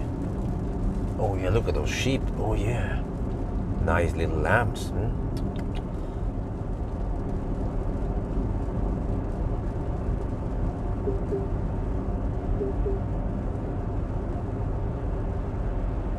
But they should have good brakes. Like I said, you know, Roadster is all about tracking and going schnell and so on. So they should better have good shit from the start. Not like, oh, you need to buy aftermarket. I mean, you need to buy aftermarket or some expensive track package stuff, you know. Just include everything from the start.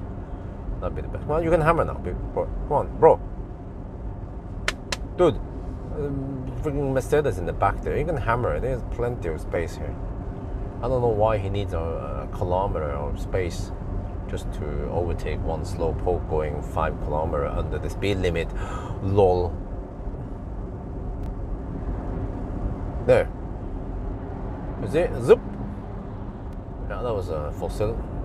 Oh wow, yeah, I say no, great. Just get past that.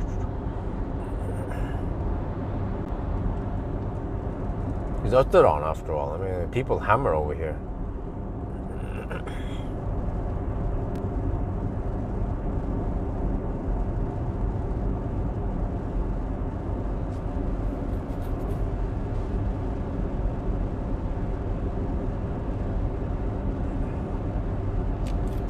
Yeah, I also have my doubts about the 200 kilowatt hour.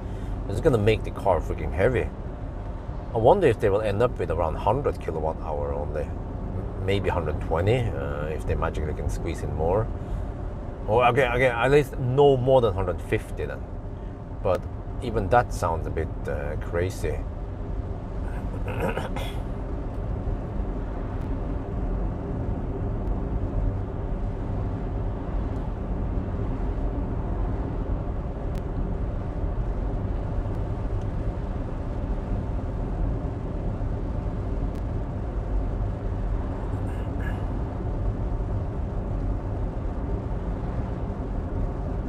Well, Tesla and another Tesla hammering soon.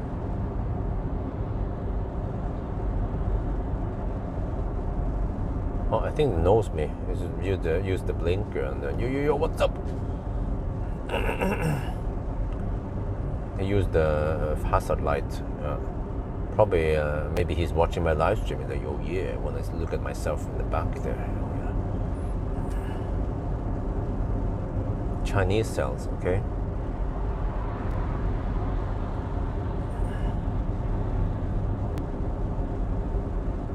Well, I can see that the Teslas, the camber is, you know, they are kind of, I'm not sure how you say it, squatting it, or they are,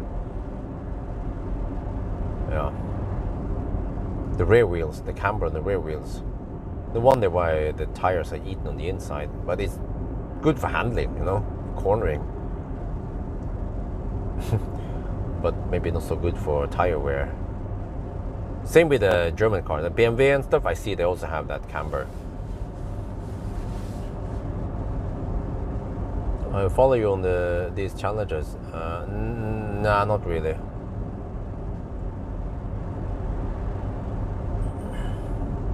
I'm not sure what they're supposed to do anyway, because I'm not stopping very often. I'm driving quite slow. Man, I feel like I need to pee again soon. I'll hop av I svingen, but that's in about half an hour from here.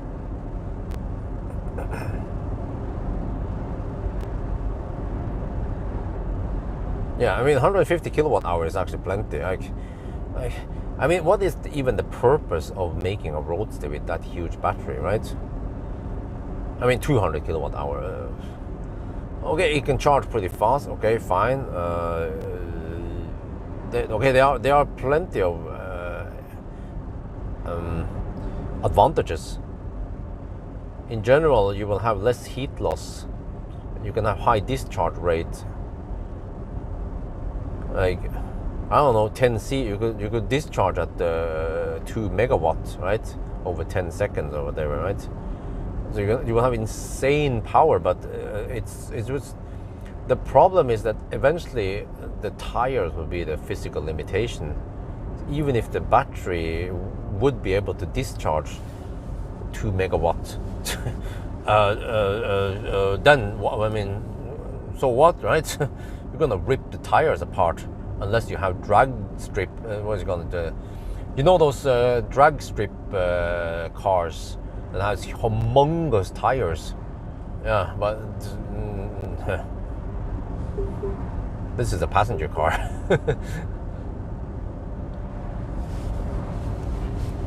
And then, I mean, even today we see that charging at around, I mean, even charging at flat-ish 250 kilowatt for a while is already good enough for most people. Or around 200 kilowatt charging is good enough. So, would it make any sense to, let's say, charge at 500 kilowatts or whatever? Nah, not really. Huh? 100C, okay. Well, but I'm not sure how healthy it is. At least from what I've seen, 10C seems to be the norm for many cars, performance cars.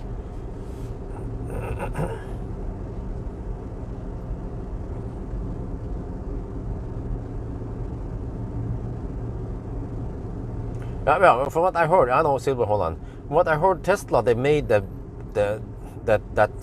demo car, that prototype with really thick floor, but they're not going to put that in production, you know? So I'm just saying that 200 kilowatt hour is most likely overkill. That there will Tesla, even if they could build one, it would be better to shave off weight and make it only 150 or 120 kilowatt hour. And Tesla is really good at making efficient cars. So even around 120 kilowatt hour would be plenty. I mean, we already experienced Plaid, and Plaid is even, oh, it should, phantom brake. Plaid is even not charging at crazy high speed, unlike Taycan, right? So, yeah. But even the Taycan, you know, the next gen Taycan, it charges so fast that, I mean, it's almost pointless. Because, I mean, I have first-hand experience with 1,000 kilometer challenge that it doesn't really matter nowadays. It already charges fast enough for normal people on road trips, unless you don't charge at home and you need to fill up within 10 minutes. But, I mean, that is really not the case here. Most people, they have slow charging, and when they're on long trip, they have they want to stop anyway and do shit. So, but of course, everyone just keeps saying that. Oh, but ultimately, if everyone wants to transition to EVs, you need the 5-minute fill-up time, the charge-up time. I'm like, no, you don't. I totally disagree. You don't. Eventually, batteries will be cheaper. You will have cheaper long-range cars, and there will be more and more AC spots out there. AC charging is the way to go. Just build more AC spots. You don't have to have crazy peak power and stuff. And AC charging is cheaper to install and to maintain, and you know, cheaper to run. So AC charging at home is king. You can just change the law so that more and more people can have AC charging, or you can have street charging like in Norway. It works fine. You know, we didn't ruin our grid or anything like that. So already today's technology is good enough. You don't need a 5-minute refill, recharge or whatever. I even claim that 350 kilowatt is not needed. Well, not for personal cars. Around 200 is good enough, as long as we have at least some flatter curve. 9. But I mean, are they extremely fast in the 1,000 kilometer challenge? No. As long as you make efficient cars and charge flatter but lower curve, then that's still good enough. Around 150 kilowatt flat or 200 kilowatt flat-ish is already good enough. With 100% EVs on long distance routes, the charge park will get big unless they're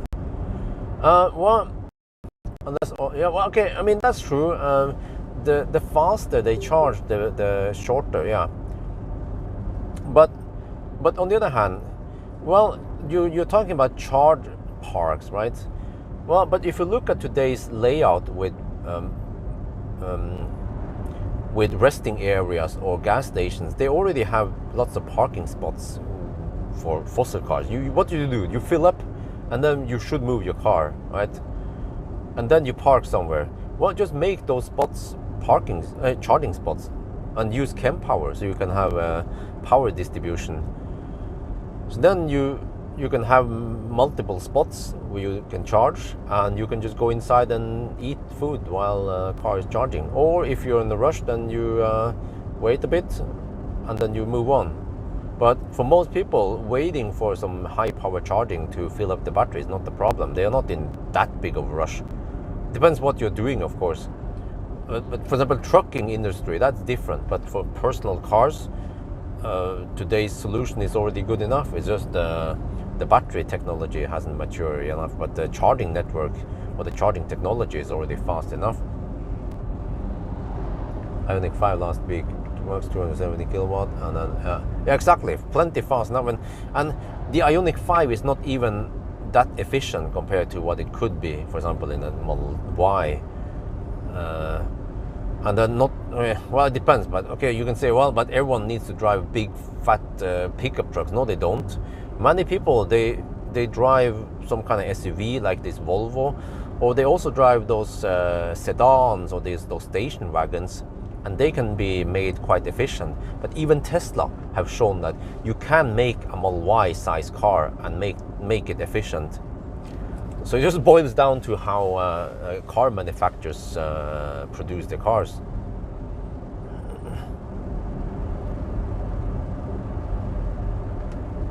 Yeah, if we're LFP also, yeah, 170 kilowatt flat. But eventually, if Tesla brings out the fat cells, they should be able to get back in the game, in the charging game.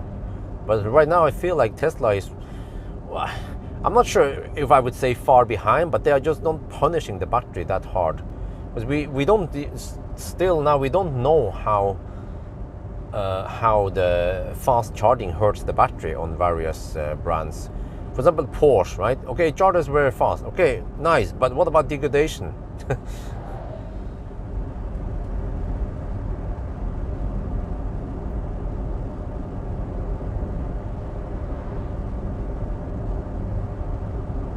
Needs to be cost efficient. Well, yeah, true, but I mean, it's just a shift of how you run businesses and how, yeah.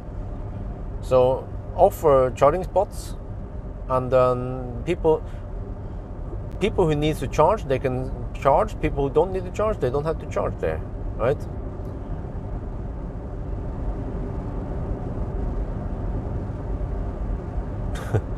Wow.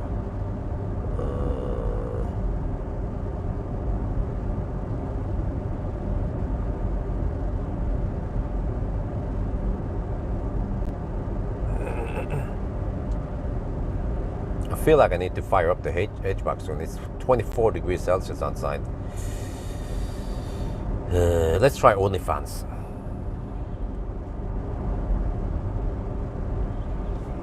Let's shoot the video here. Okay, let me calculate. Do you guys, is Nito here? Does he want to do a status update? I'm gonna do one anyway. Let me see. Consumption 25.1 kilowatt hour now. Okay.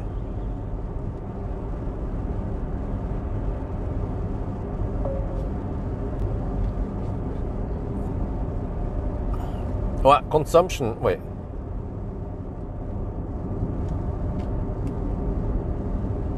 Consumption is 175 watt hour per kilometer. Oh, okay. Okay, let me give you the numbers. 25.2 kilowatt hour, 351 kilometer, and 29% left.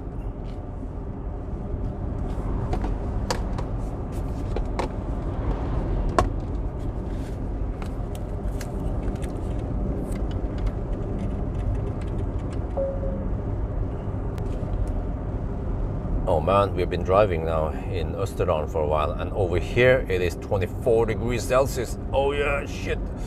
The cabin though heats up quite slowly, which is good. So for now, I think I can still live without any HVAC, but I think eventually I have to fire up the HVAC. But okay, based on the trip now versus here, we have 175 watt hour per kilometer. That is amazing, man.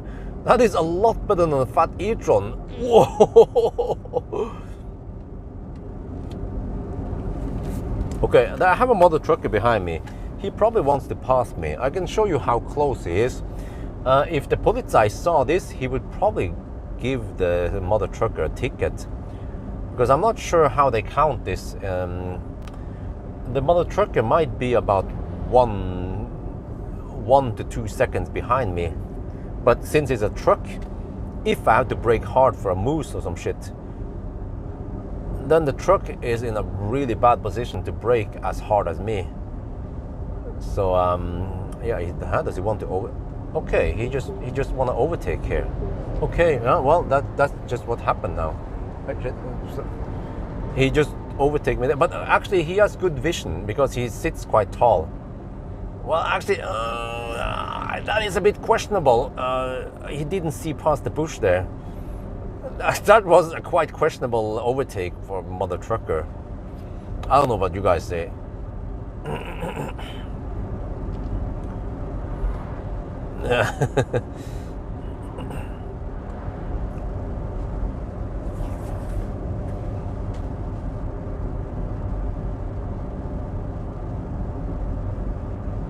Wait, climate is 0%.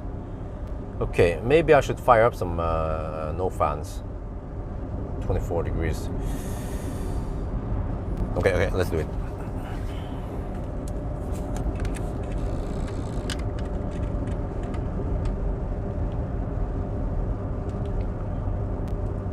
Oh man, it is almost 1 in the afternoon now, and yeah, 24. So sun is blasting right in here. I'm heading south, so I think I will go for only fans right now. Let me see. How do we do it? Auto, AC off. Yeah, I think that's only fans. Oh, I can feel the cold air blowing in here, cold-ish. And then you see that up until now, we had 0% on the climate control. But this was until Ringebu.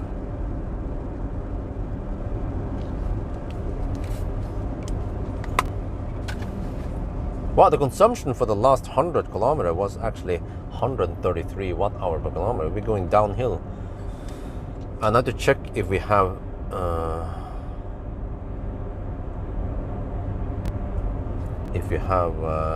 tailwind or not.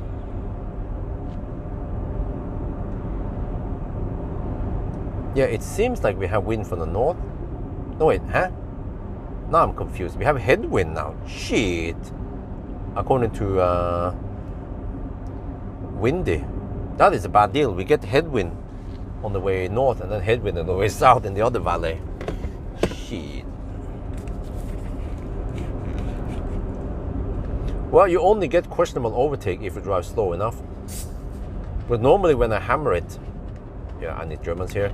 When I hammer it going at 88 kilometers per hour on these roads, then I never get questionable overtakes. So then he lost his patience. I totally understand him, even though it might be a bit semi-risky, but I totally understand why he wanted just to get past me. I'm not sure what my elevation is. Maybe someone can find out. If you go to elevationfinder.com.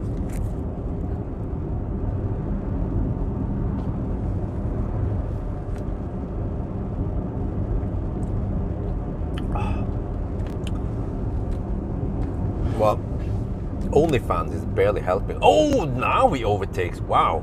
He needs like a woman. That woman just needed 1 kilometer of straight line to overtake me. And then the funny thing is that she overtook me within 5 seconds. So she didn't really need more than a couple of 100 meters. I remember this also happened in Österland on the way north almost 10 years ago when I went with wifey and Millen the Falcon. And I was kind of racing what's his name again? Jörgen, yeah.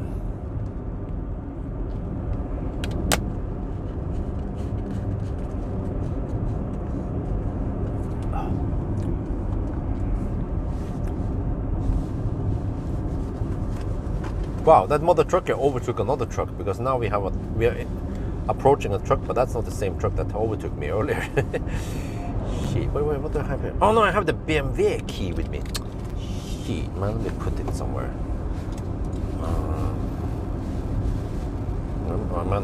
My key.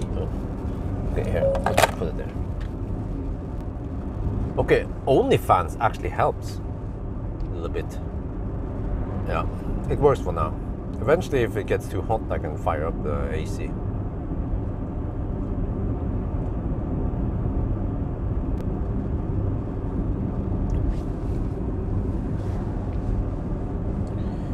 Well, to my big surprise, I have no cars behind me right now. This is how it should be, that the first car behind the slowest car overtakes.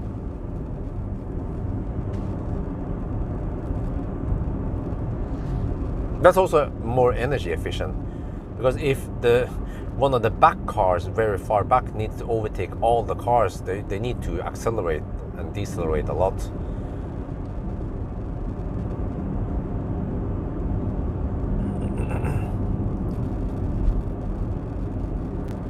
Okay, but we are roughly 133. Okay, I'm around 2 hours from home. What shit? Huh? I'm gonna be home by 3? Really? I thought I would be home by 2 roughly. What, the trip has taken 5 hours. Okay, I started a little bit later than I planned because I had to wait for Amory's mom to wake up. She woke up late, man. I told her I want to start around 6 in the morning. She was like, okay. And then she needs to be the one who takes care of Isabel when I'm gone. Then she wakes up around 8. I'm like, would be great if I can start at least 7, no? 7 and then, okay. So, well, and then I'm supposed to take, oh shit, wait. Then I'm supposed to do the battery swap also. But I get, well, there's stau, there's afternoon stau now. Friday afternoon stau around Cleavage soon. But usually the traffic flows okay from Cleavage to Yes Home. Except for that I have to get stuck in the stau to enter the place again. I'm tempted to just go straight home. So I'm not sure if that extra battery swap will do any... people will like, because it will be at the very end of the video anyway, and then most people, they have clicked out of the video and then they have seen battery swap before. So what do you guys think? Should we just skip battery swap and then just go straight home, or at least top up somewhere and then go straight home rather than go into Cleavage and get stuck there? It's going to be about half an hour extra drive, and does it mean that I get more views? More? No, it doesn't really, because it happened so late in the video and it's not something spectacular anymore. And also it's an ES8, so I don't expect crazy views on the ES8, but I personally wanted to test ES8 Sunday drive. I'd actually never tested a Nio in Sunday drive before, so if I had a chance I would do an ET5 Sunday drive. Yeah, go home. Tesla Bjorn, go home. Yeah, okay. So then I could be home by around 2.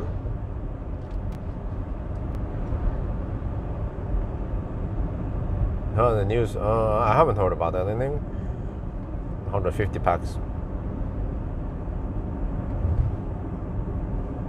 So I have some time left then, so I can, not sure. At around 3 then, well, not sure what's going on then. I should also try to play around with some of the equipment I'm supposed to review. The sexy knob. I tested the sexy knob, okay, it works, it has some hotkeys and stuff. I'm just not sure how I'm supposed to review it. I need a 2-camera setup and stuff. Yeah.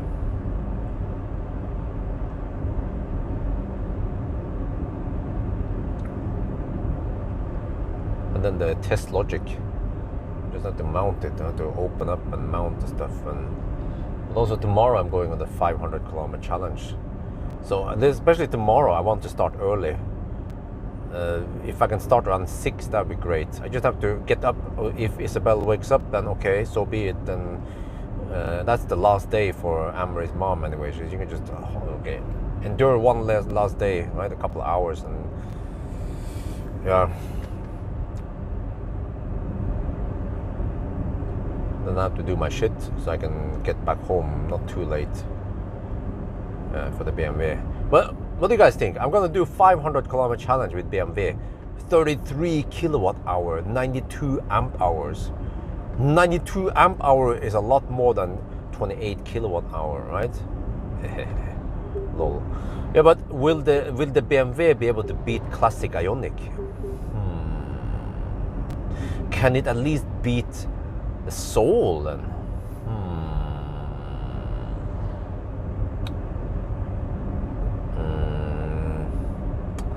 Okay, BMW has a nice flat curve until around 85%, but it peaks at 49 kilowatts only, whereas the Ioniq peaks at around 65, 60 something kilowatts, and then actually throttles at 77%. Wait, but the battery in the BMW is a little bit bigger. Oh yeah. So net capacity in the BMW should be around 27 maybe left. If you can make a deal with Nio, fun to weigh a car, huh? Oh, I'm not sure about that.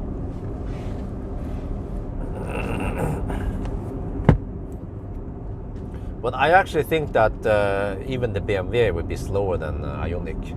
Yeah, hail to the king. Man, ideally, I need to hire that boy, and then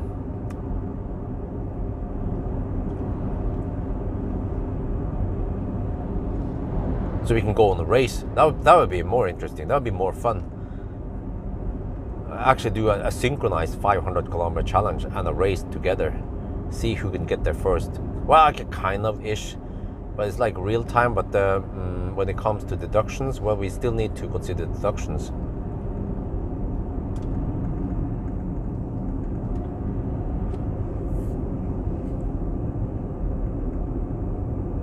Or we just make it a race. Yeah, a good old race, not, yeah.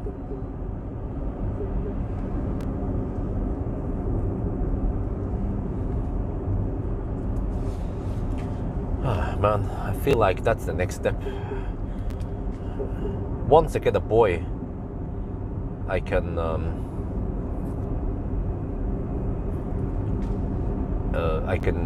it opens up for lots of possibilities, but it's not gonna happen this year, that's for sure. Maybe next year, or maybe in 2 years. Yeah. But I wonder,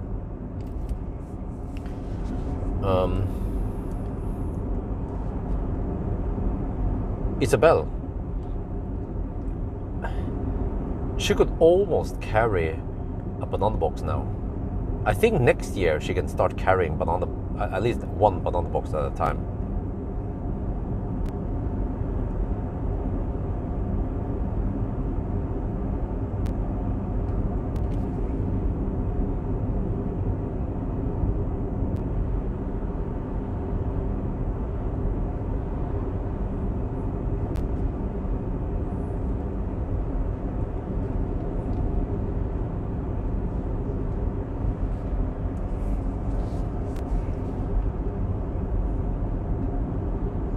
So she could help me with the banana boxes. I think she wants to do that. She wants to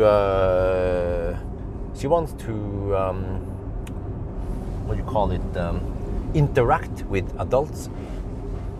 I noticed that when I was pushing the, dude, stop that shit, man. I was pushing the portable air conditioner, and she quickly rushed over to help me push it.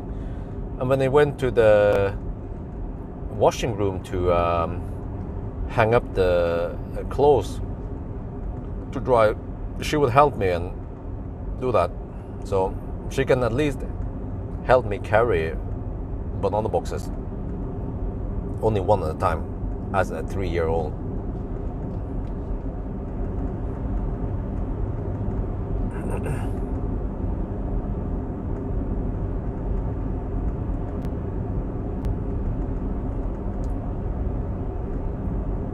Eventually I can pay her to be a cameraman for me once she is big enough.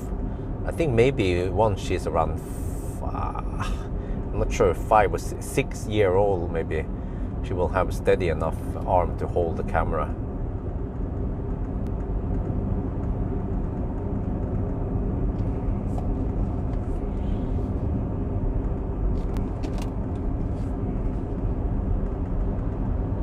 Back to Sunday from Eco. Well, no, I mean, the internal name is Sunday driving, but maybe I'll start using the Eco run in the main channel, because over there people don't understand, or many people are new viewers, they don't understand the concept of Sunday driving.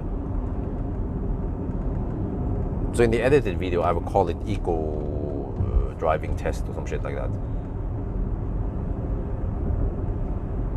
But we've been descending slowly now. Let me see. Okay, the graph shows 157 watt-hour per kilometer. Okay, we can do another status update if Niter is ready for it. Not sure if he's always listening or not. It's like Niter is like a Chinese car. He's like always listening. When I mention Niter, he'll be like, yeah, I'm here. You know, like, oh, wait, huh?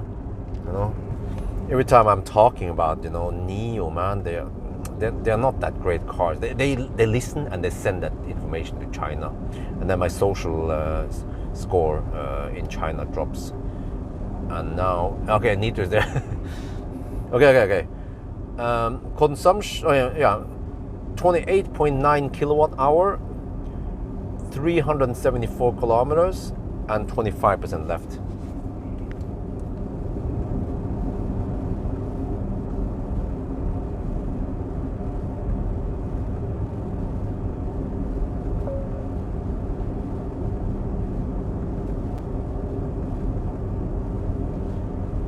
Oh, still 175 watt-hour per kilometer.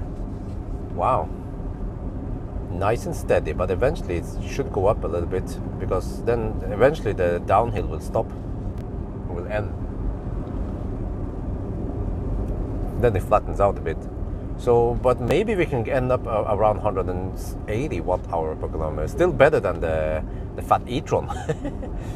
Yeah, the i3 is Thursday's high-speed, true. So I wonder how fast I should hammer it. But okay, based on the 120 test, I don't remember, i3 maybe around 220 watt-hour per kilometer, right? Let's assume that. I don't remember. Maybe you can look up. I mean, even if you hammer like that, you consume only 26 kilowatt average, which is way less than 48 kilowatt when you're charging. So I think I should still go maximum speed with the i3 and charge more often. Charge to 85-90% every time. But the i3 should be super consistent. No rapid gate, no cold gate, no punishment point. Just every time, boom, 85-90%. You know, no problem, no problemo. Then we'll see. But then after that one, then I want to try to set a new record with a Soul. Let's see if that works or not.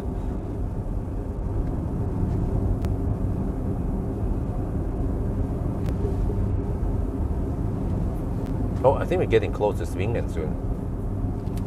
In around 10 minutes. Yeah, I feel like I need to pee one more time before we approach Gjesholm.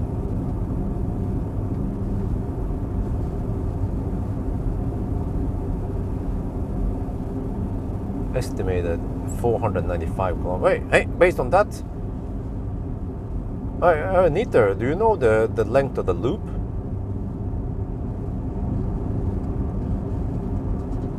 Can I make it home?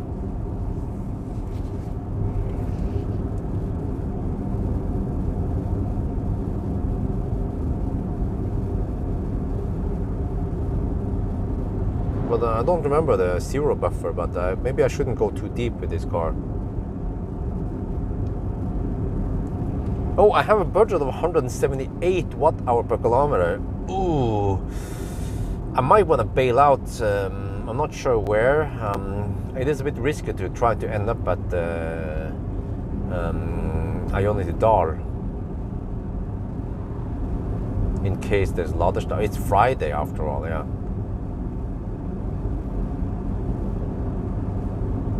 But okay, guys, I can tell you guys, I forgot to tell you.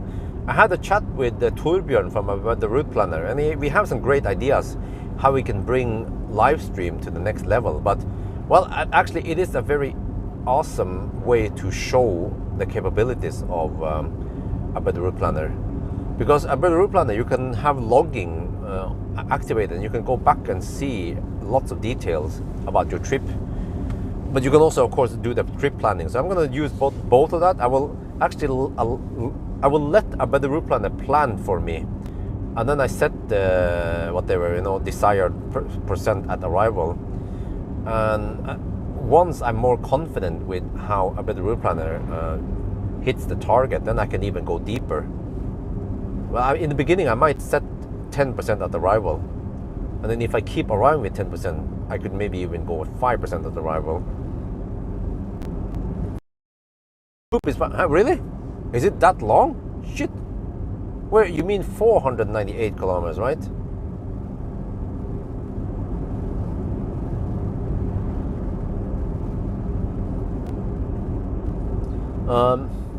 So here's the idea with a better route planner.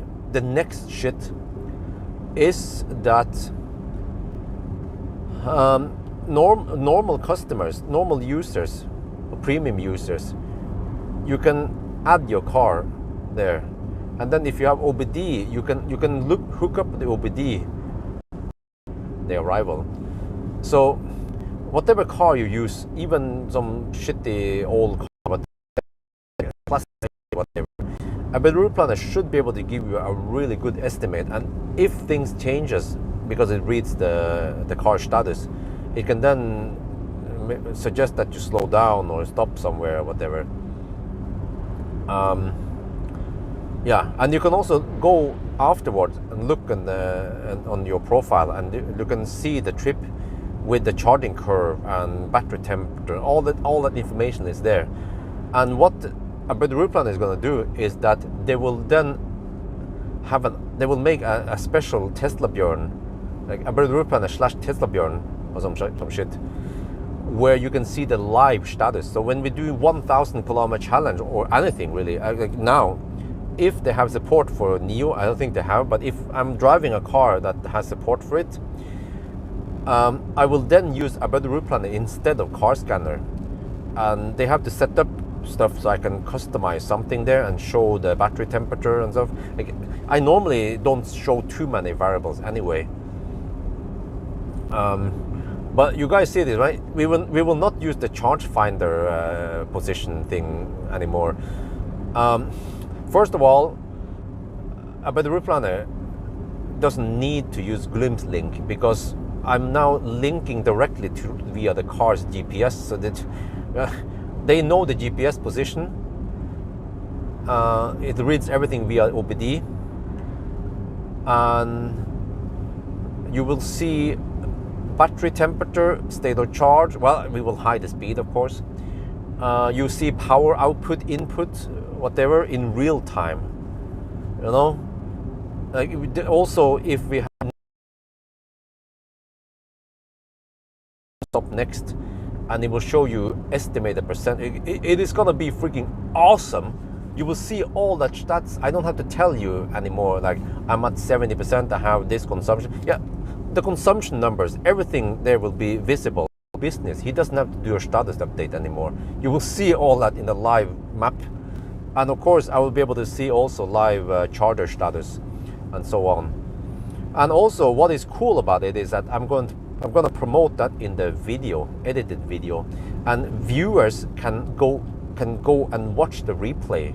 They can go back and look at the stats and look in the map, and they can see where I drove, whatever detour I took, if I was stuck in Stau or some shit. They can even see when I arrived at the charger, and then when I actually started charging. When I claimed that I had 10-minute deduction because of charging problem, everything is logged there. It's like a black box. You know, they can see the charging curve, they can see the battery temperature, and if I was talking about some rapid gate, they will see that, oh, at 53% it rapid gated, battery hit 50 degrees Celsius, and the charging curve went hasta la vista. All that shit will be available forever in the history, you know, as long as I allow it to be visible and so on. So I'm like, oh yeah, that's the next level shit. And that would be perfect way for me to promote a better route planner premium, because you can also get all that stats, but it will be of course in your private place, not this open. This open thing is just for me to promote it. What do you guys think about that, huh? So I'm like, damn, yes, awesome, Torbjörn, just go. They're gonna implement it. They said it's quite easy. because they're already working with e-cannonball, and they have something similar there. In the e-cannonball, they will also show you all the stats, and they will probably also show the travel speed, driving speed.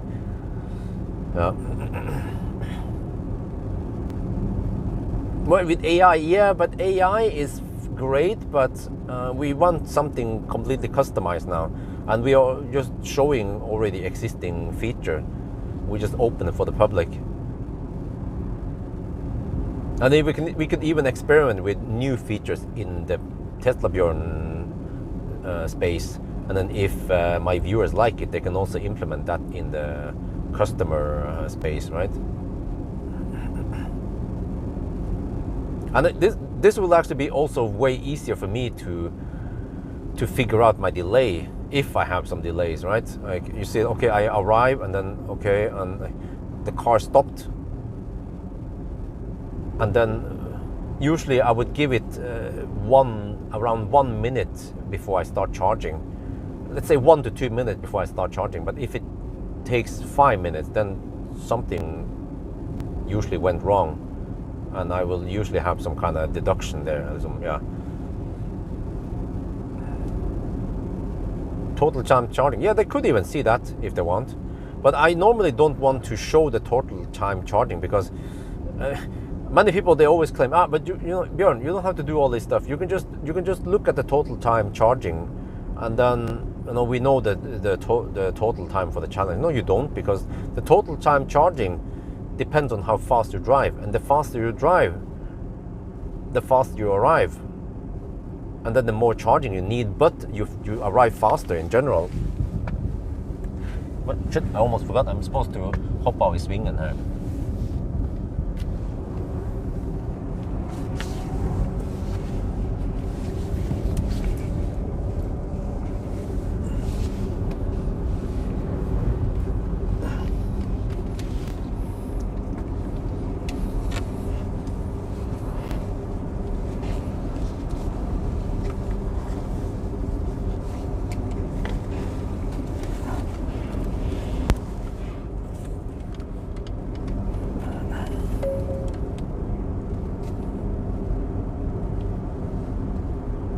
We are now at Svingen, and as usual, I'm going to hop av I svingen.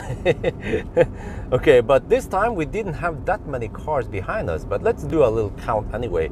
It has become a tradition now to stop over here, take a leak, and then see how many cars that were stuck behind. Well, they weren't really stuck behind me because they could overtake me anytime. This is a nice stretch to overtake. 1, 2, 3, 4, 5, and that's it. 5. I had more cars behind me earlier, but what happened this time was that the car that was right behind me, well, it was actually a fat e-tron for a while. He eventually overtook, but the first. I didn't say Nio. I can't do that. No. No. Shit. Nomi. Wait, what the heck, man? I thought I disabled Nomi. Turn off. Okay. Now, okay, my point is that when you have a slow poke on the road like me, remember this is a test. This is not real world. Real world for me. Real world for me would be hammering a little bit faster. But what you want to do is, if you're stuck behind the first car, you as car number 3 behind me, you need to overtake me. Because otherwise, lots of other cars behind, eventually they'll be impatient, and then they will also start overtaking. And that is less efficient energy-wise, because other cars need to hammer it and then regen or brake, right? And so it's better if the first car overtakes and then keep going like that. That's what actually happened today. Okay, now I'm gonna pee, but I have to make sure to not stop the car completely, because otherwise I will lose the thing here, which is, I'm still on OnlyFans here at 19 degrees OnlyFans. There's no temperature control here, but you can see here that we are still on consumption. Yeah, this is from Venabygdsfjellet, so I want to keep that. Okay, let's do a quick one now.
Okay, I'm back.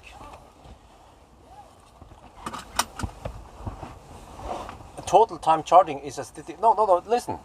What I need to do if I want lower total time charging is to drive a little bit slower.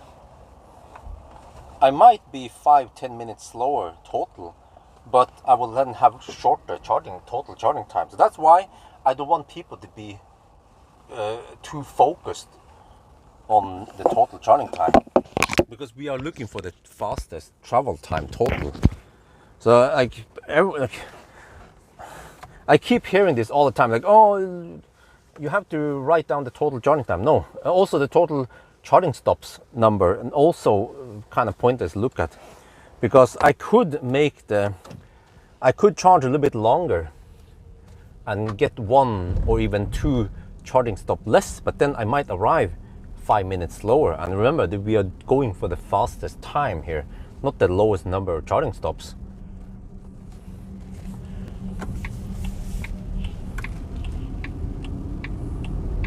People are just too obsessed about charging time and charging stops.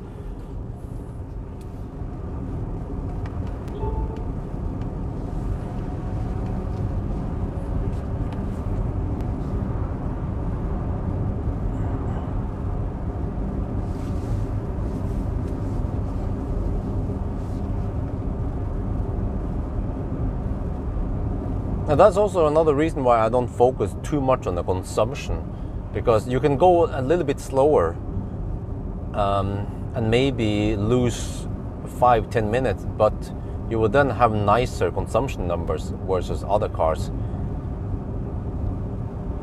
But for example, range test is a stricter test where consumption is very important. So then I drive even, I use HVAC, I don't cheat on a way like that.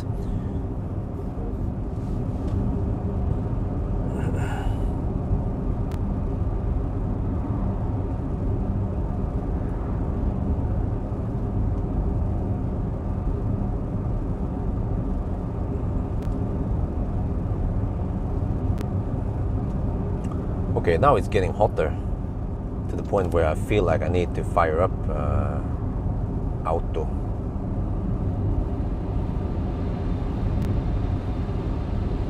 Wait, where's the sinking? Sink. I can have it on 22 degrees maybe, so it's not over hot in here. Wait, or maybe that feels a bit hot still.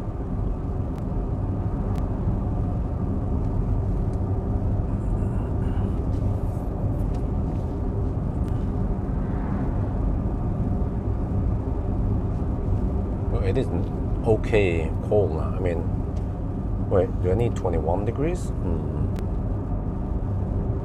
Okay, let's try 21. All right, let's keep it at 22 for now.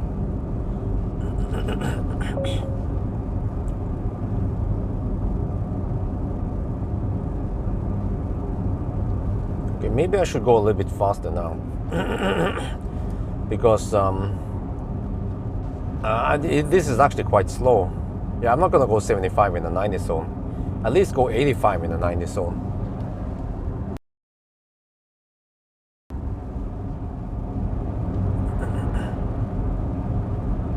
And it's not for too long anyway, until we reach the intersection. Well, actually, in 4 kilometers.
75 kilowatt battery. Okay, once before I get home.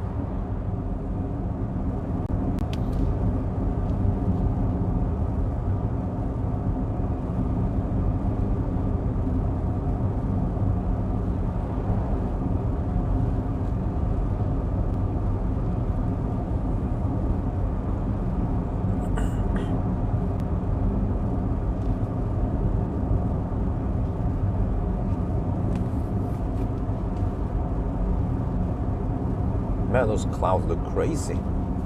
Damn. Look at that shit. Holy crap.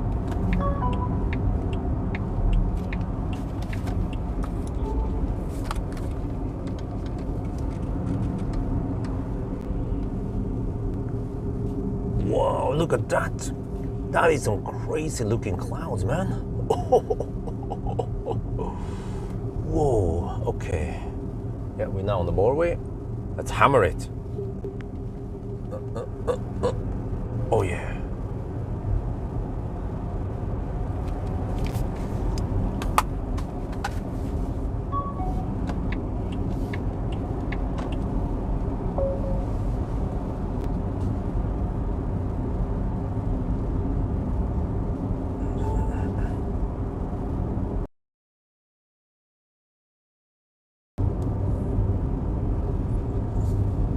No, Silver Holland is on 2G network.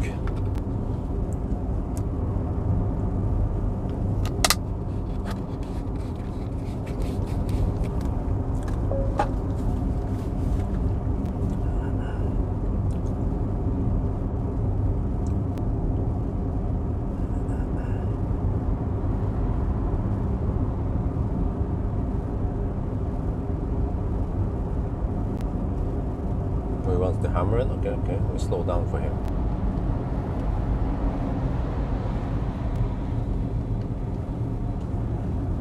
He takes the overtaking faster.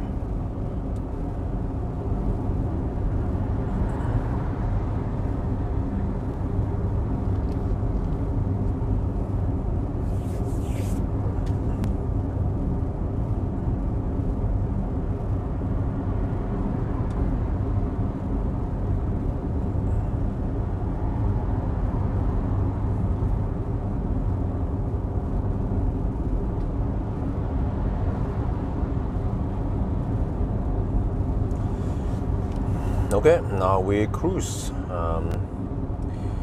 Just have to pay attention here. Yeah, we could almost do the loop. But the loop is almost 500 kilometers.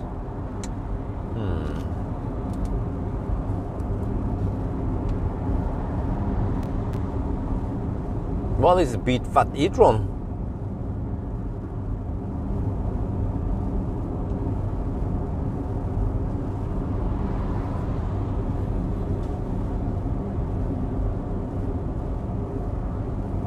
About 24 degrees now.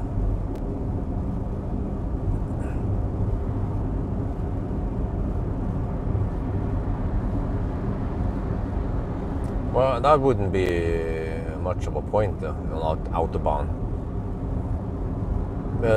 For that kind of challenge, you can watch the Model 3, the 24-hour run, 24-hour world record. That's more like what you're looking for then. But it's not too relevant for most places.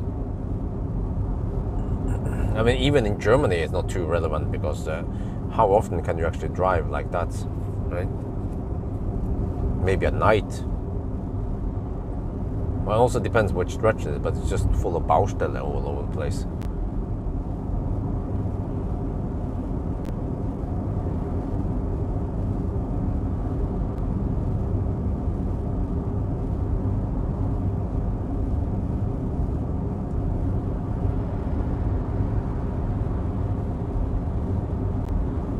Now we're just gonna slow poke all the way to Yesholm.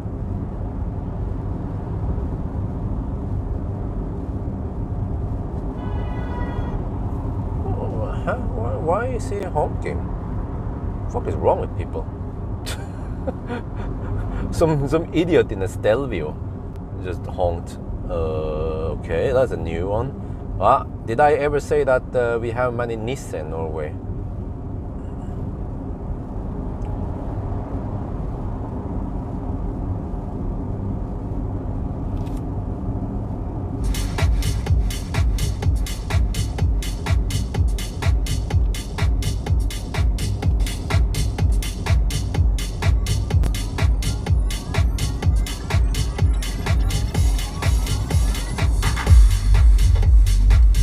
Bass is kind of deep, but a little bit boomy, not so punchy.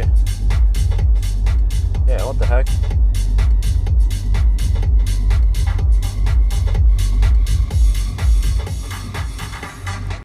It's quite horrible. It's too boomy.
Well, is that a new thing nowadays? I see they cut the grass by the road with a robot instead. It's a drone. It's a lawnmower drone. What happened to those machines where you can sit on top and then you just, you know, what's wrong with that? Or maybe it cannot. It cannot handle the angle. Yeah, you become too top heavy. So that makes sense, but those drones are probably expensive.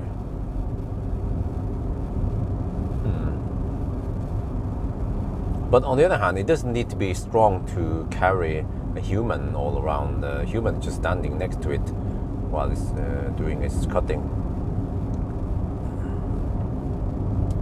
The new Taycan Turbo, Plaid was faster. Wow. Well, it still can't beat Plaid, huh?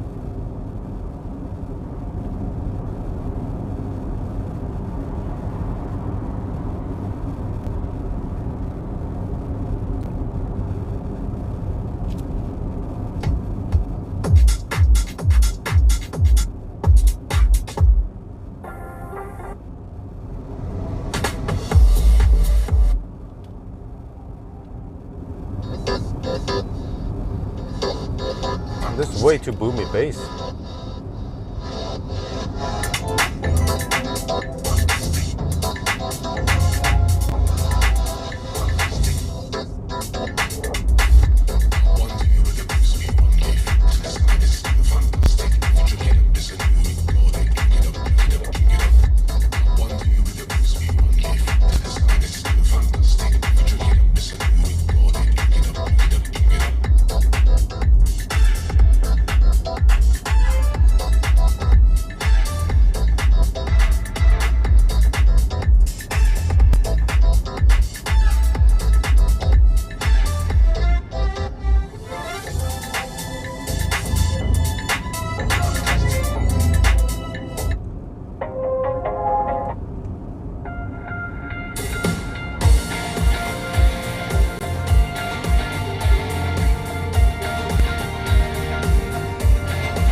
Well, Sennheiser for the car.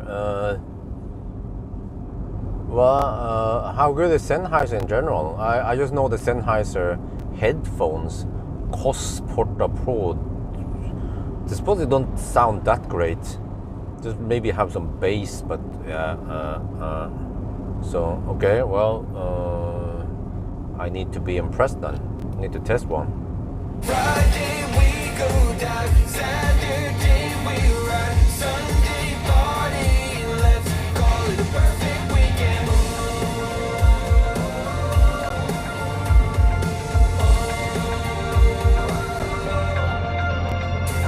Wednesday, and I can't wait to get away. I'm counting down the minutes till it's Thursday. I'm holding on for one more day. I'm fighting every minute till the weekend, so I can live it up and do it all again and again. Friday we go dive, Saturday we ride, Sunday party, let's call it a perfect weekend. Friday we go dive, Saturday we ride, Sunday party, let's call it a perfect weekend.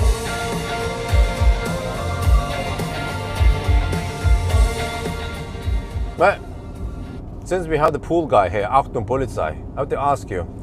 The pool now is a bit dirty. It's full of schmutz in there. So how do we clean? I saw you send me the cleaning video. How does it work really? The pump will just pump in some schmutz and then push out cleaner water, but there's still some stuff stuck on the pool. I heard someone also commented that the robot is not doing a great job. So I bet I have to do some manual cleaning also, right? Do I have a shaft I can clean it with? Hoping that the robot would be able to do most of it. And then when I talk to wifey, well, you know, wifey is not good in physics or chemistry or anything. She was saying that, well, what is the point of filling in water now, since we have to clean the pool anyway? I'm like, well, you're not supposed to empty the pool. The water there will be clean. You know, it's like when you have the sewer from a toilet, you could clean it so that you can drink the water. You know, and they'll be like, huh? I'm like, yeah. Well, that's how it works, actually. Water is just H2O. But, yeah. Because in their head, you have to empty out the pool and then fill it with fresh water. That's how you clean it. I'm like, no. But, what else was it again?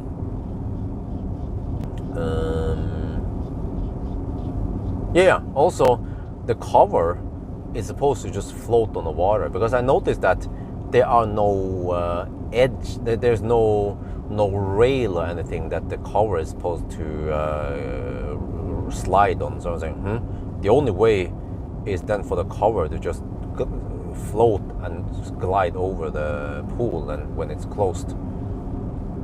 Wait, unless there's another mechanism that I don't know of. Yeah, okay, I'll see then how it's done. And that's probably why they need the water to be high enough before they install the cover. And also I look at the cover again. You probably watched the pool video. The cover is grayish, it's kind of matte, so that should be able to absorb some sun heat.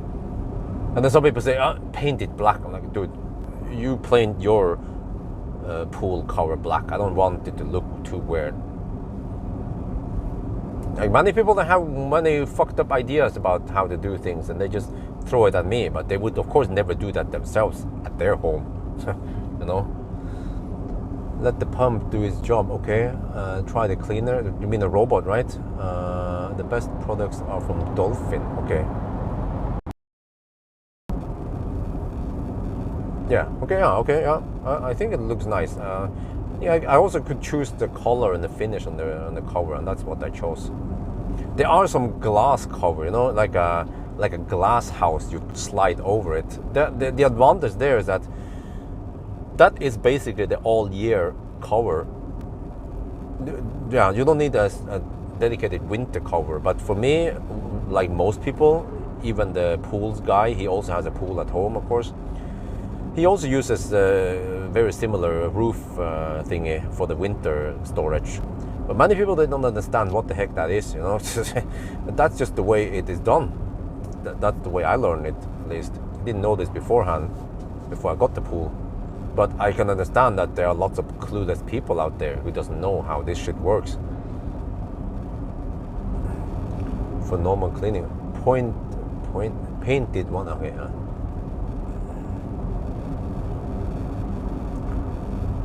Second gear. Well, I'm not really sure if the second gear will make that much of a difference, as long as you already have efficient motors geared for higher speed, or if you have dual motors, dual motor in the rear axle, like Taycan. Sorry, not like Plaid. So I'm wondering if the Plaid motors are geared for efficiency also at higher speed.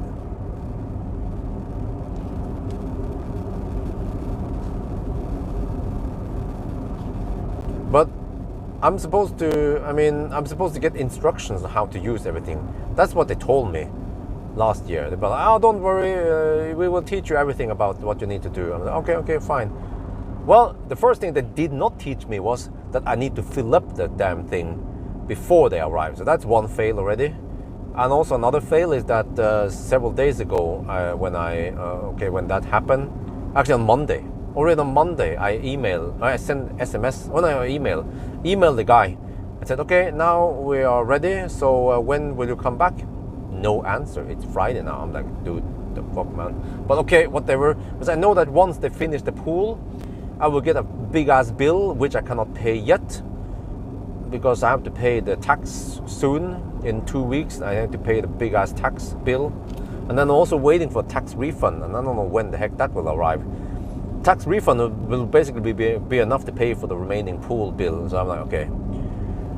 But as a company, I might get the tax refund later than most people. I wonder if they get it in June, you know, regular office workers. But then I might get it in August. Cover, as I saw, is fine. Okay, maybe one day you wanna buy automatic cleaner from Dolphin. Okay.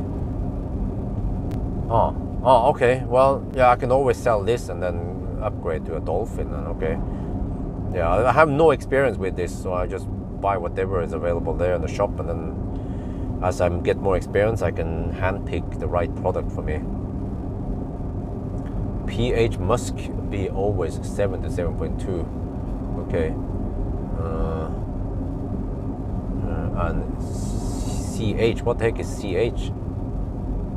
From, oh, chloride. Oh, I see, okay. But isn't that something that is done automatically? There should be sensors in the incoming system to measure and then adjust and then whatever, right? Oh, down to 15%. I have to start planning my stops soon. We've done 400. Okay, do we do another status update? 37 kilowatt hour now.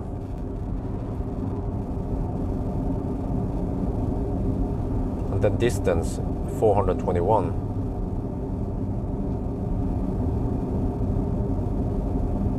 Consumption is still 175. And then 15% left.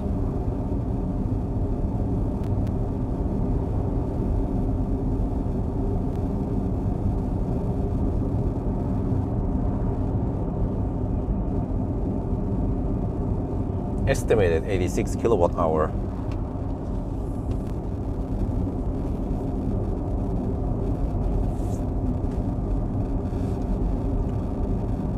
If pH is too high, you need more chloride to gain a good level of, okay. Oh, Nito managed to pick up all the information. Okay.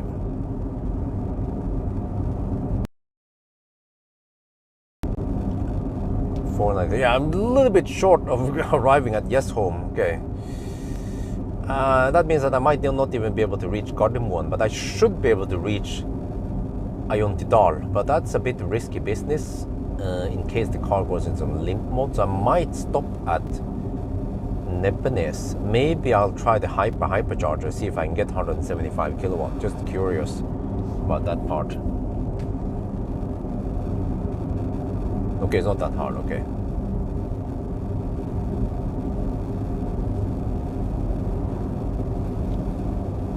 But also, I have no idea. There's a heat pump, okay, and also the pool stuff. But is there an app where you can see all this shit? How does that work? Can I control the heat pump?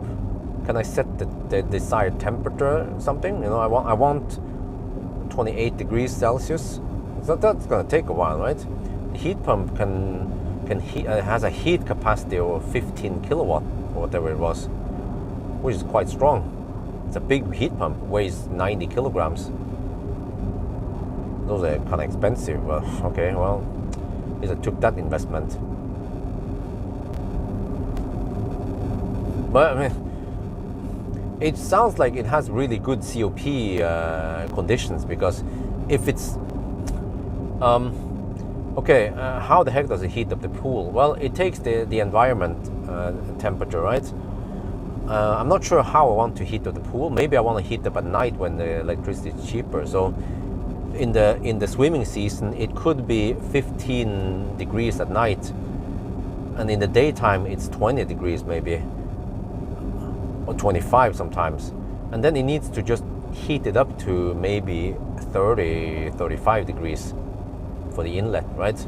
I suppose it doesn't pump in 50 degrees in the pool, or I'm not sure how it works. Do you guys know? The pool guy. Achtung. What is typically the pool inlet? But also, I can understand that the pool inlet must be, and then after some hours it will heat up properly. Yeah, I can call you. Okay, I can call the pool guy. Okay. Well, okay. Well, Achtung Polizei. Do you know roughly? I asked the pools company and I didn't get a good answer. What is it again? 4 times 9 meters, so it's 36 square meters. And then it has normal depth, 1.5 to 1.9 meters, I think. So average is 1.6 or 1.7 or something, right? But then I will, oh shit, I'm overheating the live stream phone now. But I will mostly just, I mean, I will most of the time keep the cover on and only open it when I use it, so I don't have any schmutz and stuff in there and heat loss.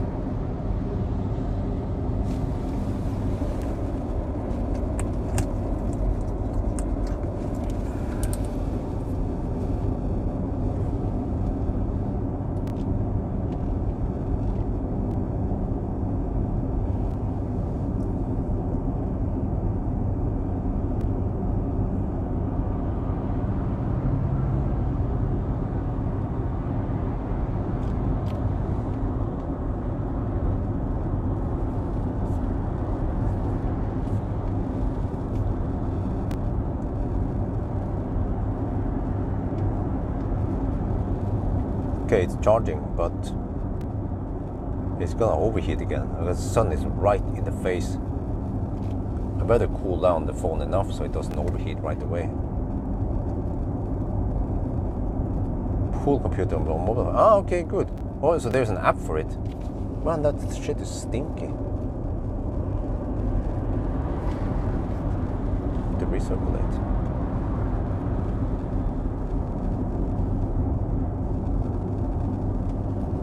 And then, okay.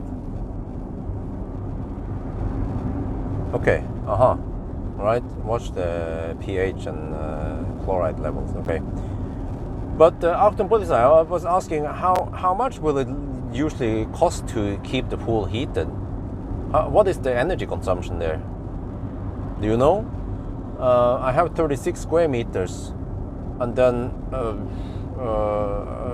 in liters, maybe 50,000 liters pool. Or like how, if I don't heat it up at all, how much will the temperature drop during the night, for example, or within 24 hours? And then what kind of energy do I need? I mean, how much energy do I need to input? I mean, we can assume that the heat pump is efficient, maybe COP3, or that if it's possible to see that, that would also be great. If the app or the heat pump or something shows me some stats like the NIBE stuff, that'd be great. Yeah. Okay, maybe it's cold enough for now. Okay, let's see how long it lasts before it overheats again. This is where I need that fan. This is really hard to say. I need to experience with temperature thing. Every degree it makes it more. Yeah, okay, that makes sense. Yeah. Well, I could do the math myself. Figure out how much it. What? How much energy it needed to heat up 1 liter of water, 1 degree Celsius. Well, I should know that, right? We're going to Wolfram Alpha.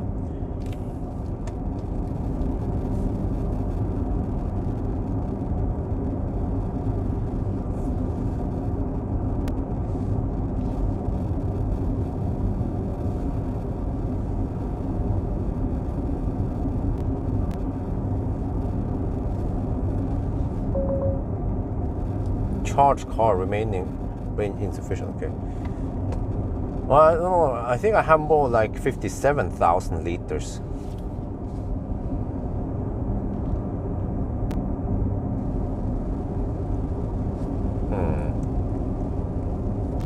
But also, well, how? Okay, another thing. Well, but Achtung, how big is your pool in comparison? You don't. Wait. You have, yeah. Do you have the same type? Is it insulated in the bottom and so on? Mine is insulated around it also, not only the top but also in the walls beneath.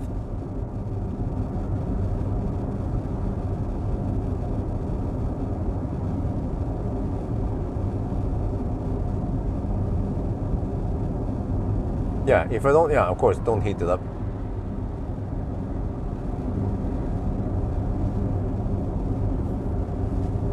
One if pool is supported by Tiber, that'd be really cool.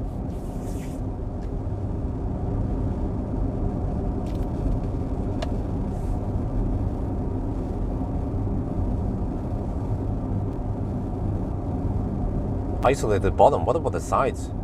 But you have 115. Huh? Damn! Your pool is twice as big as mine then, roughly.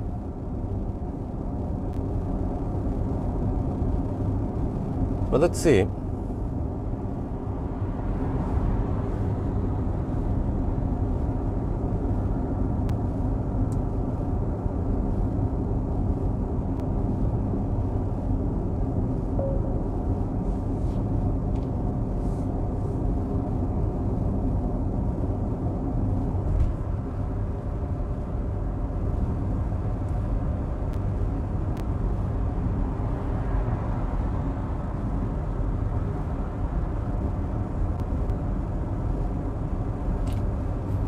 Okay, it's 4.2 kilojoule to heat the 1 degrees.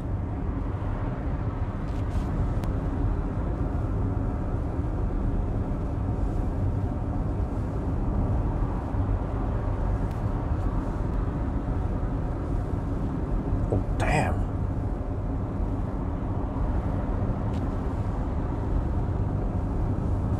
What?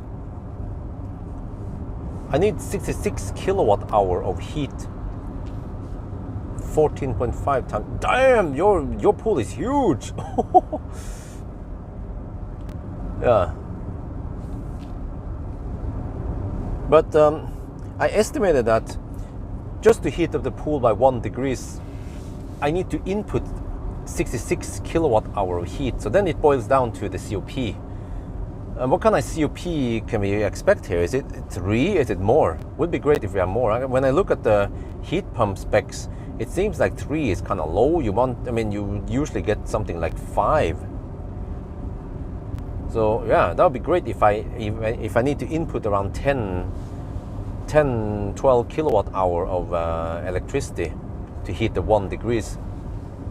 But also, if I know the heat capacity of the heat pump, I can estimate that heating up by 1 degree Celsius should take, well, I'm not sure now,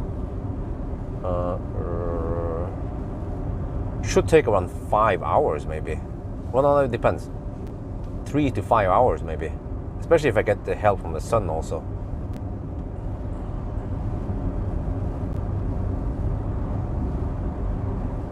So I can do a lot of physics experiments with the heat, with this pool,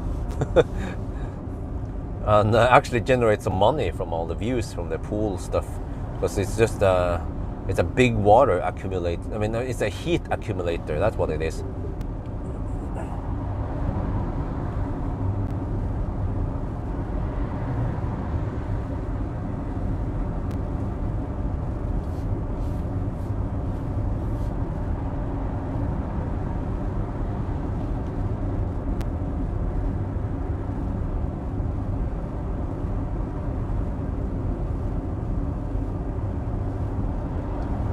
But so the pool, does it have some kind of circulation so that how is this? Because it circulates the water around the pool, right? Because when you talk about the top part that heats up, well, then the top would only be warm, whereas the bottom is cold, right? So it needs to circulate so that the hotter water on the top also gets to the bottom. Or how does it work? Does it suck in somewhere and then push out somewhere else? Would actually make sense that it would suck up the pool. You never need to cool down the pool. Yeah, I bet there is no cooling mode here. If you set lower temperature, it will just stop heating and then allow the pool to slowly lose its temperature.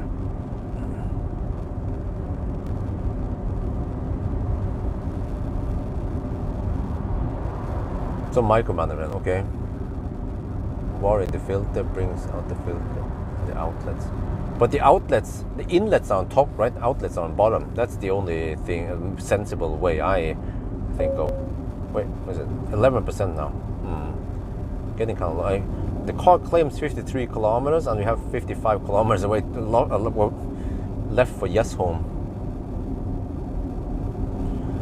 So I should bail out at well, either Minnesund, Nebbenes or Dal. How is the charter status at Dal right now? Oh, interesting. Was it gonna pull over someone, or was it? I wonder if that was unmarked police giving someone a ticket. In summer or sunny day, everything plus 26 will eliminate the refreshing effect. What is the refreshing effect? Oh, you mean it becomes too hot, right? The pool becomes too hot versus how hot it is outside. Inlet bottom, outlet side. Oh, really? Huh. Wait, sides where? Sides, huh? Sides bottom, sides top? Well, but it makes sense to suck contaminated and particles in the bottom, yeah, and then clean it, and then push in clean on the top. No, wait, or but it must be it must keep everything mixed evenly.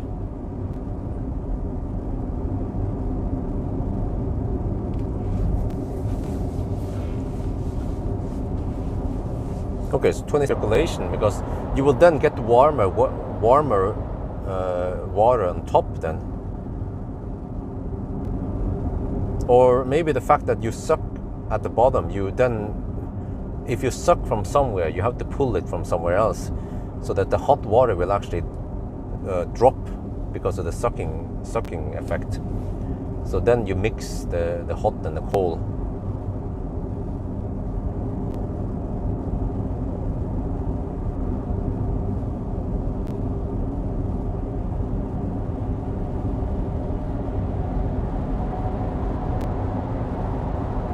But then in general, you should also, when you suck in at the bottom, you also get the cold water in there, and then you push it, warm water on the top.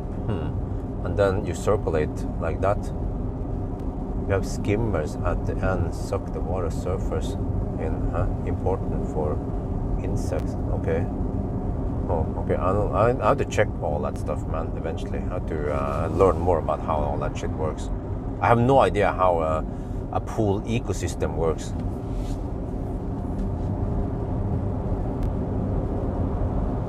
But this is the kind of stuff that I'm interested. Wifey, she doesn't give a shit. All she cares about is how hot the water is, what kind of colors you can put on the lights.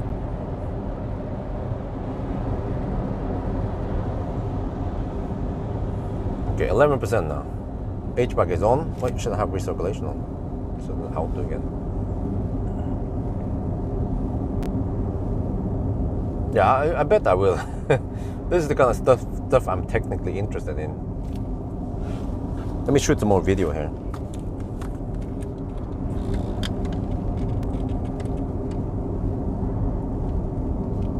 We have reached Mjøsen now. Nice weather. Wait. Over here we seem to have tailwind. Okay, that's good. And we are now down to 11%. We have 22 degrees Celsius. I have now started the heat, the AC. Wait, it's not an auto. Okay, my bad. There. Okay, I've been running AC now with auto for a while. I think I switched it off by accident because I used some recirculation or something else. But yeah, still going strong. We have done 440 kilometers roughly. Yeah, we have 0.7% over-reporting. But I think at this point we can clearly say that we already beat the old Fat e-tron in efficiency and range. The question is how much further can we drive, because the car claims 49 kilometers and we are 49 kilometers away from Yes home. Can we make it home, or do we have to bail out before? I'm not sure yet.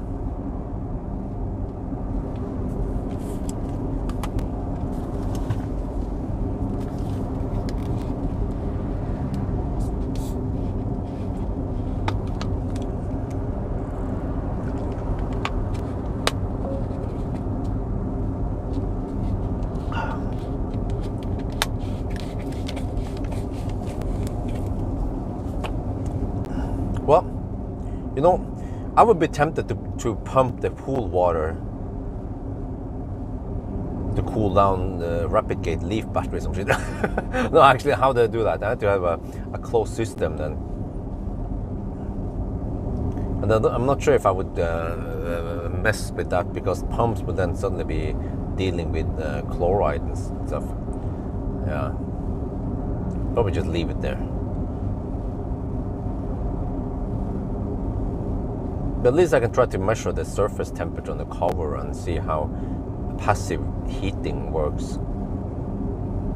But okay, so you can turn off the heat pump, but circulation, is it always on, or how does that work? So let's say we just turn off the heat pump, but then we let it circulate. So then we can see the passive effect of heating from the sun. Oh, okay, the minus with my pool is that it's east pointed. So I get sun for only, well, until around 2 in the afternoon-ish. Yeah. So it would be better if it was south or west-faced sun. And another problem is the privacy. But you guys know the deck, right? How it works. If you guys remember the picture of my house, I was considering a hedge, but right now I'm not convinced about the hedge. I probably still want to have a hedge or something, a smaller hedge or whatever, more like a symbolic cover, like a symbolic border that, you know, that's my property, you know.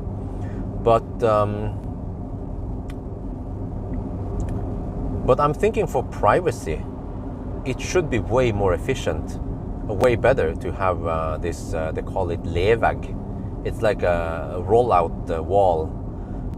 Maybe I can get some custom from Scandic guys. I don't know why I keep calling them guys, but Scandic, well, the Scandic, huh? The hotel, no. Scandic, the solar sunshade thingy and heat pump company. But when I look on Levag, well, I don't know what the heck it's called, Levag, but it's like a little wall that you use for mostly for covering for wind. Well, Scandic, they could make a Levag, and I think I need a rod by the end of the deck. I'm not sure how pretty it will look like, but yeah. And then we can actually have a rollout wall thingy. And yeah, the Levag I've seen, they are usually around 160 centimeters only. I'm like, no, not gonna cut it. So how about we can make something like 2.5 meter high, so high that it will be hard for bypassers to see us when we are swimming in there. And we basically just need to cover that part. And also we only need to cover it while we are swimming. Once we're done, we can just open it up. So I like the openness. So I'm like, yeah, and it can just be a manual rollout.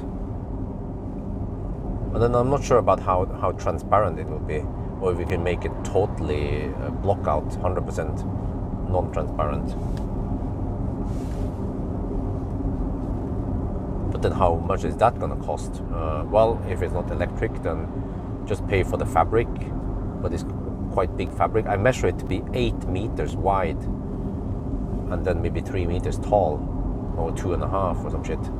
So yeah, still gonna cost some. But that will at least be more efficient than a hedge, and it's maintenance free. The hedge needs watering, you need to plant that shit. Plus it's probably going to be destroyed by the trucks when they build the last house there. Yeah. Wait, okay, now the car claims 42 kilometers range left, and we are 42 kilometers away from Yes Home. Uh-oh.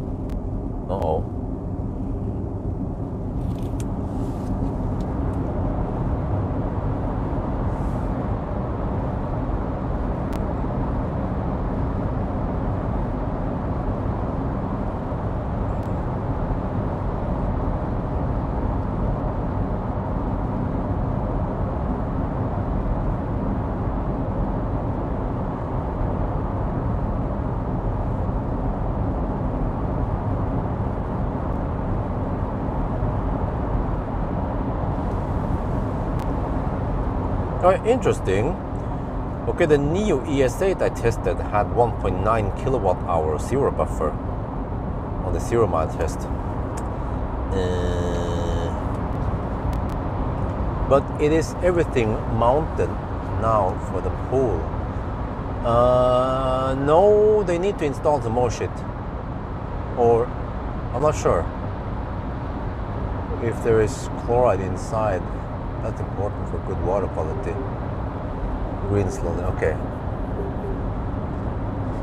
Well, they put something there. It looks like salt. Maybe they want it to dissolve. Yeah.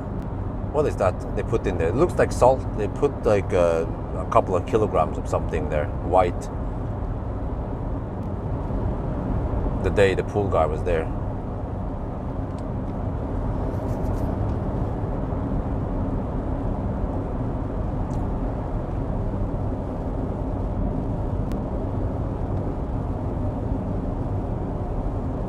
Well, I mean, worst case, if the car goes in, if this car now, if it goes into limp mode, I should still be able to limp around town and shit if I just get off the highway.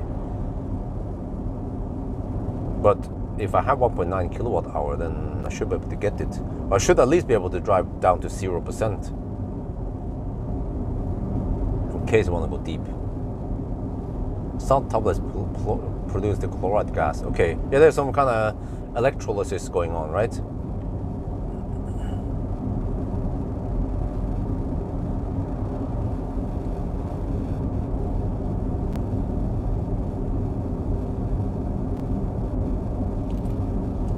Okay, so wait, I have to check the status there. I missed it. How was it again? Was the consumption still 175? Yeah, still 175. Okay. Okay, maybe we should have more frequent updates now. If Nio is ready for it.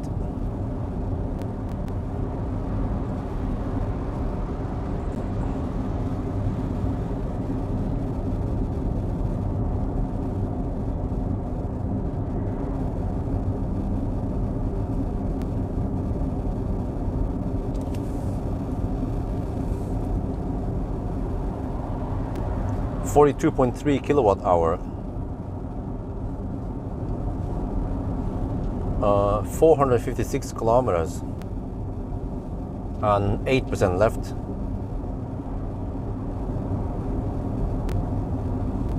Wait, did the consumption drop? 273 only. Oh, but it's gonna go up soon. We have to go uphill. Yeah, I think we lost some elevation now near Mjøsen. But I wonder if the car is more efficient now that it's hotter outside and we're just running a little bit for AC. So ideally I should have started Sunday driving a couple of hours later and maybe waited for a day with nicer weather, but I'm running out of time because of my crazy family, man.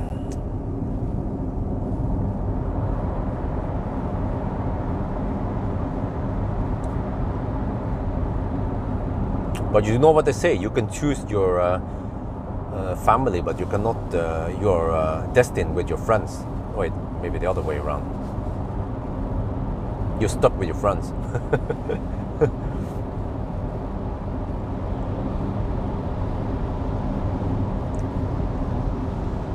Now the car claims 37 kilometers range left and we are 36 kilometers from Yes Home. Let me see, what is the car estimating at Yes Home anyway? Roughly Yes Home Storsenter thing. Okay. There is a small chance I could make it right home without having to top up anywhere. But no big deal. I can always just top up somewhere and then I can extrapolate the remaining. But I should base it on the kilometer left because it's more accurate.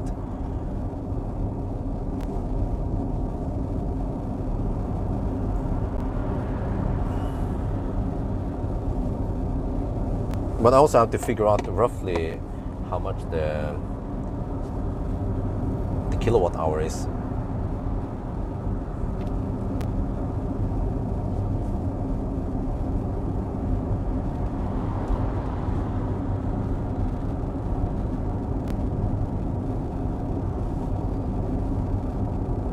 Well, estimated 85.6 now kilowatt hour. Even less than 86 kilowatt hour, plus that it's non-linear. Initially it showed almost 89 kilowatt hour.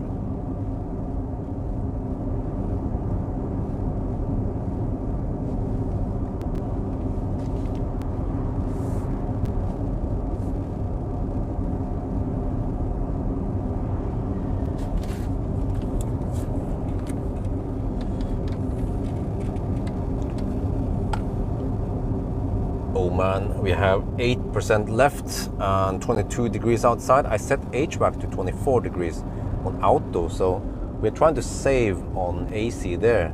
But it's getting warmer, I feel like. The sun is blasting right in here. So there's one trick we can use, which is if you go to seat here, you can then go to ventilation and then, oh yeah, we have OnlyFans locally in my back. That also helps.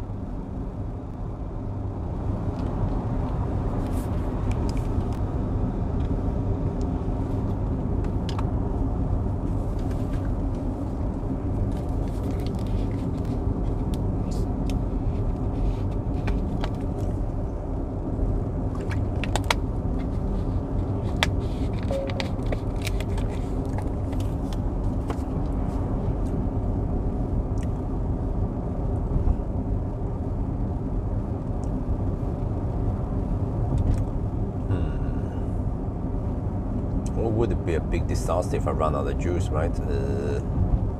But it seems like Nio, they have programmed in quite significant buffer here. It's a 100 kilowatt hour battery, but you only utilize around 86. And then even with the covers new, the highest possible energy I got was 89. Well, I'm not gonna test again to see how many kilowatt hour I get out of it. Would be great if I can swap and see if I get a better battery.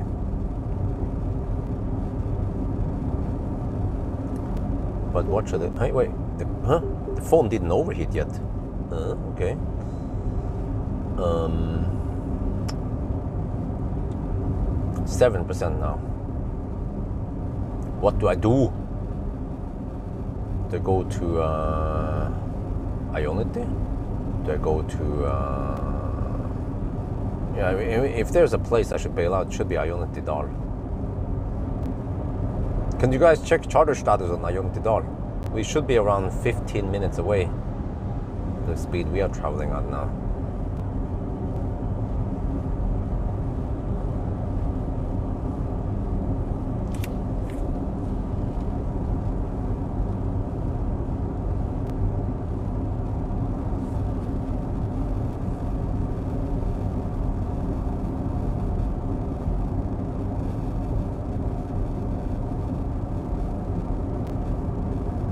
Oh, it's kind of busy. 3 stalls available, and then a bunch of them are unavailable. What the heck happened there?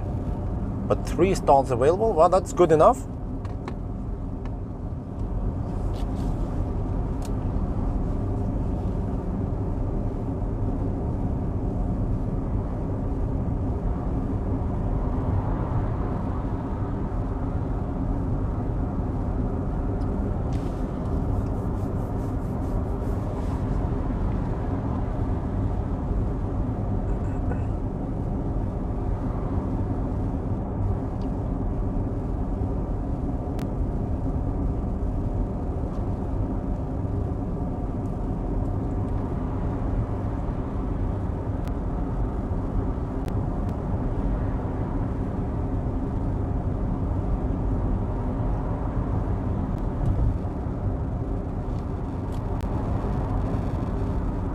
Man, it's getting hot. I need to lower the temperature. 23 degrees in the cabin now. And seat ventilation on 2. Why not clean pool before filling? Oh, I don't know. I have no idea why they didn't do it. I think the pool was it was not covered properly. It was exposed for a long time, but then schmutz started gathering there, and then we put on the cover. But I realized that, okay, the way the cover works, it's not completely sealed. The sides are still open, so I think for next winter I should put something to cover the sides, so contamination doesn't get in that easily. Oh, okay, now we have overheating.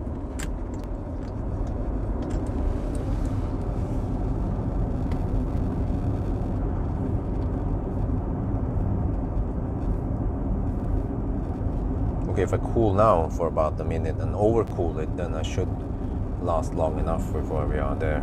I mean, it seems like it takes almost half an hour before it overheats again.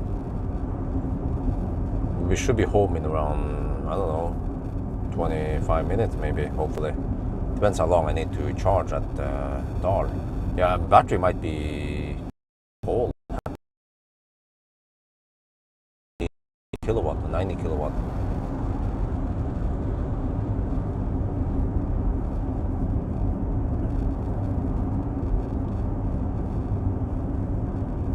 I could maybe crawl over to the supercharger at the Gardermoen.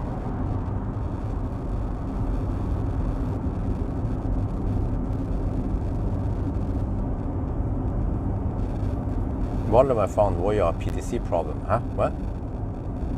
Voya? What? PTC? What?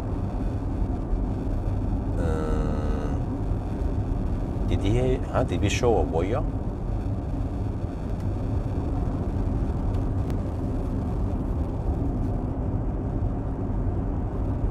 Oh, you mean the Hongxi? There was a Hongxi. I don't know. I haven't asked him about that.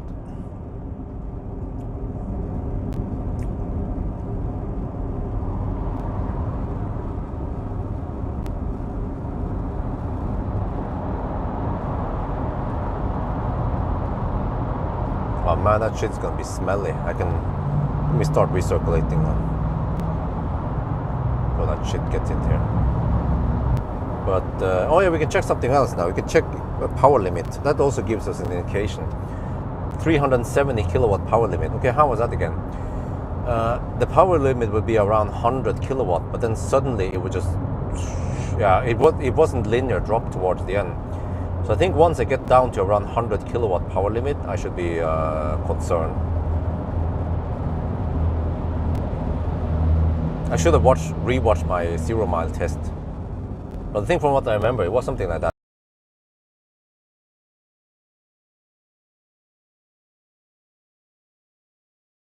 Rather check once we go uphill how the power limit drops. This is also something I should film because many people don't know about this.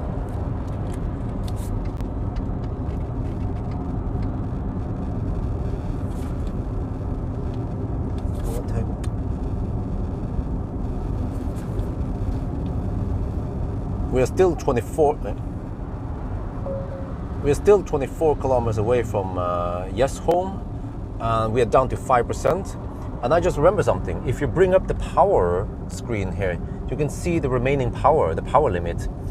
Normally you are fine until around 100 kilowatt power limit, and then you get a quite sudden drop, and you only have 5 kilowatt, the Nio crawl I call it.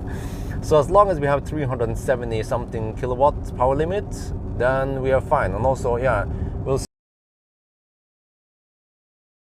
there.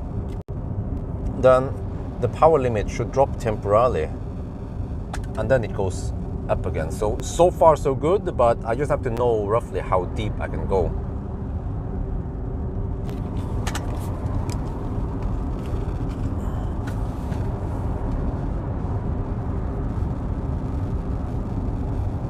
Status now, okay. Let's do a little status. It's getting close now. Wait, I have to switch over to there.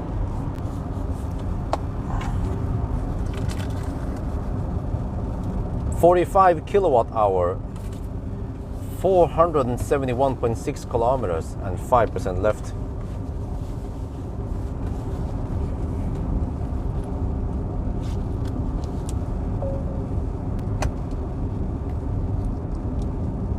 I have to pay attention to the power limit now.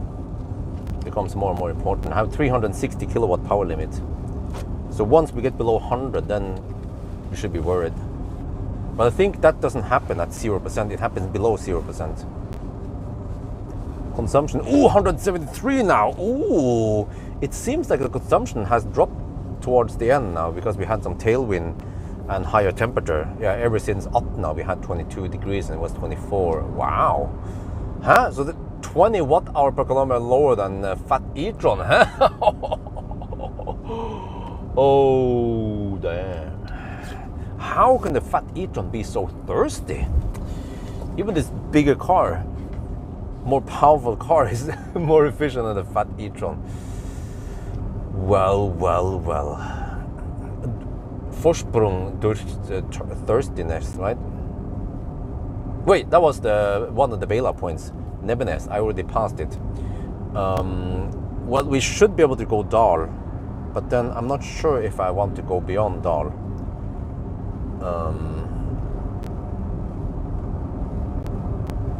Okay, we still. Oh no, we have. Wow, we have plenty. 1, 2, 3, 4, 5, 6, 7 available at Dal now. At Ionity Dal. Tang, how far did the Tang go? It seems that we can go almost 500 or 490 or something.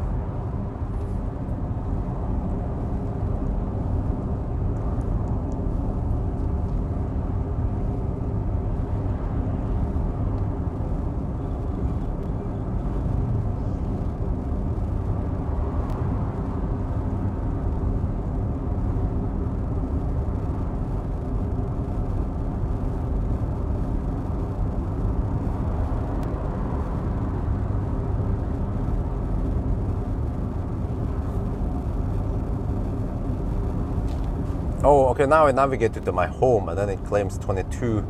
Yeah, that's 22 kilometers away and we have 20 kilometers of range left. Uh-oh. So we probably have to bail out. So, yeah. We could bail out at Gardermoen, at the Deli de Luca, or even at the, whatever you call again, Supercharger Gardermoen.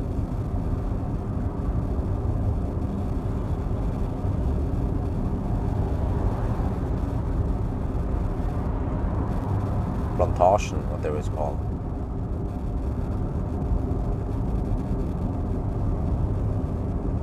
How far away are we there?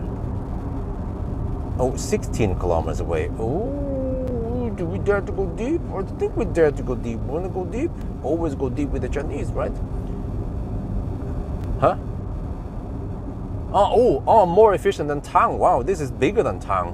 Oh, you meant consumption, not range. Okay, we even beat Tang in range and efficiency. Wow, and this car even has some degradation in the Nio ecosystem. Would be great if it had 89 kilowatt hour. Okay, guys, do we want to go for this? Nito, you can double check right at my position on Alva Bru, right at the bridge. We are 15 kilometers away from Deli de Luca. We are 15 kilometers away from the supercharger. I hope we can charge on supercharger V3. We should be able to, right? We can go charge there, or we could even bail out at Deli de Luca. It doesn't matter really. Just topping up quickly. And we have 19 kilometers of range, but I have to check out now. This is the last hill, but I have to then go for it. Then I have to check power limit. I have 349 kilowatt power limit.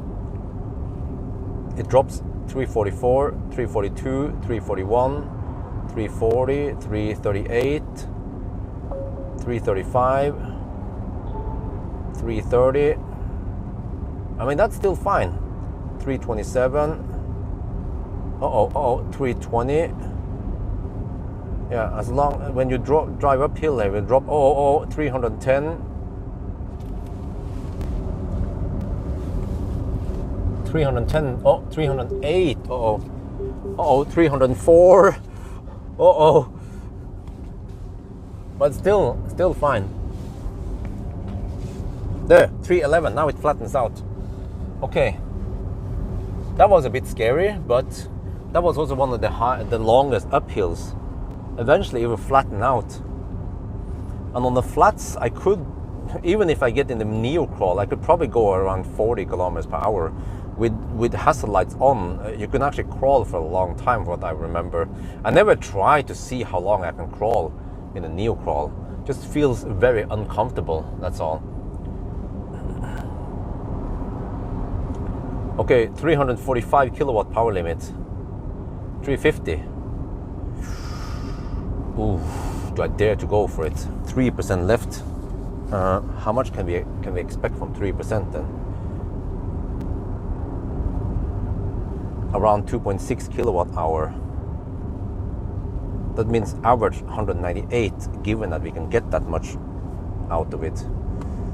According to my calculation, we can make it to supercharger just barely, if we can trust that we have 3% left, that it doesn't drop faster and yeah.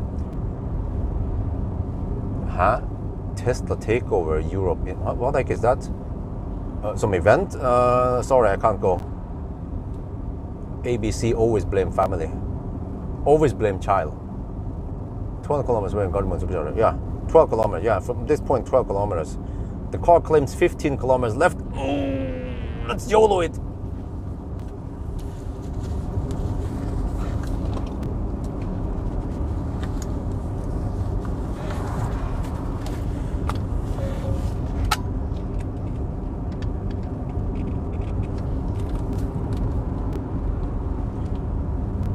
We are 11 kilometers away from the supercharger. I think I'm gonna go for that point. Wait, or should I? Because here we have Ionity Dar. I need to decide, do I exit here or what to do? I'm gonna YOLO it. I have 3% left. I'm gonna YOLO it. I have 340 kilowatt power limit. According to my calculation, we should be able to make it to the supercharger. Okay, let's see then.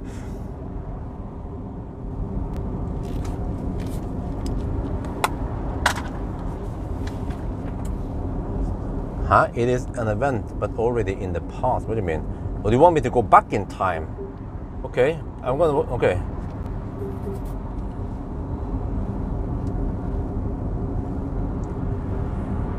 %, 14 kilometers. Damn, this is gonna be deep.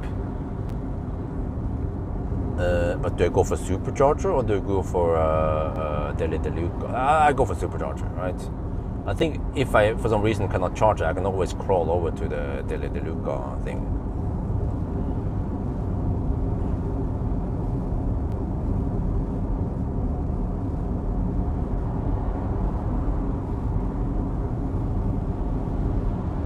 Okay, I don't want to try to crawl anything. I mean, try to coast. Yeah, so downhill now we regen, and then uphill we go. Okay. Yeah, 346 kilowatt power limit. So the next hill is the last hill. That is somewhat scary. Then it just goes quite flat, which means that if I get some kind of crawl, it shouldn't be that scary. Okay, 310 kilowatt. Oh, it drops faster now. 300 kilowatt power limit. 300. Oh, and then it flattens out. Oh, 3%. You see this kind of stuff. If a better route planner supports the car, you could see this live data. Wonder if I can ask them to help me, if they can even figure out a way to make an overlay for the live stream, like some kind of what do you call it, widget for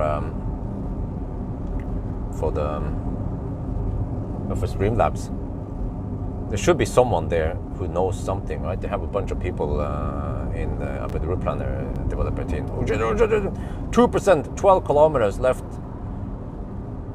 and I'm 8.3 kilometers away. If I want to run out of juice, I would do it in the B roads. I exit before and then take the thing. Wait, let me see if the car wants me to take that. Oh, no, the car wants me to take the motorway route. No, I take the slightly shorter, exit. Save a couple of 100 meters.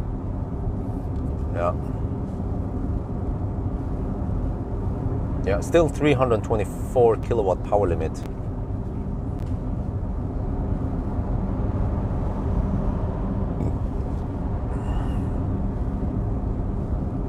Wonder if I even have enough juice to go home at this point.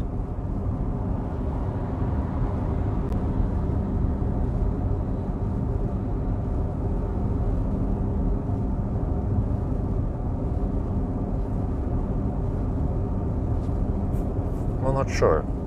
2% left. 2% is around 1.3 kilowatt hour. No more, 1.7 kilowatt hour. Yeah.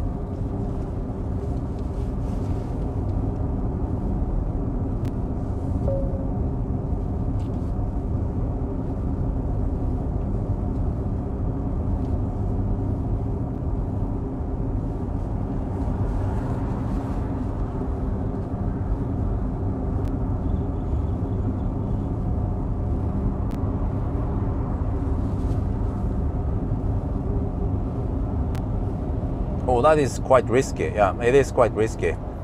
I see it now. What? Extremely low. Oh, wait, huh? Stop bugging me. I need to go to that location. Uh-oh. Okay, now it bugs me. 2% left.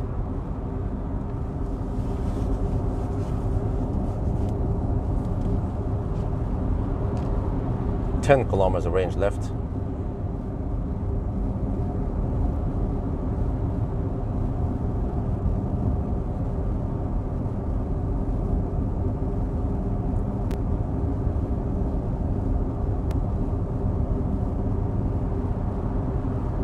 But the power limit still looks good.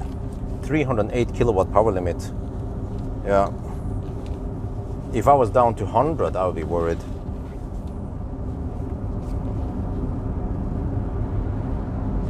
No, it's not a 0 mile test. Then I wouldn't be over here. And 0 mile test, I would actually drive until the car stops, or more or less, or almost stops at least. But I don't want to try to crawl over here. I mean, if I actually enter in some crawl mode, I would go in. I would crawl in the road shoulder, since there is one here. For it's not common to have road shoulders like this in Norway, but in Deutschland, I think most autobahns, they have a quite wide shoulder. It's so wide that the trucks can drive on them.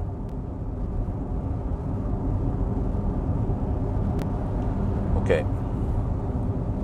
2%, 8 kilometers of range left to claim. 303 kilowatt power limit.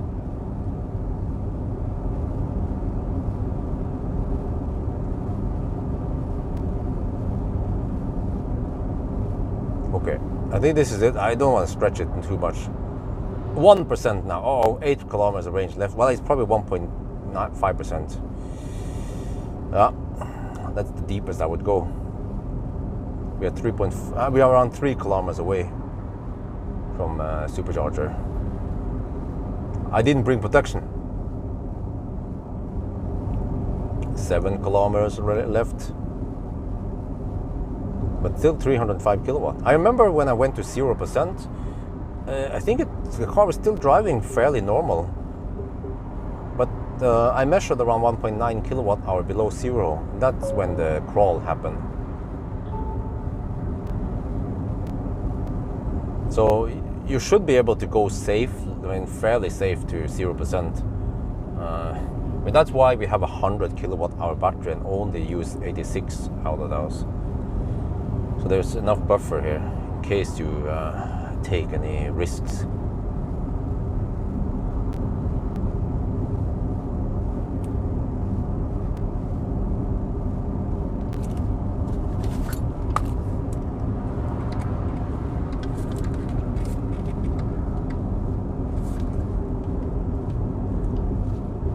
Okay, we are here at the scale, and you see the car's navigation wants me to take the motorway, which is faster, of course, but there's a shorter route here. It saves you a couple of 100 meters. Here, yeah. And also, it's safer in case the car would stop for some reason. So I'm now down to 1%, 6 kilometers of range left, but we are just 1.6 kilometers away from the target. But I also calculated that we are still too far away from home, so that would be too risky. Unless you want to go below zero, it is possible, but I don't want to risk it.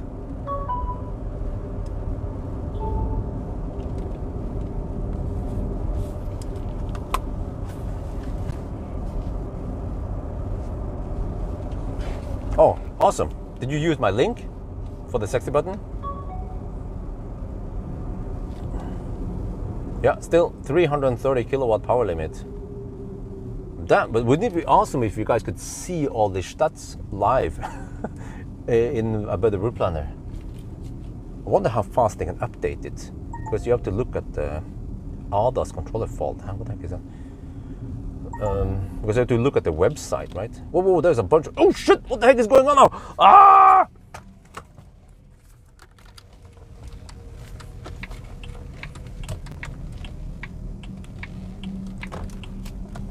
I just got a bunch of errors now. ADAS controller fault, contact. Oh shit, there's a bunch of errors here. What the heck is going on now? Ah! The guy's dying. Oh, shit. Pull out now before it's too late. Maybe the travel is low and then it shuts down some systems. I don't know what the heck is going on, but this is scary. Yeah, this is scary, man. Don't go too deep. Yeah, listen to Uncle Björn. Wait, but we're here. Let's hope the charging will work. Oh, it's kind of busy here. But let's see. Oh, wait, where's the charge port again? Oh, it's on this side. Okay. Let's get over there. V4 supercharger, right? Or does it work? Maybe I should try V3. No, let's try V4. Okay, it should work now. There should be plenty of people around here to push the car if I need to. Okay, normally I wouldn't go this deep. But I'm just doing a test now. Oh shit, can we? Oh, no. Man, it's so freaking tight here. It's like a black guy pushing through. Oh shit. Oh, good thing we have 360 camera. Yeah. Okay, you made it here. Barely. There. Wait. Stop here. Stop. Endstadt. Wait. Okay, 309 kilowatt power limit. So we have to look at this. 490.9 kilometers, 1%, 6 kilometer left. I think this should count as 1.2% roughly. And then here we have 48.2 kilowatt hour plus the 36 kilowatt hour that was reset. So based on that, I can calculate everything. Okay, let me write down some numbers here. 48.2, now I need to write it down on my phone so I don't forget about it. 48.2 kilowatt hour, 1%, 6 kilometers left, and then it was 491.9 kilometers. Okay, let's plug it in. What did you estimate it? 85 kilowatt hour only. Wow, really? This battery must have degraded. Wait, where's the charge port again? It's on the front there. Maybe I should back up. I think I should back up, because then it's shorter for me to plug it in on that side.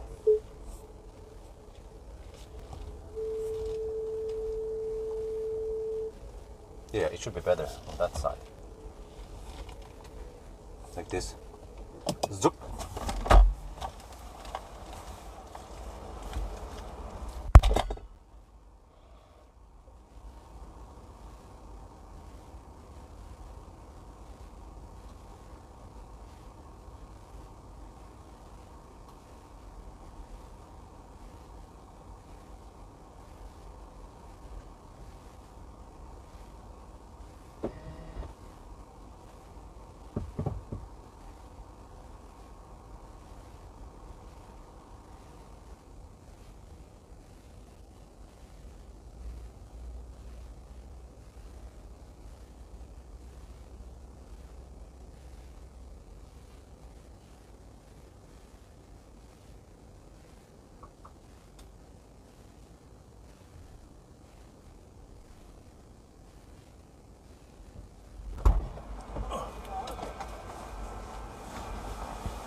Good afternoon, Bjorn.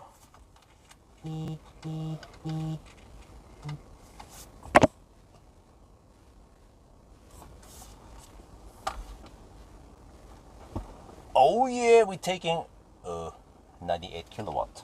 Okay, seems like this is not the 175 kilowatt battery. Lol. Lol. Yeah, and when I put the phone in here, I don't know Chinese. What the heck is this? Ni hao, your phone is in there. I don't know. Okay, 95 kilowatt. Oh, 104 kilowatt. Oh yeah. Now it's heating up the battery. Let's see if I can hit any good speeds here.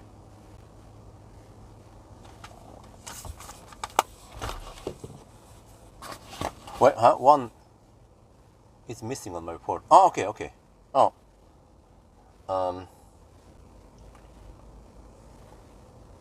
Oh, I didn't bring a second shaft. I forgot about that, so you guys don't see the charging screen. Well, I could move this over because I'm gonna stop the live stream pretty much any time now and go home, so I can just reposition the live stream so you guys can see the charging screen at least. Zip, like this. There you go. Some eye candy. Oh damn, that's a lot at the very end of the shaft. Okay.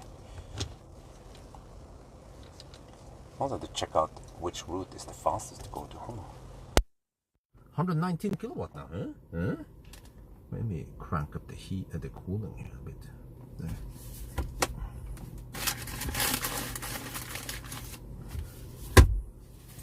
$120 kilowatt, but we don't see any 175 here.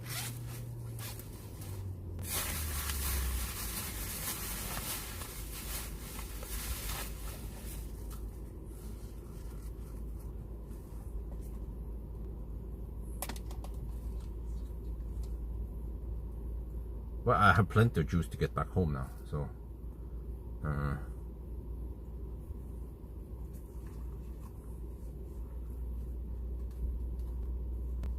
just want to see if I can get any decent speeds here. Probably not.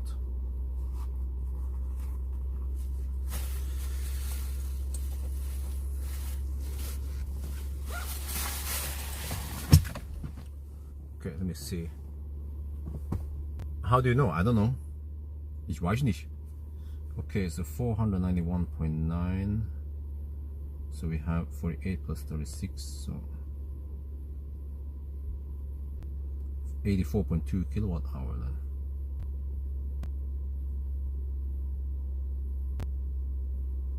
And well, if you charge 100% and it shows 500 kilometers, it means that 1 kilometer is 0.2%. So we have 1.2% left at the closest guess. So which means that 84.2 divided by 0.988 then. Wait, did I mess up something here? Yeah, 85.2 kilowatt hour only. Huh? Yeah, that's it. Wait, did I miscalculate something? 84.2, yeah. 988. Yeah, 85.2 kilowatt hour. Oh, that's not much at all. And then what was the consumption then? 84.2 divided by 100 and 491.9. 171, okay. 172 watt hour per kilometer. Wow, impressive.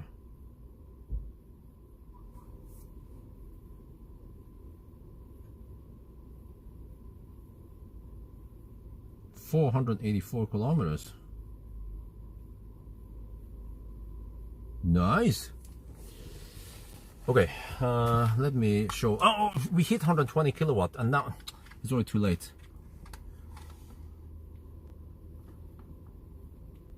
Wait, we hit 120 kilowatt until around 10%, and now we dropped to 112 kilowatt.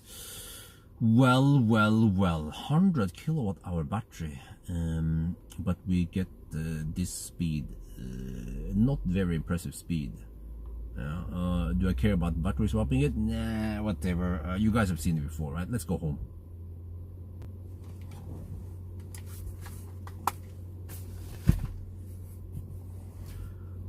Okay, I'm gonna go now. Home. So, yeah, I already disconnected the microphone. It would be a little bit bad sound. I could keep you guys on for a little bit more, but I'm about to stop the live stream now. A very disappointing charging speed for a big battery. And yeah, can we not get 125 at least? No. Swap faster. No, I will tell you what is even faster. Go home, plug it in, and then I pull an Al Bundy. You can't beat that.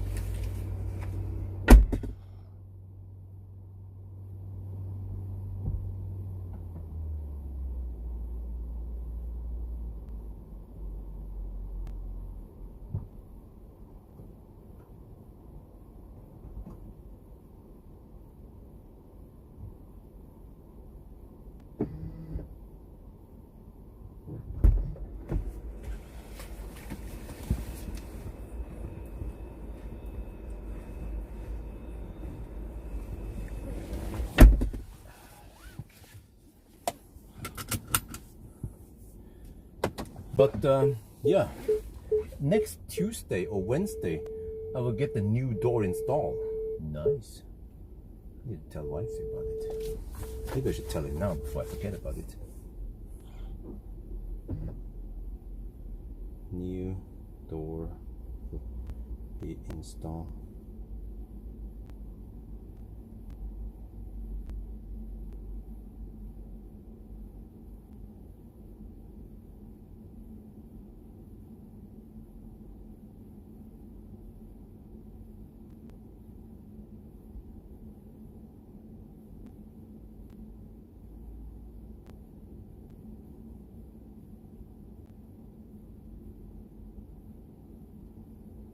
Wait, I missed one.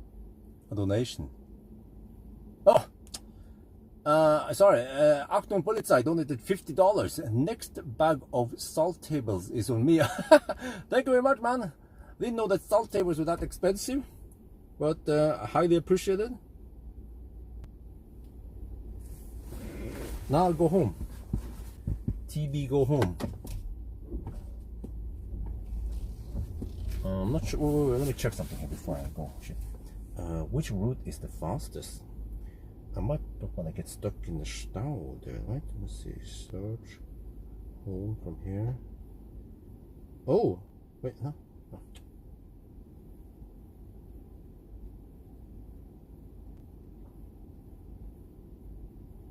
Oh, okay. Well, he wants me to take a motorway. Yeah, that is actually. And that makes sense, but it's still the fastest.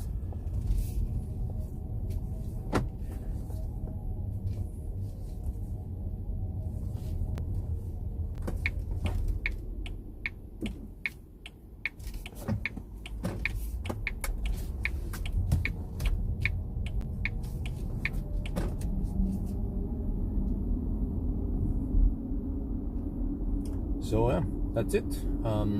I need to record a summary. I might want to do it in front of the house, or maybe I'll do it, I don't know, in the backyard or some shit. I'll see what I do.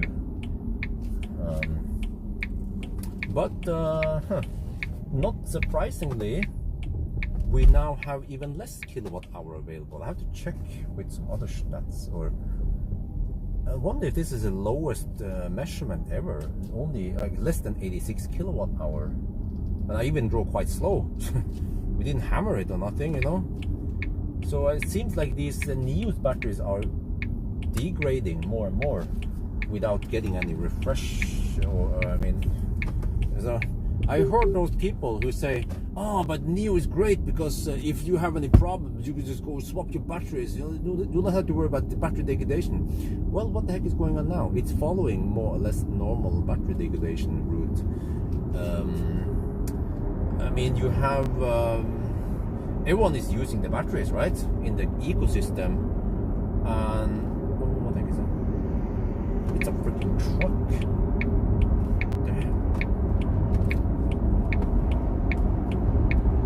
Everyone's using the batteries. They don't care because it's in the ecosystem, so they might charge you 100%, and then they degrade just like everything else. Wait, there's a bunch of errors here still. I need to film this.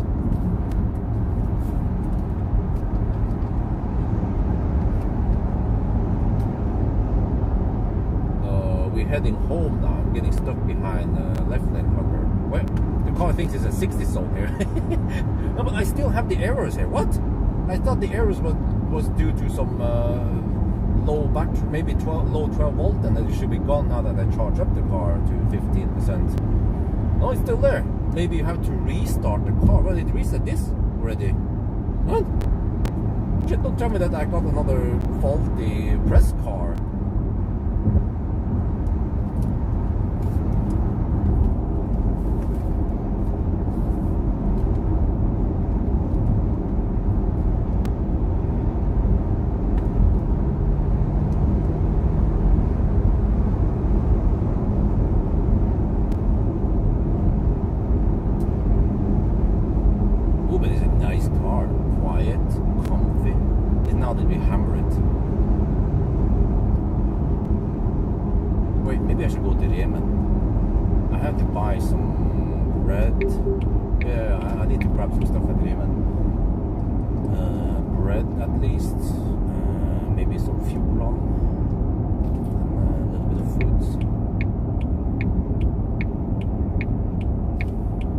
wait a minute. I measured around 88 kilowatt hour several years ago. So we have lost at least 2.5 kilowatt hour. Okay.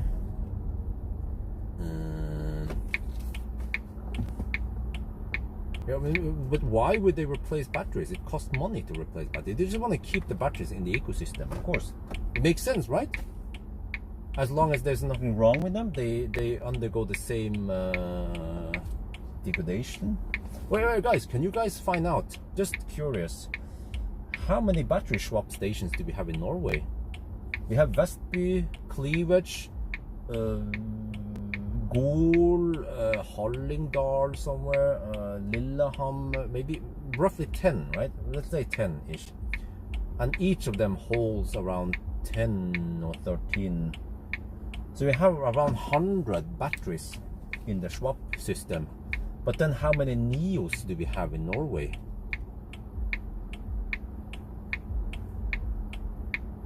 If you have 1,000 Nios, and that's a lot, that's 10% more batteries than cars. So if you go to Elbilstatistikk, and you can find the number of Nios sold. I can find out soon. I just have to stop first. You can find out how many Nios we have in Norway versus how many swap stations we have.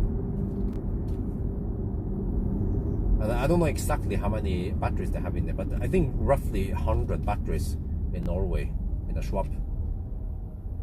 Wow, there's not that much now. Oh, it's only 3 in the afternoon. Wait, but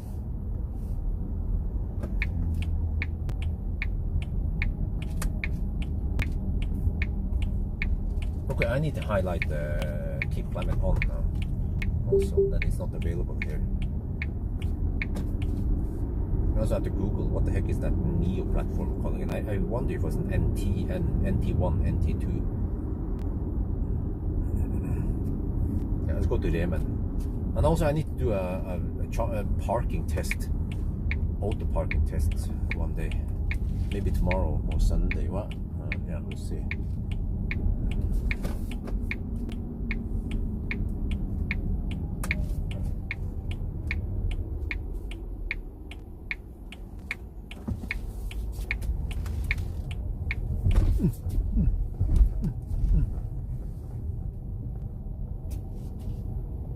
Oh, I can park on the spot where nobody uses. Wait, go. Oh, there's one car there. Okay, I can use the other spot. That's the closest spot to the entrance.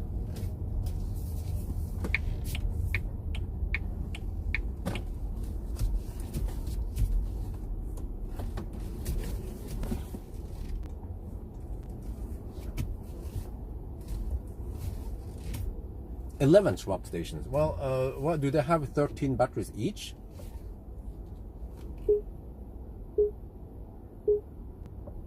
Don't remember. I think it was 13 batteries, right?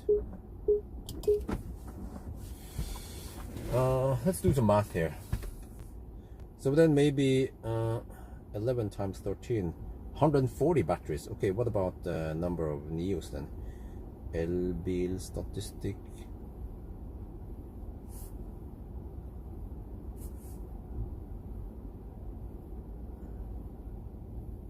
Where do I search for stuff here?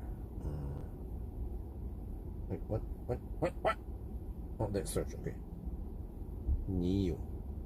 There, a bunch of Nios. Wait. Total. Wait. 2,243 Nios in Norway. Okay, 143 divided by 2,243. Oh, 6.4%. Okay, yeah. So, like, okay, I don't know if you guys heard it, but we have 6.4% more batteries than we have Nios total. So we mean that,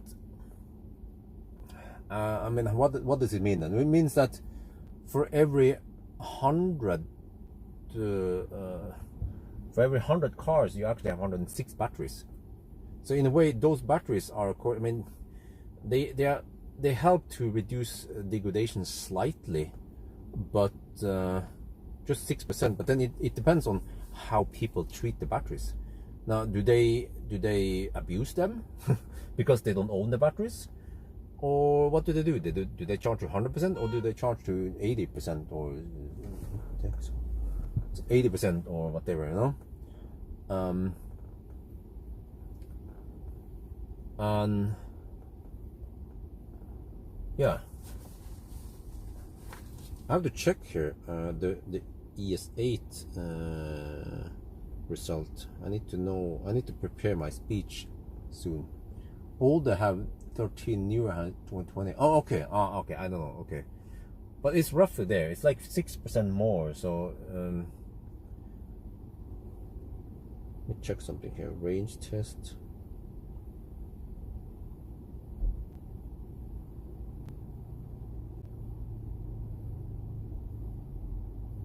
ES8.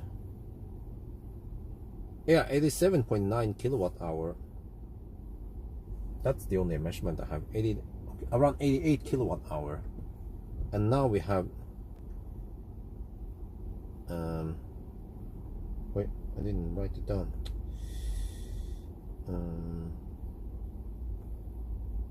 85.2 it was, okay.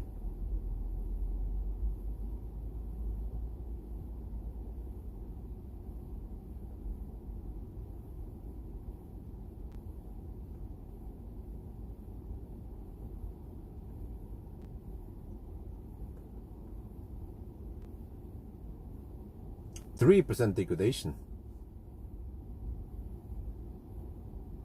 No, diesel is bad. Yeah, diesel is bad in many ways.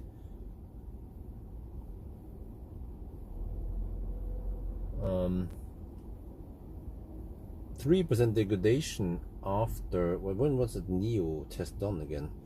Because actually, what your mileage is somewhat irrelevant. It depends on when the first Nio batteries got into circulation versus today, right? So let me see. Nio content ES8 range test 2 years ago. Really? In 2 years it has degraded 3%. Well, it's not that bad.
Okay.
Okay, we're back. I purchased some stuff. It's getting hot in here. I have to put it somewhere. I could just put it wherever. Put it on the seat.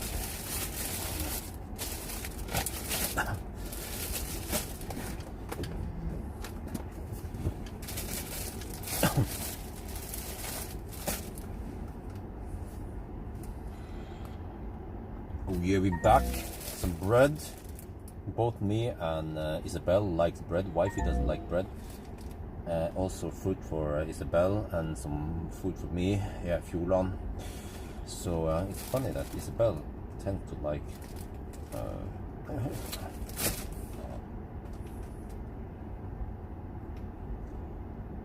Oh yeah, we're back. I brought some bread. Oh yeah, we're back. I bought some bread. It's mainly for me and Isabel. Wifey doesn't eat bread. And also some grapes for wife. No, actually, yeah, for Isabel mainly. And also, yeah, Isabel also likes this. I eat with daddy. So we have meatballs and we have, let me see. The other here is Swedish meatballs. They're slightly different. But this is cheaper than that. But they also taste great. So yeah, this is easy food in case I don't have time to make any food myself. But let's see. Huh? What? Shit, it's still there. What the heck is wrong with the car? Okay, maybe we need to let it sleep overnight then. Okay, let's go home.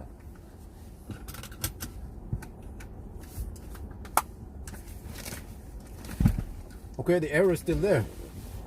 I don't know what's wrong with the car.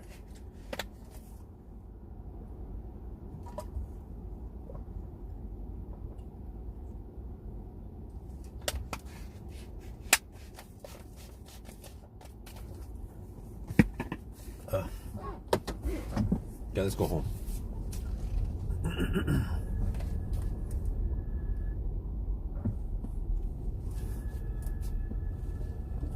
So but yeah, interesting guys. So you see, I've estimated that we have around 3% degradation after 2 years. So that's 1.5% per year. But then it boils down to how far do they drive, right? An average Nio owner. Because this is what I've seen. It's not the one case like it's this time to swap for cleaning errors. Oh, we swapped the I've seen it now for the past year or so that we only get around 86 kilowatt hour. Well, now it's the lowest ever, 85 something kilowatt hour. It seems to follow a trend that we are losing a little bit of kilowatt hour over the time. So how far the Nio owners drive? 20,000 kilometers, 30,000 kilometers.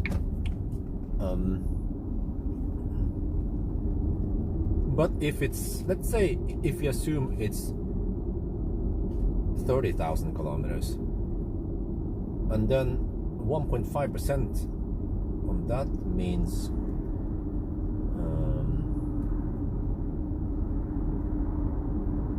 means 1%.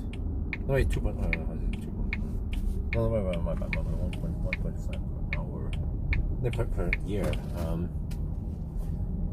20. It means wait. Oh, what? Dude, bugging me. Oh, it's bugging me about the speed limit. There was a donation at 10%, 10 euros from Black Tabata. Hippo character spins around this chair. Thank you. Okay, if it's 3% after, let's say, 60,000 kilometers, that's not much at all. That is actually very good. Yeah. 3% after 60k, which means 1% 20k. Wait. Yeah. So 10% degradation, 200k roughly, if it's linear, of course.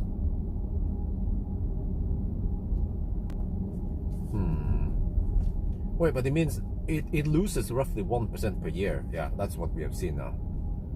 Okay, that means that it has already lost it loses 1.5% per year. So in around 6 years, it will be down to, I mean, we'll then have 10% degradation already, unless Nio does something about this and upgrade some batteries. Yeah, but is that gonna happen? Can we count on it? Ich weiß nicht. But you can actually risk of buying a brand spanking new Nio, and then you get 3% degradation out of the box, kind of, as soon as you swap it. Yeah, you can of course not swap it, but then you're not utilizing one of the advantages, right?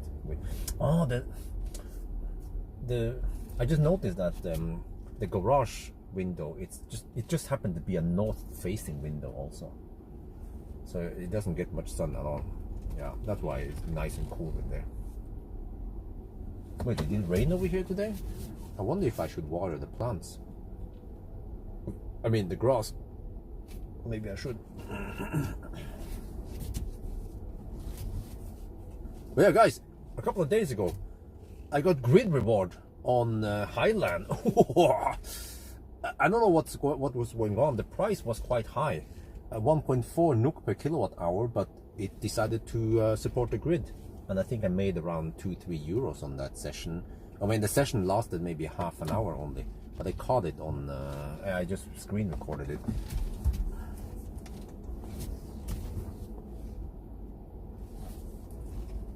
Okay, we're home now. Yep, so then what? Then I might want to water the plants. And then I need to plug in the car. And I have to say something useful by the end of the video. This was basically also a degradation test, when you think about this. Yeah, degradation test and Sunday drive can actually be combined into one video, but then I won't be able to milk it. Yeah, need to milk the car.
Wait, charger connected. Why is it not charging?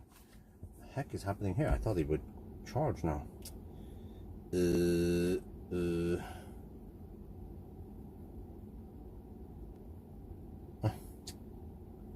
Yeah, it's wait, huh? Wait.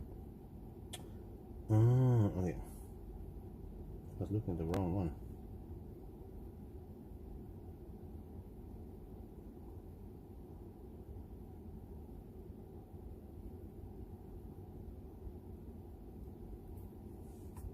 Yeah, I was watering the plants because the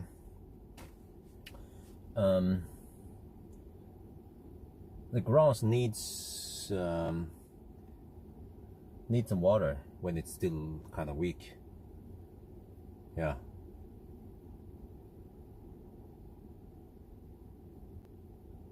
Wait, maybe I should clean the windscreen.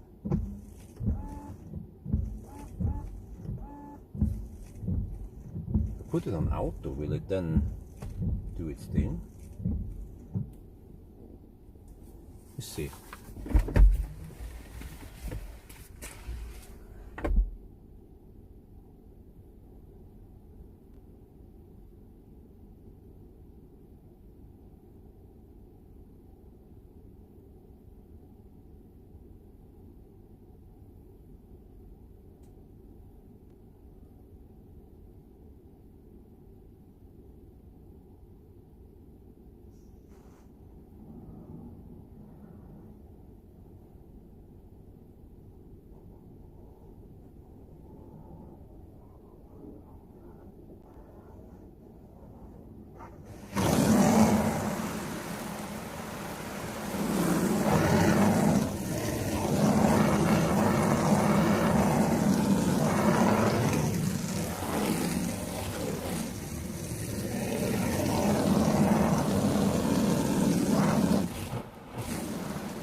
Okay, I don't know why the wipers didn't go there, but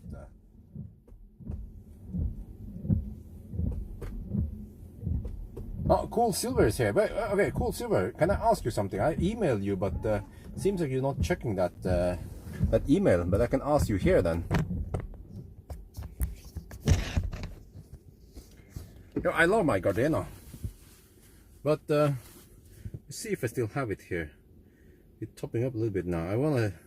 I have a low period tomorrow. If you look on Tibber, we have basically free electricity tomorrow around 1 in the afternoon ish. I will be kind of semi busy with the 500-kilometer challenge, so this car could just be plugged in, or maybe I could even plug into the, yeah, I should use the other transformer thing so I can charge on faster. But or maybe I'll just not gonna bother. I can just connect direct here. Oh, right. But hey, what? Huh? Okay, but I was gonna say again. Yeah. Cool Silver. I have to ask you something about some dollar bills. Where is it? I have a picture here. Or maybe someone else can tell me, but wait, I didn't delete it. No, I have it here. Are these bills still valid? I'm gonna keep it there because I need to ship some money with Amory's parents. They need food at Istanbul airport, And I googled that they accept US dollars, euros, and Great Britain and pounds. So I had these $20 bills from when I went to US like a freaking long time ago. I don't remember, maybe 2019 or 18 when I met Yo-Yo with a Model 3 or some shit. I don't remember, man. So they should be good, right? I have $60 here. And they are big-ish bills. $20 bills should be accepted. I have some $1 bill, which they probably don't accept. So we don't have to print more money, right? Otherwise, I have to go to the airport and print some 50 euros at the ATM there. They can retrieve different currencies. But this should be enough. I think even in Istanbul airport, Amber's parents should have enough for some food. They just need breakfast / lunch or something, and then they get on the airplane with Thai Airways. So they have, yeah, they have to stay 17 hours on the airport there. I'm like, well, you guys want to rush home? Help yourself then. Yeah, I mean, what if they could at least stay until mid-June? You know, if you wait a little bit longer, they can find a better ticket where you don't have to go to Istanbul. They can just go, let's say, yeah, if they wait maybe a couple of weeks, we can find a ticket, for example, from Oslo to Copenhagen, or Oslo to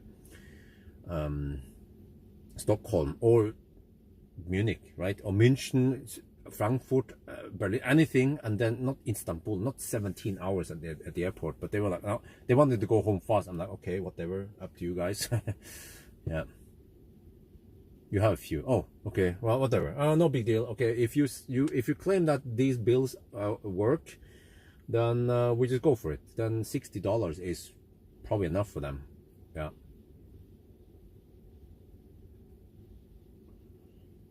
So yeah, now we're charging up the Nio. We are at 13%, and let's see. So it means that I drove around 500 kilometers round trip today. Not sure which. Okay, but I have to wrap up somewhere. I'm not sure where, and then I will yeah, go inside. But let me see.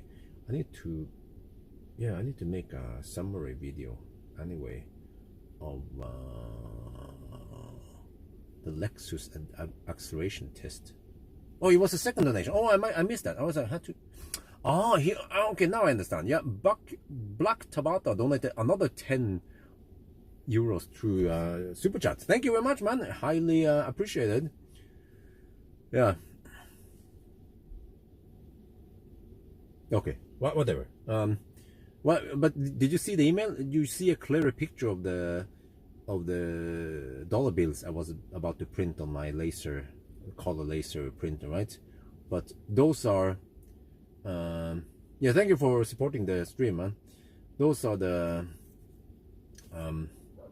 bills that I have.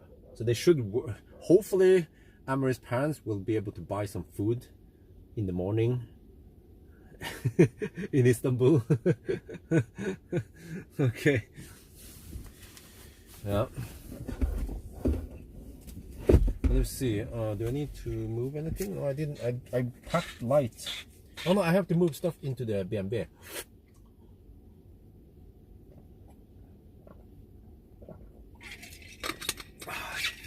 That's right.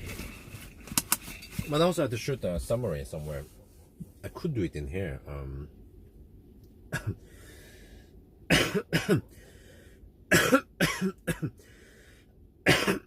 not sure how that works if I do it in here. Actually, I think it doesn't matter where I do it. Yeah, when I think about it, it doesn't matter. I'm just gonna do it in here. Maya, I invited her, but she didn't want to come, so I'm like, okay, whatever. I take that as a sign of not wanting to come, so I'm like, okay, I'm not gonna bother her, so no worries. I have to prepare for the BMW. Actually, I think I should do it now, because if I don't do it now, then I don't know when I have time to go out and prepare the BMW. So I have to do a 500 kilometer challenge, you know, with the BMW. Oh, I had to set up the car scanner and stuff also. Yeah, this is the time to do it before the evening rush starts and then all the other shit starts.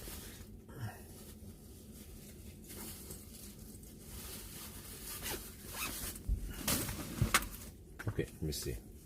To use a marker. Oh, to see if it's good. Oh, to see if it's fake? Of course it's not fake.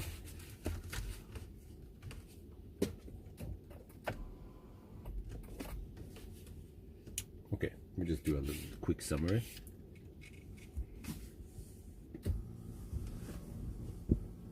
Wait, I can just put some of this food there as a cover.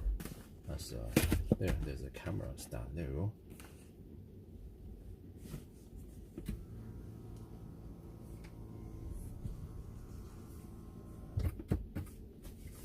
Tomorrow morning.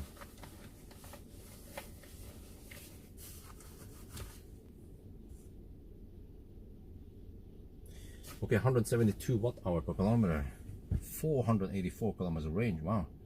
Okay, let me compare it to the other cars. Sunday driving. That is impressive. It beat. Wait, what is this? It beat the Hongxi. Oh! It beat the Tang. It's the best of the Chinese cars, at least. Beat Fat e-tron. What is that? 179. Yeah, that was Tang. Okay. Mach E. Okay, didn't it beat Mach E? Okay. But yeah. And also 484 is almost as good as. Wow. It's in the. That's in the middle. Okay. Oh shit, now the sun comes out, of course. Alright, we're back home. So how good was this result? Well, actually, pretty good. For such a big car, it was more efficient than Fat e-tron. It was more efficient than the BYD Tang, which is also smaller. And also the Hongxi. Those are the big cars I can find in here. I didn't try a Model X yet. But also range is okay. And it's right in the middle there. Yeah, kind of. So at least now we tried it. I always wanted to find out, is the ES8 more efficient than Fat e-tron? And yes, I believe it is. So yeah, I have all the result of the ES8 in the range test scenario, but I would assume that it will also beat the Fat e-tron. Maybe I should try it once it's not so wet outside. I can just do a quick run just to measure the consumption, but today I'm out of time. But interestingly, today I got only 85.2 kilowatt hour out of the battery. Previously, maybe 1 year ago or 6 months ago, I got around 86 kilowatt hour from the battery. But actually, when I tried the ES8 2 years ago, I got almost 88 kilowatt hour from the battery. You know what this means, right? It means that the batteries degrade. So this is something I talk about also in the other videos. How was that again? Yeah, when I tested whatever new, the car was new. I don't remember which new was. It was the ET7, EL7, ET7, ET5, whatever. It probably, the way I guess is that it comes from China with a new battery, or it might not come with a new battery. It might actually come with already a used battery. I don't know about that. But once it enters the Nio ecosystem and you swap it, you swap out the nice battery and you get a degraded battery. And I measured roughly 3% degradation here after 2 years. That is still pretty good. Yeah, it means that, well, after 6-7 more years, you will be down to 90% of the capacity, maybe. Yeah. But you know, people who just praise battery swap for being the awesome thing, and then you don't have to worry about battery degradation. Well, have you ever thought about how the ecosystem works? Once they put in a battery that is probably slightly degraded, it will just go in the circulation and will degrade over time. And they're not gonna replace it until there's something wrong with it and it stops working. And then you might get a new battery in the ecosystem, but they don't replace all the batteries in there. So I did the math. We have 11 swap stations in Norway, and depending on what type it is, it's either 13 or maybe 20 batteries in there, I'm not sure. But let's say if you have around 150-ish something batteries in those swap stations, plus around 2,200 Nios in Norway, it means that around 6% extra batteries are needed at the swap stations if you only look at Norway in isolation. Which means that, okay, you have more batteries, which will then take their part of the degradation, right? But degradation apparently still happens, yeah. And then you cannot avoid it until Nio swaps them out, or I mean replaces them. But are they gonna do it? It's gonna cost money, yeah. So, but it's interesting observation. So actually, the Sunday driving test is actually also a degradation test, but I split them so that I can milk more money from each test. Oh, okay, I'm just kidding. No, actually, degradation test I would probably cruise at 90 or something. I don't know. And yeah, and I can do that in winter, summer. It doesn't matter too much. But interesting. Now we have tested it. The ES8. It is actually quite awesome for what it is. Fast, comfortable, spacious. It is actually also fairly efficient for what it is, yeah. So I think that's gonna be it for now. I hope you guys enjoyed this video. As always, thank you for watching, and talk to you later.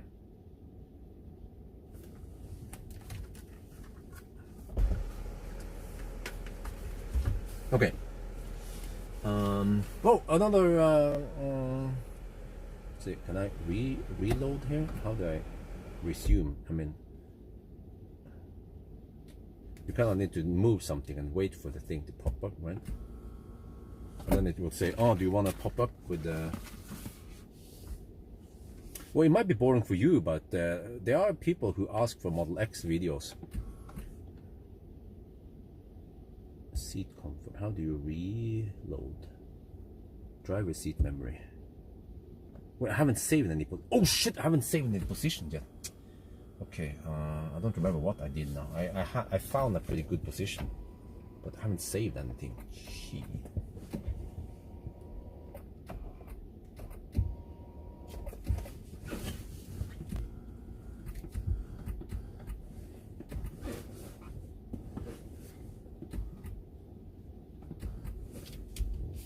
I think this is okay. Yeah, according to the mirror position, it should also be fairly okay. Okay, let me see, driver seat memory. Let me just put that in drive.